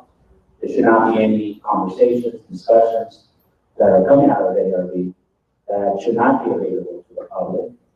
And I think there's a way by live streaming to get all members involved and give them the link. People can participate as they like to participate. It may not be as interactive, but I think people can have their questions, whether answered at the moment or later. But I also wanted to make a couple of mentions. One is, I think it's important to have mandatory reporting. It should include real-time monitoring and oversight. And if there is no capacity to do real-time monitoring, then that needs to be built in. Then you need to put serious consideration into crowdsourcing and citizen science. Also, it seems to me that, just give you an example like the SoCal method. It seems to be always the case that it's cheaper to mitigate elsewhere instead of where these incidents are occurring. And that is something that, again, these types of offsets seem to happen where the emissions issues are occurring, not somewhere else. And the steps is also something I wanted to bring in is, with the ARB, what is the mechanism to bring restitution to these communities where these violations are occurring? And what is the responsibility of ARB when it comes to its projects that was hard to bring out. Its programs, these steps need to go back to these communities where these violations are occurring. And I don't think ARB currently has a program or a plan on how they're going to do that. And so I'd like to see more of that going back to the communities, disadvantaged communities, or any community where these violations are occurring.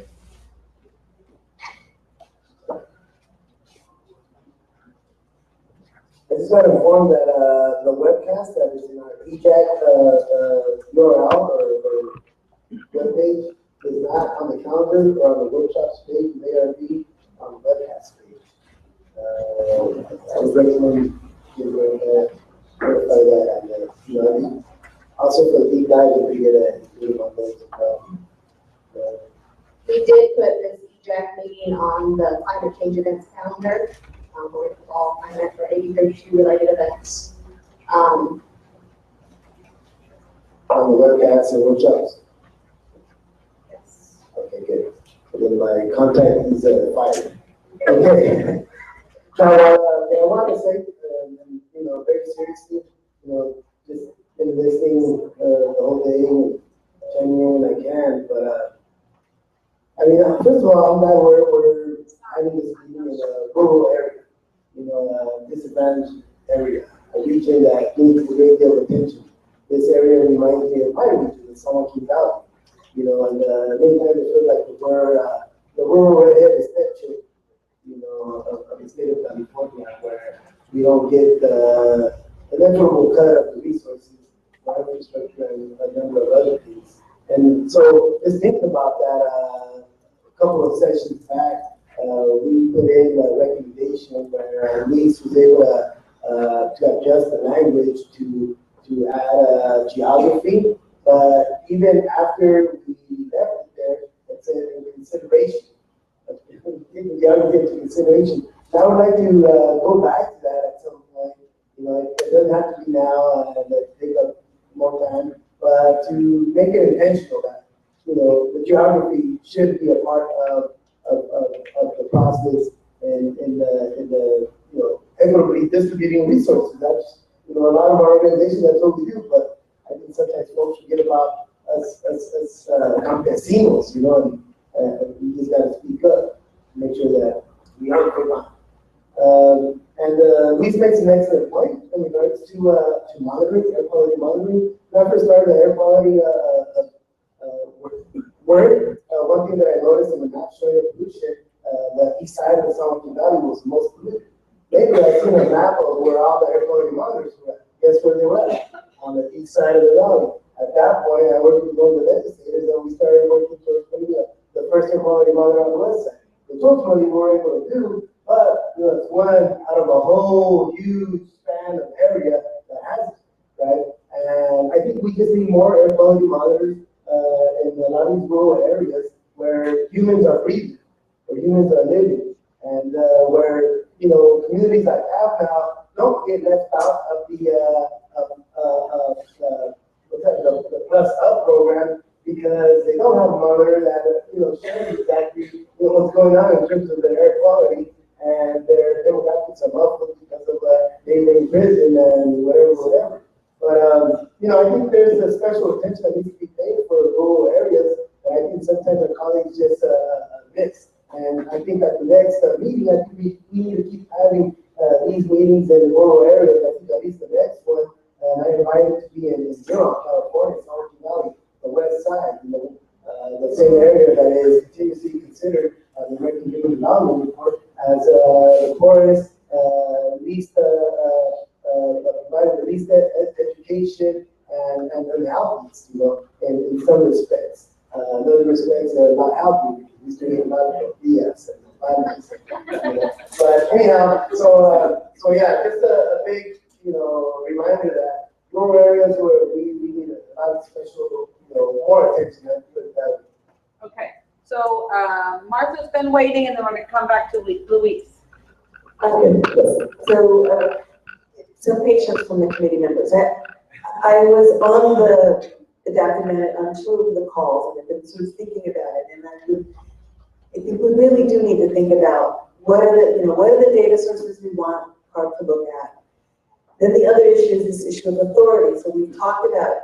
We all want real-time reporting about what's happening. And one of the things I hadn't thought about is actually some of these aren't violations. There may be increases, but they're not technically violations. So it means that a facility by facility may have, overall in the region, things have gone up. But when you look at facility by facility, that one is still complying with its permit. That one's still complying with its permit. So these are fundamental design flaws that I don't know that we have a handle on just yet in terms of, I think we know what data we want, and what to do and how to understand that data, and then what to do once CARB has collected the data. And I can't believe I'm saying this, there's not a lot they can do because it's at the air district level who has authority to act. So we're gonna have to figure that out, and maybe the best thing we can do this first year is figure out the architecture for the data collection that we need. Really think about it carefully, and what is in the purview of CART to do. And then, I'm not sure what to do with the rest of it, because, you know, we gave up working at the air district, because we couldn't do anything under Barry. And now, you know, now things just got worse.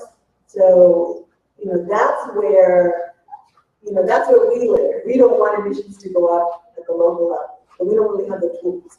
Not only to measure it, but what happens when they're legally allowed to permit that much? And what does that mean? You know, so I don't have a recommendation or thought, but it's been really troubling me that we don't have, we don't have tools. And so all we do is talk at cross purposes. So that, if anything else, we've got to figure that one out. Please. Oh, go ahead. Johnny, did you respond? So one thing I wanted to let the committee know, Martha has been talking about a work group, and I just didn't want it to get everyone confused with deep dives and other things that are going on with the EJAC. And so let me give you just a little bit of an overview of what the work group is and what the purpose of it. And so it's the adaptive management.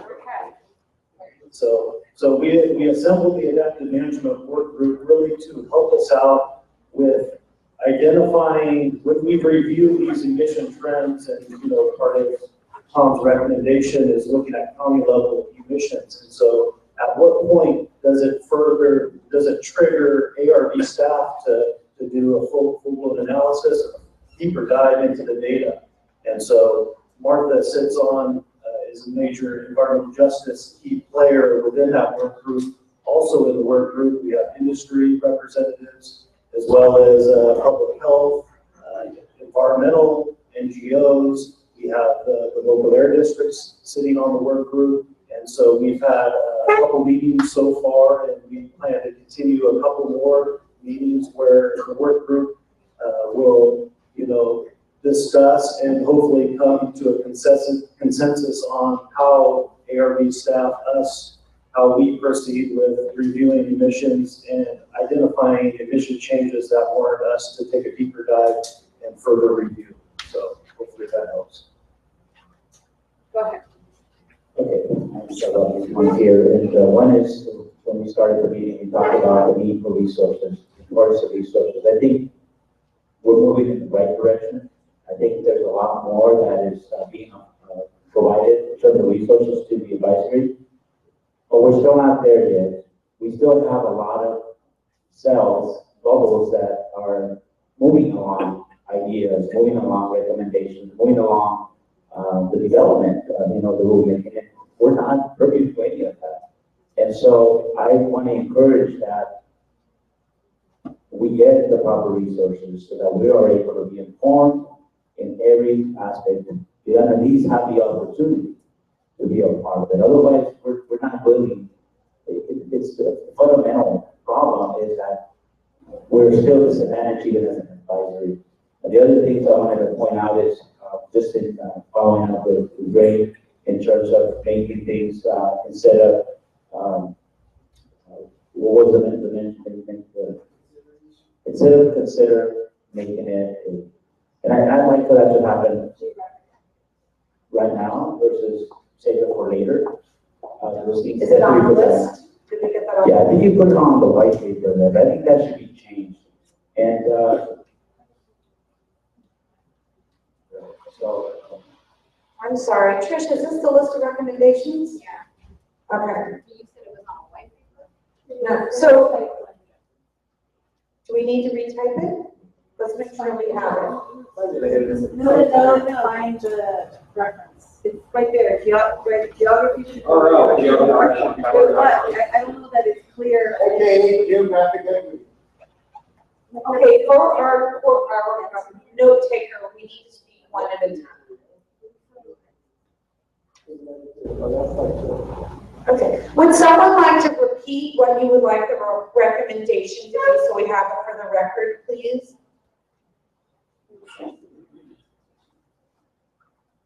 So the geographic consideration was initially in the transportation recommendations. So So you mark it here and you also mark it in the transportation recommendations. And instead of putting geographic considerations, you put geographic equity. Okay, so Trish used geographic equity rather than geographic consideration. Ray and Elise, do you feel like that language gets it, or would you like different language? Eleanor really makes a good point in terms of, because it's a density, right? It's one of the reasons why, we are, less competitive is partially a great part due to the lack of density that, say, Boyle Heights has to, Huron or something of the sort, and so, that's, how can we turn that, throw it out there for recognition.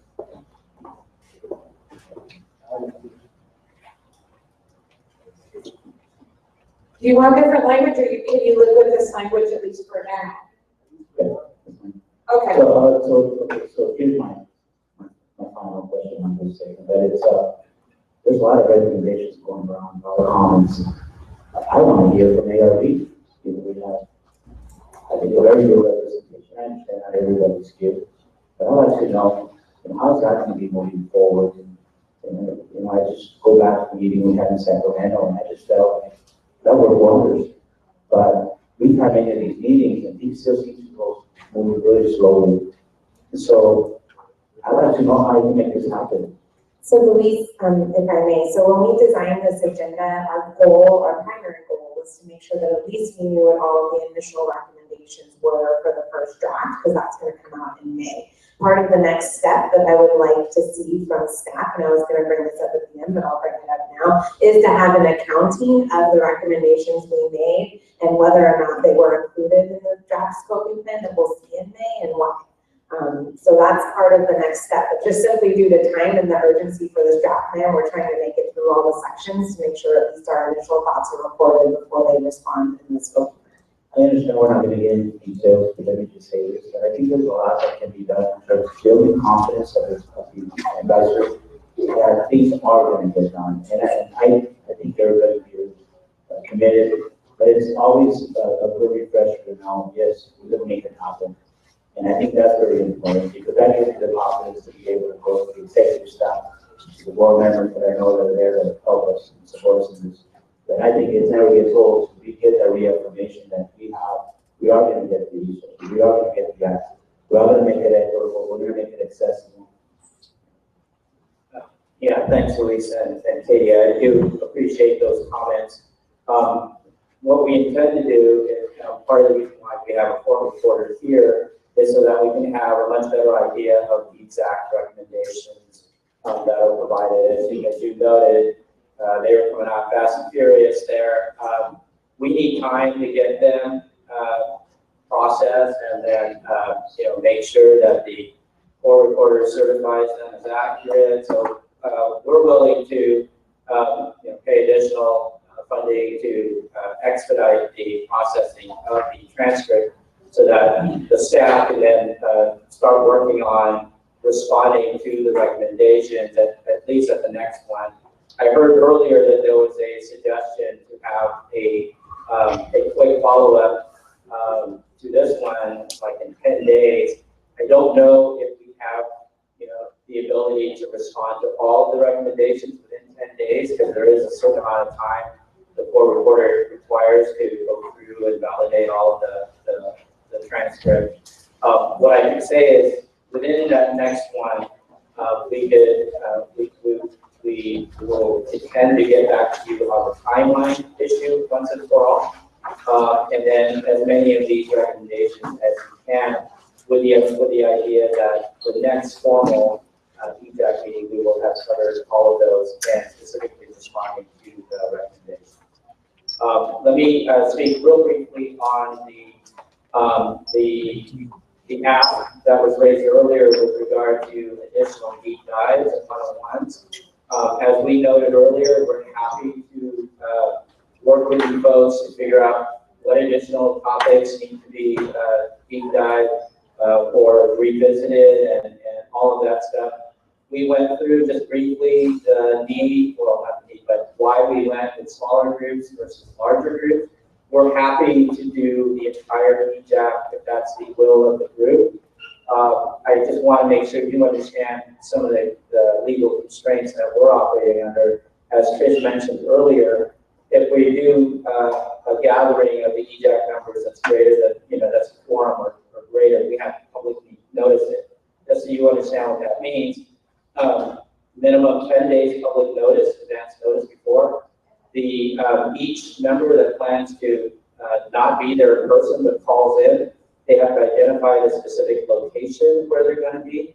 That location needs to be ADA compliant, and it needs to be open to any member of the public to come in and join you. So if you plan on, calling in from your home, that would be, it's not something we recommend calling in from your home on these things because of those sort of constraints. But I'm not saying that's, we're happy to work with those, but I just want you to understand some of the logistical and legal challenges that's involved there. But we're happy to work with you to make that happen if that's available. You could turn them into public workshops. And that's fine too. Each one of these meetings is a challenge for us. So I just want to make sure everyone understands that. Okay. So I had a quick comment, sorry. Did you leave? No, I'm just standing, but because it's in response, is it okay? Yeah, no. Okay, so I have a real challenge, so we fought really hard to have the court reporter, and it's wonderful. But it's sort of like good cop, bad cop. And so I have a real challenge, and I don't even know how to work right now about actually complying with one of our requests and then using it to justify sort of delaying action on some of the things that we're asking for. So I think that given that Trish is taking notes on the recommendations, that we may not have to wait. I think that's important for our legal record and long term, but I don't think we need to delay. Yeah, that's a fair one. Okay, quick, and then I'm going to be making a suggestion for what we do between now and we adjourn. Go ahead. So I just wanted to come back very quickly to the geographic equity issue because I don't think it's clear enough, or at least not to me. And I dealt with this a few years ago with Department of Health Services when they were letting out money to communities to enroll people in the new Medi-Cal programs when the adults became eligible for Medi-Cal. And we were able to negotiate this geographic piece, and we got them to change their formula, and there's a formula for applying this funding. And so we got them to agree that geography was equal to density in scoring. So I don't know how to put that in here exactly, but that's what it came down to. Because they're storing all of these proposals for where this is going to go and where the money's going to go. So we found that geography was very low on the totem pole when it came to scoring, like a 2, whereas density could be 3, 4, 5, 6, even if it was high density. But we were dealing with, and we continue to deal with, 100-mile trips just to get to certain communities. And so I just want to make sure that that is captured in there. Great. So, thank you very much. So here is my recommendation. It's 10 minutes to 3. My goal is at 3 o'clock. We are moving towards, I'm going to be asking you to be using your Post-its and different things, and we're going to be moving around the room, putting up what deep dives you want, getting into issues around the timeline. If we do not get to that, you will leave here frustrated, and we absolutely have to get to what you're going to be doing next so there's clarity. So what I recommend that we do now is we have Stephanie do her short introduction piece for this last agenda item.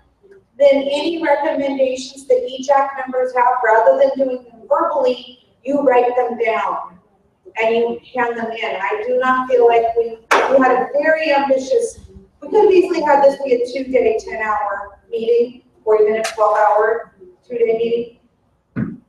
We don't have time to do 20 more minutes of verbal comments. You won't have enough time to run the time. And so while you're doing the handwriting on court reporter, these are great. So I have one client here. Okay, so Stephanie, is that okay with you? Does anyone want to say no, we can't do that, you want to spend the rest of your time verbally doing recommendations and skip next steps? Okay. I don't want to preclude us from moving on to the next topic, but I just want some clarity about how to proceed on recommendations for this last section. Do I need to give them to you before I read it to my plate, or do I email them to you, or, wait for time? You are welcome to email them. Individual recommendations for them to come from the committee should really be brought up right now, so I would expect you to say them verbally at the very least. I'll try my best to capture them, but from you individually through an email, it's just from one member, it doesn't represent the whole committee. Okay, but each individual person who's sharing their suggested recommendation, are you considering that? We're doing it right here in the public meeting, so I just want to make sure she speaks up. So does that mean that my process suggestion that if people write it down and hand it to you, it doesn't count, even though it's happening during the meeting? I don't know how the other members will know what it is. Can we say keywords and then? 1 minute. Yeah, you guys can do it all. You can do whatever you want. It's your group. I know we're not taking votes on anything here. This is just for us to throw out all of our ideas. Exactly. For the next voting plan. So if I have to take a minute to say the 3 things I want here to working plans, I can do that right now. I also have it right now. So whatever you do. Great. So, Monica, could you work on writing down whatever you want right now? And the other thing is, if it's said out loud in the meeting, and say you were verbally impaired, it would still count. So even if you have to leave, if you leave it, someone can say it out loud. Okay? Is that cool? Okay, Stephanie. See if I could do this really quickly, maybe highlight a few things. So for the natural and working land sector on March 25th, there was a workshop in Sacramento, and one of the things that was produced with that is a discussion paper. So hopefully the EJAC members did get a chance to read that.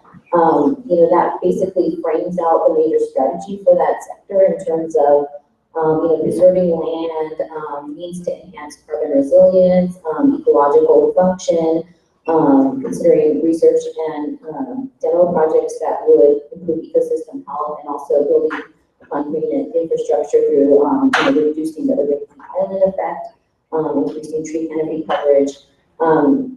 To the extent that some of those goals in that paper were able to be kind of more quantitative, some of them are in there. There's some thresholds of acres of managed wetlands to be restored. I believe the forest sector also has some, targets for bringing numbers of acres under managed lands. And so one thing that I was thinking about when Luis was talking was, I think one of the land areas that might be missing from there is the desert lands. I know we have a lot of coastal and riparian areas and other things, but maybe we'll want to take a focus on that and see if there's specific recommendations for desert lands. As far as the agricultural operations go that are not land-based, the ones that pertain to animal operations, we're basically subsuming the recommendations from the shoulder kind of strategy, and that largely focused on the berries. And so that'll be promoting the 40% reduction target that you saw in the draft strategy that was released last September. So I guess some of the details we'd like to hear about that are that there's different ways to manage the manure and to do with the resulting biogas. Electricity generation is one of them, but if folks feel that the traditional engine route is not the way to go, maybe you want to see more AOD certified options like microturbines and fuel cells, or for the cleanup of the biogas into biomethane and injection to the pipeline, maybe that could be part of an integrated strategy where you use biogas fuel from dairies to replace diesel that's being used in the trucks right now. As far as the waste management sector goes, the major strategy there is also outlined in the shoulder plan improvement strategy that SLCB strategy. And that is building off of the 8341 goal of diverting 75% of organics by 2020 and 90% by 2030. That also has, various avenues to deal with the organics. We've been talking about perhaps doing a food rescue target as part of that. So that would just, reduce the amount of waste in the first place. And then once that is done, there's different options for managing the organics, composting, or put it in an anaerobic digester. So those are some of the things that we've been talking about in the wastewater treatment plant area. I think I mentioned this under the water sector, that we're talking about the ability to capture the methane that's generated there under anaerobic conditions and do something useful with the vehicle energy or for the and injection into the pipeline. So those are some of the main highlights. Thank you. So we absolutely have to give Kim a break. Kim, right? Yes, Kim needs a break. So let's take a few minutes where she rests her hands. Please write out your recommendations, and then we'll come to you to paraphrase it and hand it to Trish. We'll come back to you in a few minutes with your written out recommendation.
I'm gonna do that.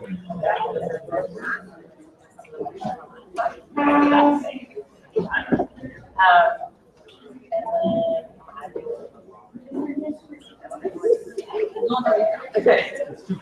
So,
Okay. We are going to keep going. If you are feeling an afternoon low, please go get some coffee or drink some water or stand up and run in place. Because for the next half hour, I really need people to be on their A game. What I'm asking from folks in the next half hour is really significant. And I know you're all with me. Yeah. Okay, because at 3:30 we're going to do more public comment, and we have to stay on time because we want to hear from folks who are we're so grateful that they've joined us, and many of us are on the last flight out and we cannot miss our flights, and so we absolutely have to leave on time. So if you're worried about the meeting not ending on time, don't worry, the meeting is ending on time. That's why I make so push. Okay, who wants to read out loud their recommendations for the record? Anyone? No commentary, just read it. Okay, well, first I would recommend the overarching principle that the state be building biomass, not burning biomass. By that, I mean using compost to increase carbon sequestration instead of burning biomass and releasing more CO2. So it's an overarching principle I would recommend. It is written down. That relates to, I'd like to repeat our recommendation from the 2014 round, so that could just be copy pasted. It's, I wrote it down under F2F. There's already found that recommendation. See, another recommendation is that we integrate the ground research around the carbon sequestration benefits of compost on grasslands. I've got sources in this document. Great. And then the last one is the funding and permitting assistance that increase compost operations, particularly in Southern California, as well as market drivers for using the compost and applying it to areas that are going to increase carbon sequestration and improve health. Great. Reading the next recommendation.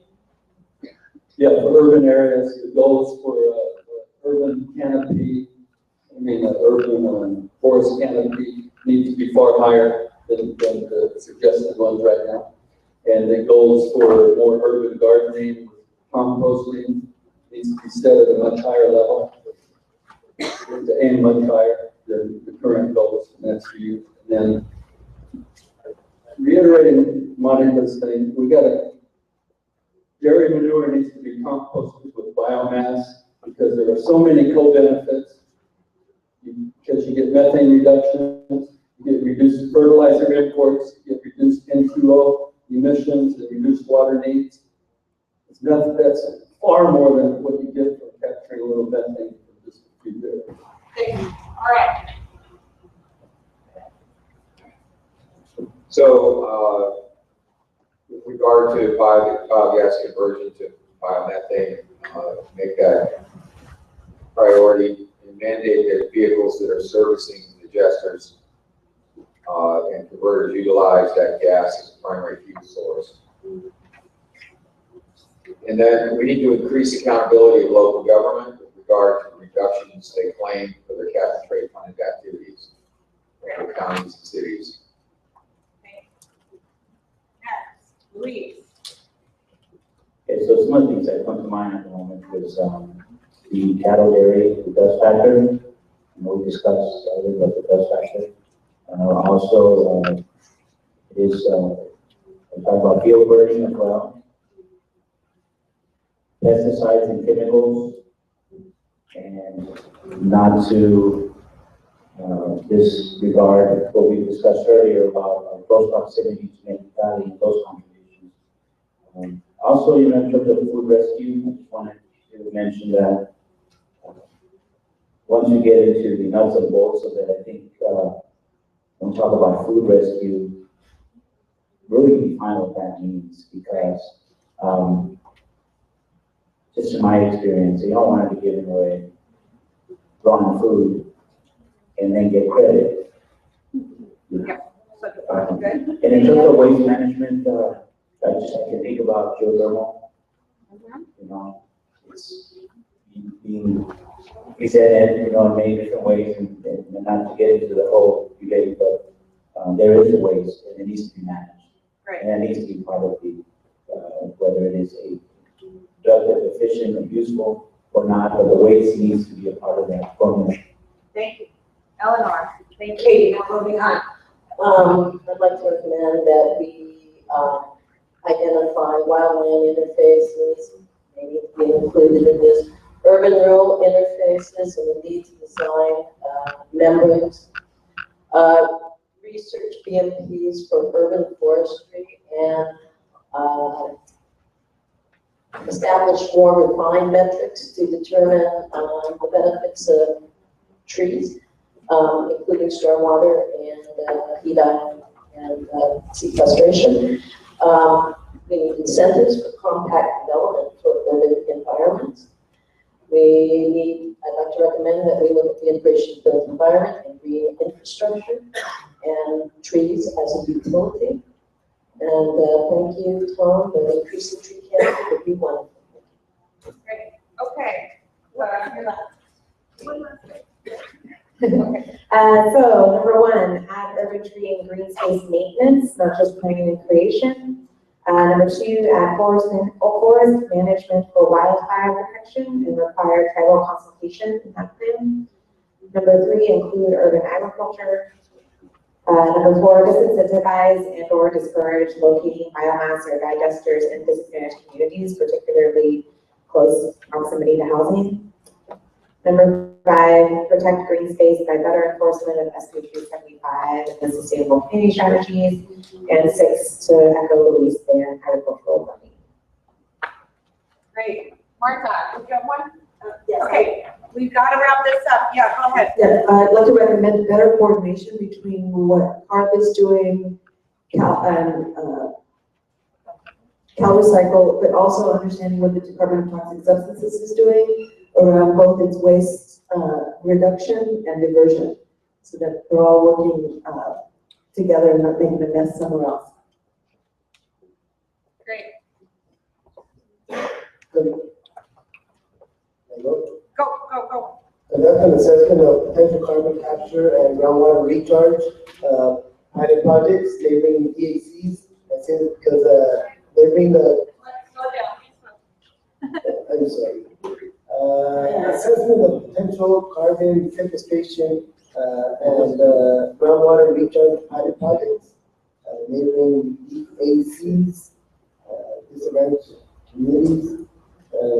And seriously, because there's a definite opportunity where that could happen, and around this community, they really put in about 8 valves, and subsidence is something that's real, and that's impacting the underground water resources.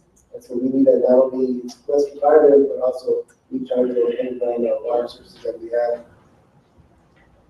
Thank you. Okay, what I want you to do next is take your big stickies, and I should have been handing out markers. We're gonna dive into two things.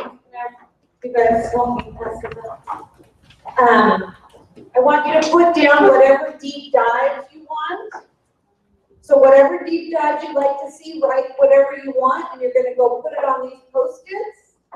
So I'm asking all the EJAC members to get up and get out of their seats, even if you aren't putting any deep dives up. And then you're gonna meet me on this side of the room, and we are gonna talk about the poster paper over here, which has to do staffing, what's gonna lead us into our timeline discussion and next steps. And then we might be moving to the back of the room. Everyone up, put your deep dives, and then meet on this side of the room, please. Yeah. Put whatever you want up there. Yeah, you can do whatever you want.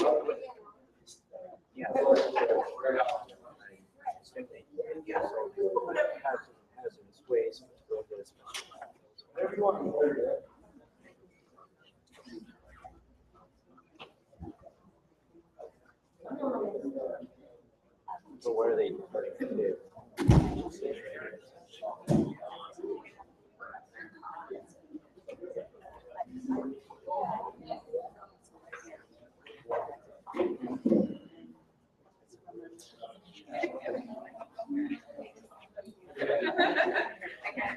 Yeah, I know. I mean, we're looking at it. This wasn't on our radar. It's like, whatever. Figure it out. Okay, all right.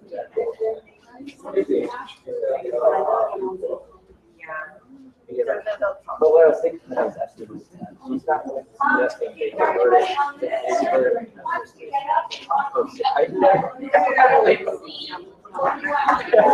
yeah, I assumed you were suggesting that.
Okay,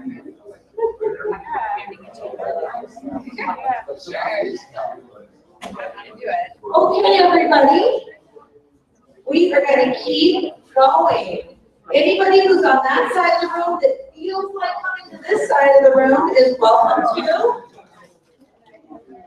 Folks who are working on putting up information about new deep dives or deeper dives, you're welcome to keep doing that.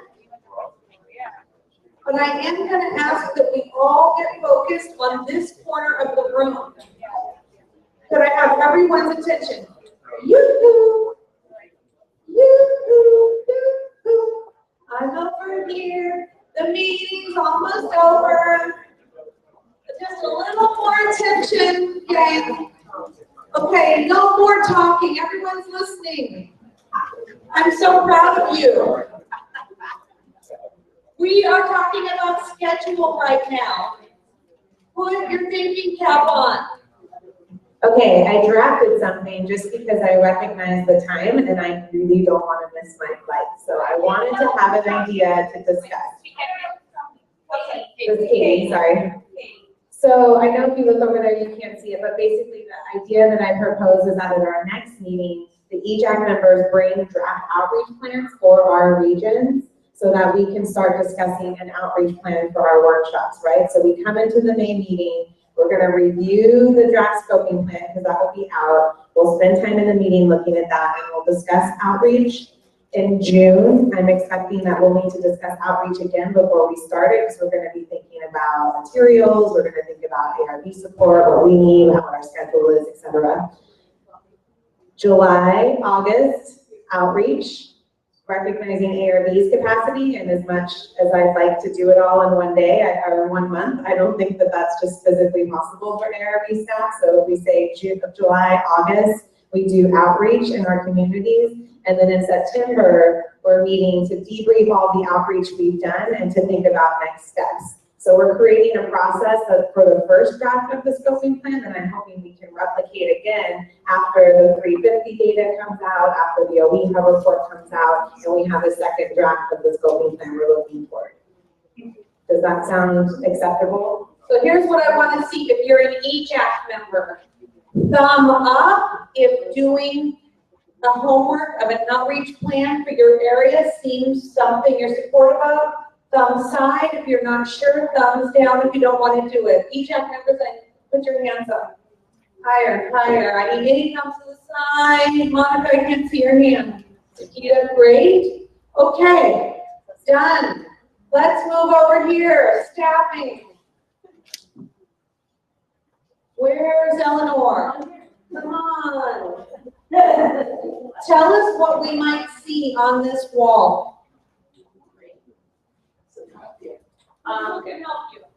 Okay, well, when we met with Chair Nichols on trying to scope the staffing plan, right? I was gonna help you decide, but I was. Oh. There we go. Okay. You guys are throwing me to the wolves. All right, so we had a group of people that met, Mario, Katie, Tom, Louise. We all talked about what would a scoping plan staffing would include for the purposes of administrative and logistical staff supporting EJAC members to participate in meetings, travel, reimbursements, etc. All those administrative stuff.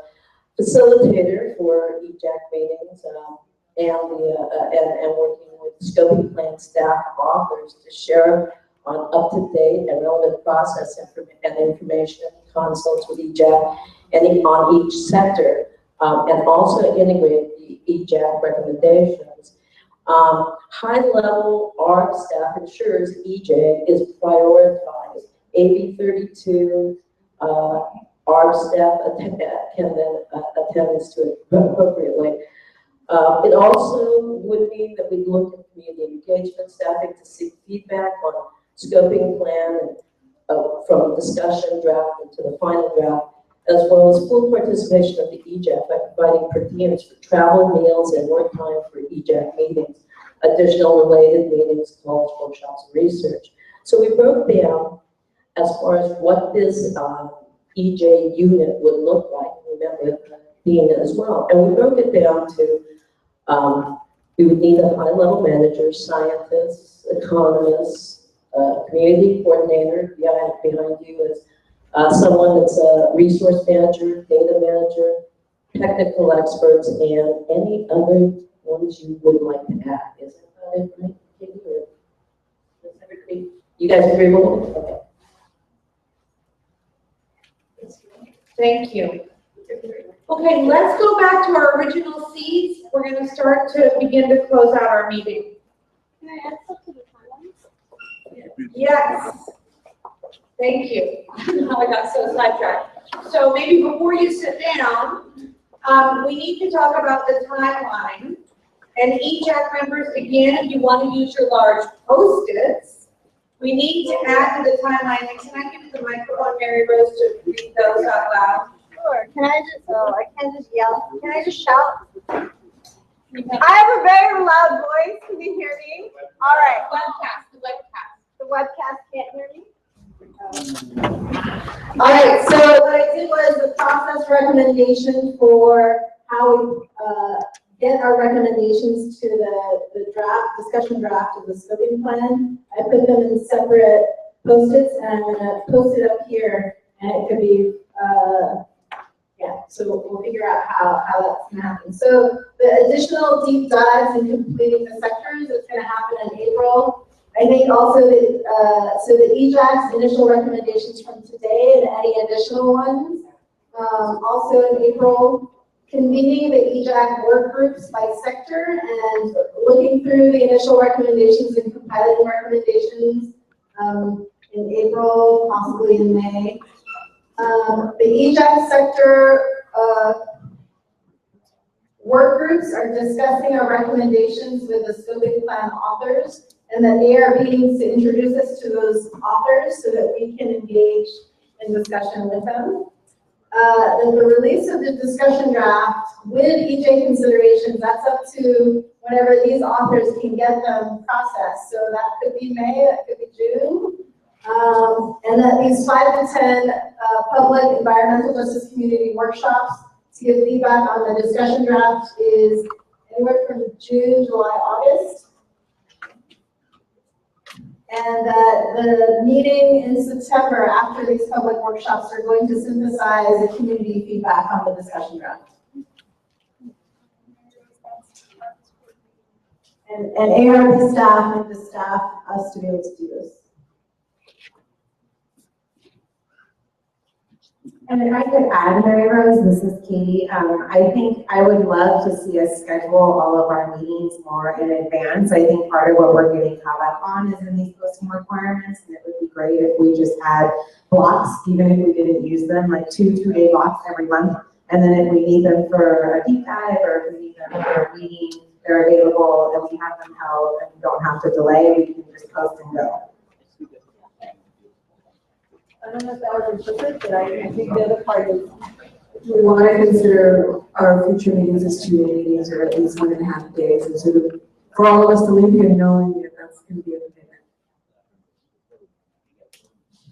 EJAC members, can I see the sort of thumb down side for scheduling for 2 days? If you don't need the second day, we will use it. Okay, we've got support for that. All righty. Anyone else want to add anything to the timeline? EJAC members. Okay, let's go back to our seats. We're going to move towards public comment and ending our meeting. Okay.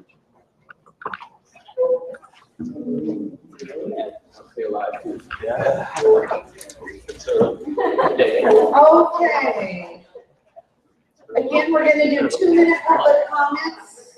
Okay. Where can I find the draft on the scoping event?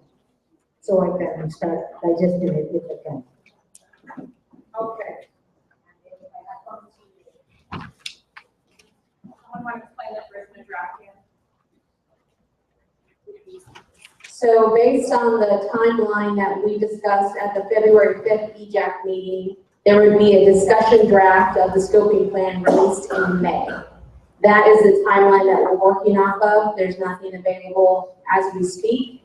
Actually, the detail we provided today at the meeting, including those tables, is something you could take a look at. That's on the EJAC meeting webpage, but there's more to come.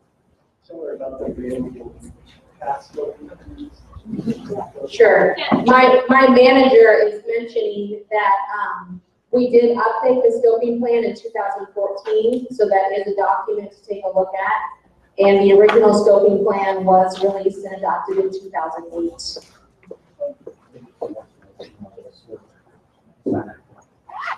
I can also help you sign up for an email list to receive emails when we post documents. Great. Okay, next public comment. This may be a little premature to mention, but you know, so often you hear the comments that government does stuff to talk, but they don't do the walk. There is one little plan that could be implemented right away. It's about trees. And this is something that I do on the voluntary time, is I acquire trees from the EPA of Baja California. I also get trees from the federal EPA. And anywhere where I can get free trees, I get them. And then I plant them in a bowl, so I get a nice ball of roots. And then I give them away. And the neighbors plant them before the trees are growing like crazy. And other neighbors come up to me and say, hey, I want some of those trees like that too, or shrubs. These are the kind of things that you get, like the IID, to sit there and grow the plants and then give them out. Maybe to exchange for plastic bottles, plastic for glass, newspapers, to encourage you to recycle. These are just I'm throwing the seed out there. This is something that maybe as a group can think about. I just want to add on Roberto Necochea. I'll spell it for you later. I just want to add that our border is a unique situation, and we have the two most polluted bodies of water, the Salton Sea and the New River. And we're an international community right on the border. And even though they passed NAFTA, there's side effects to NAFTA that the valley, the residents here have been impacted by NAFTA. And it's severe, and because even though the county can have regulations, the state can have regulations, you can't regulate what happens in Mexico.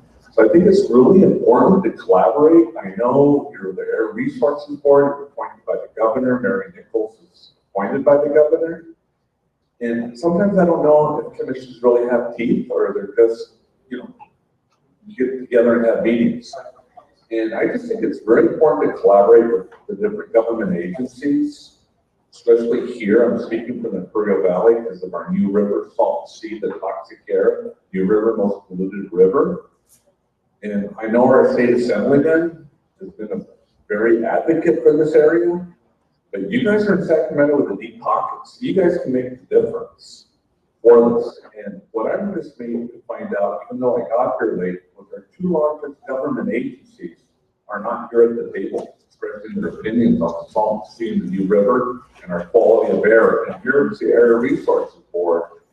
I feel like our major government stakeholders aren't at the table here, and I wonder why.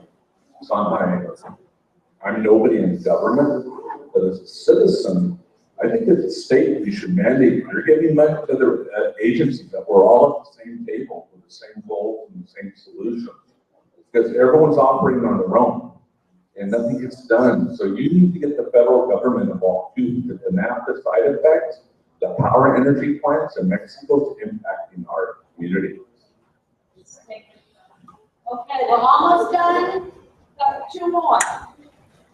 Again, my name is John Hernandez, local resident, and I'm going to be one of those people that's going to leave more confused than when I got here. But that's a good thing, because it's going to drive me to learn those things that I don't clearly understand and continue to be part of the process. I echo the conversation here that the stakeholders are missing.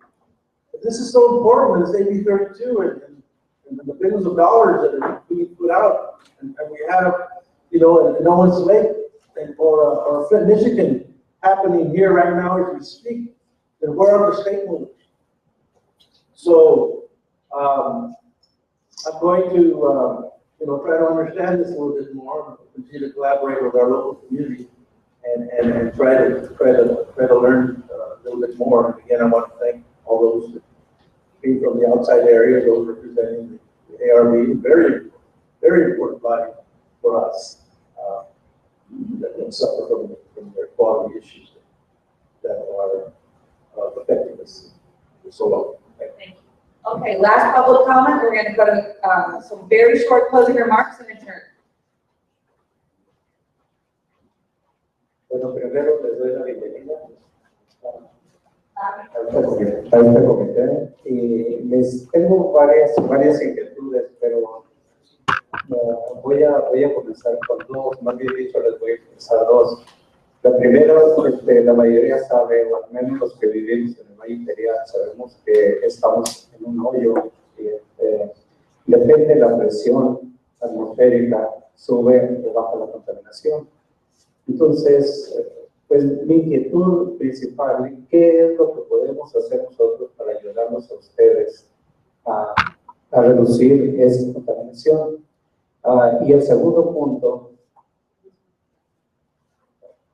I wanted to welcome everybody for this committee. I am a citizen of the Valley and I have two issues to address. I'm worried about the atmospheric pressure changes in the community. I know that when there's an increase or decrease of atmospheric pressure, we know that the pollution increases or decreases. And I would like to get some feedback on what we can do as citizens to improve this. And the second issue. El segundo punto es las compañías generadoras de electricidad que no han cumplido con las normas establecidas por el Estado de California se establecen en Mexicali, que están alrededor de entre 2.5 y 3 millas, 4 millas lo máximo de la frontera. En ellas la contaminación pues nos invade también y toda la energía eléctrica cruza para los Estados Unidos porque no se consume nada en Mexicali, que ya pertenece a México. ¿Qué es lo que, como comité, qué es lo que piensan recomendar a los encargados de llevar a cabo las decisiones para reducir estas emisiones o sanciones o como ustedes consideren a estas compañías generadoras de contaminación y que están en México violando los estatutos o los reglamentos de California, tomando en cuenta que están en otro país? The other issue I wanted to address was the power companies that are established on the Mexican side of the border, 2 to 3 miles across the border in the city of Mexicali. These do not comply by electrical or energy efficiency, and this obviously harms us as communities of the border region. I would like to know what is going to be done to address this problem, or what steps can we take to address this issue as well. Thank you. So before we have a closing, thank you from ARB and our local host, Luis. I think we should take a minute to thank and acknowledge our interpreters because they've done such a great job today.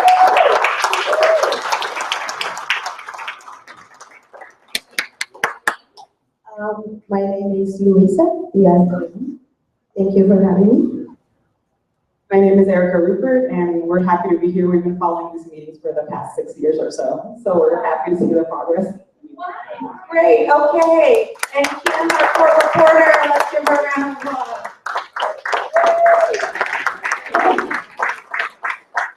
Okay.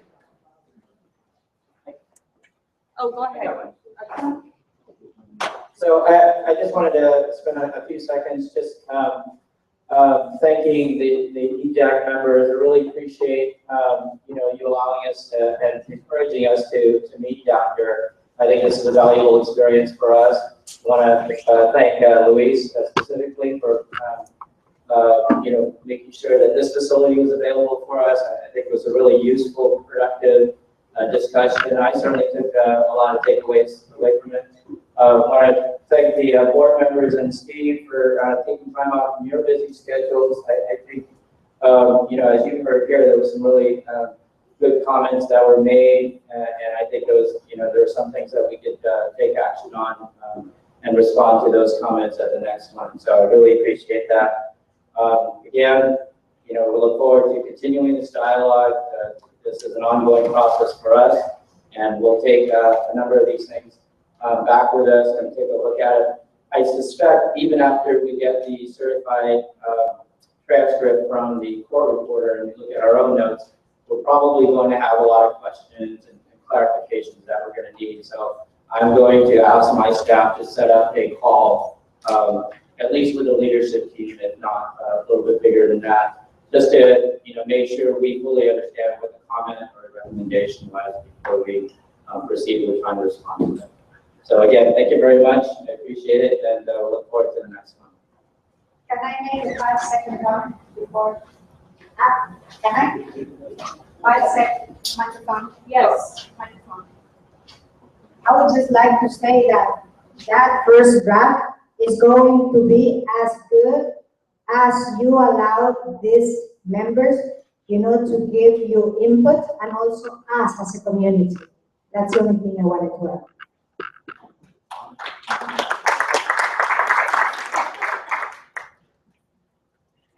Well, in final words, I want to thank everybody for coming here to Imperial, to the city of Raleigh, where Comite Civico has operated since 1985. And I feel like we, as all of you, from ARB to all the members that, the EJAC, I feel we're going to connect at a whole different level. I feel you've come here and, you understand the issues, you know the community, you've got to experience, just the warmth and embracement that the community has. I want to thank the city of Raleigh. They were very welcoming. They would have done so much more, but there are limitations. But they wanted to just roll out the red carpet, and they did it in so many ways. So I want to thank the city of Raleigh. I want to thank the 2 board members who came here and spent all day. There's no doubt in your commitment. There's no doubt from our meetings in Sacramento. I'm so glad that we're neighbors, Diane, and we share the experience with the border region. So I want to thank all of you. I want to thank the staff who came here, and Trish, everybody else. There's too many to mention. So I'm sorry, I shouldn't have started it.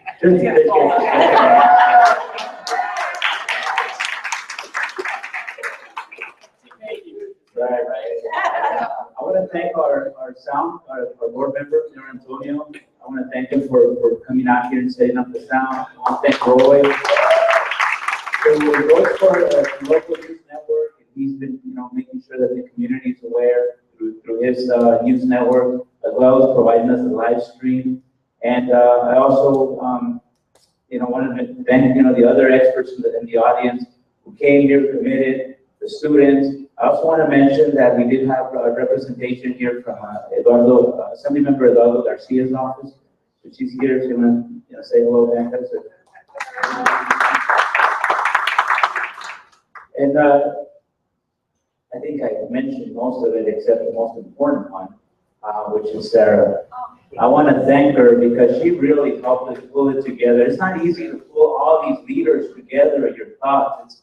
It's a monumental task, and you did such a wonderful job. And I want to thank you, Sarah.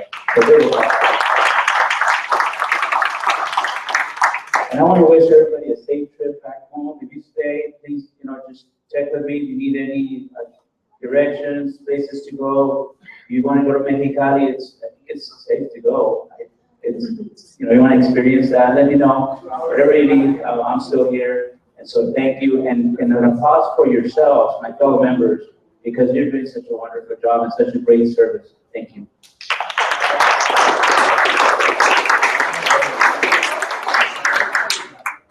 Thank you for lunch. Yeah. We are adjourned.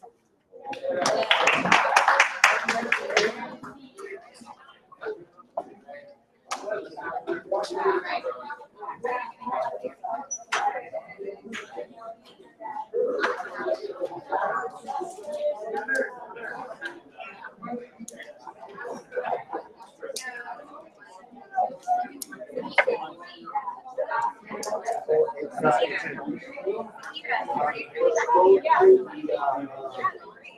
Their website.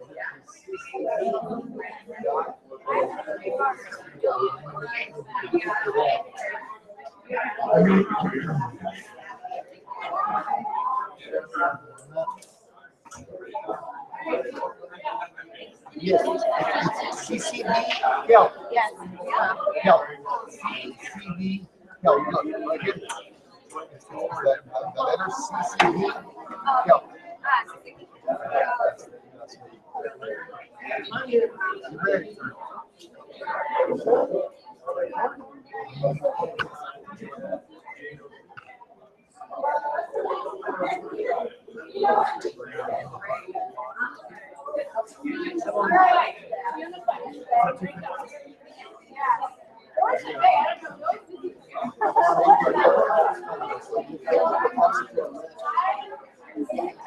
Group picture. Group picture.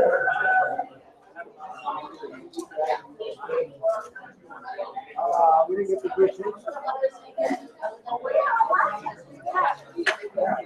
Ya listo. Listo, hay que llegarle. Comenzar la manera. Sí, es que pues me agarró un vuelo.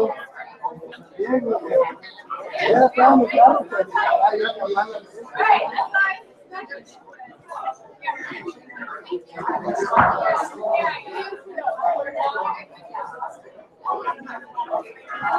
Don't be taking what's mine, all right? All right, what's yours? What's yours? Hey, listen. Hey, how about one of those two Alhambra?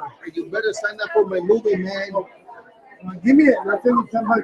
Oh, man, this doesn't work like that. It works like $10 first, and then I send it. I never see it. But then I find out another.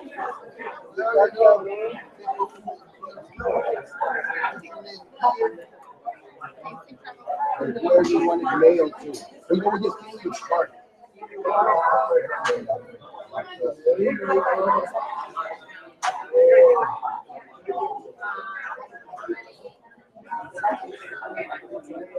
I'll just send you paper to PayPal. There you go. You still won't get the most.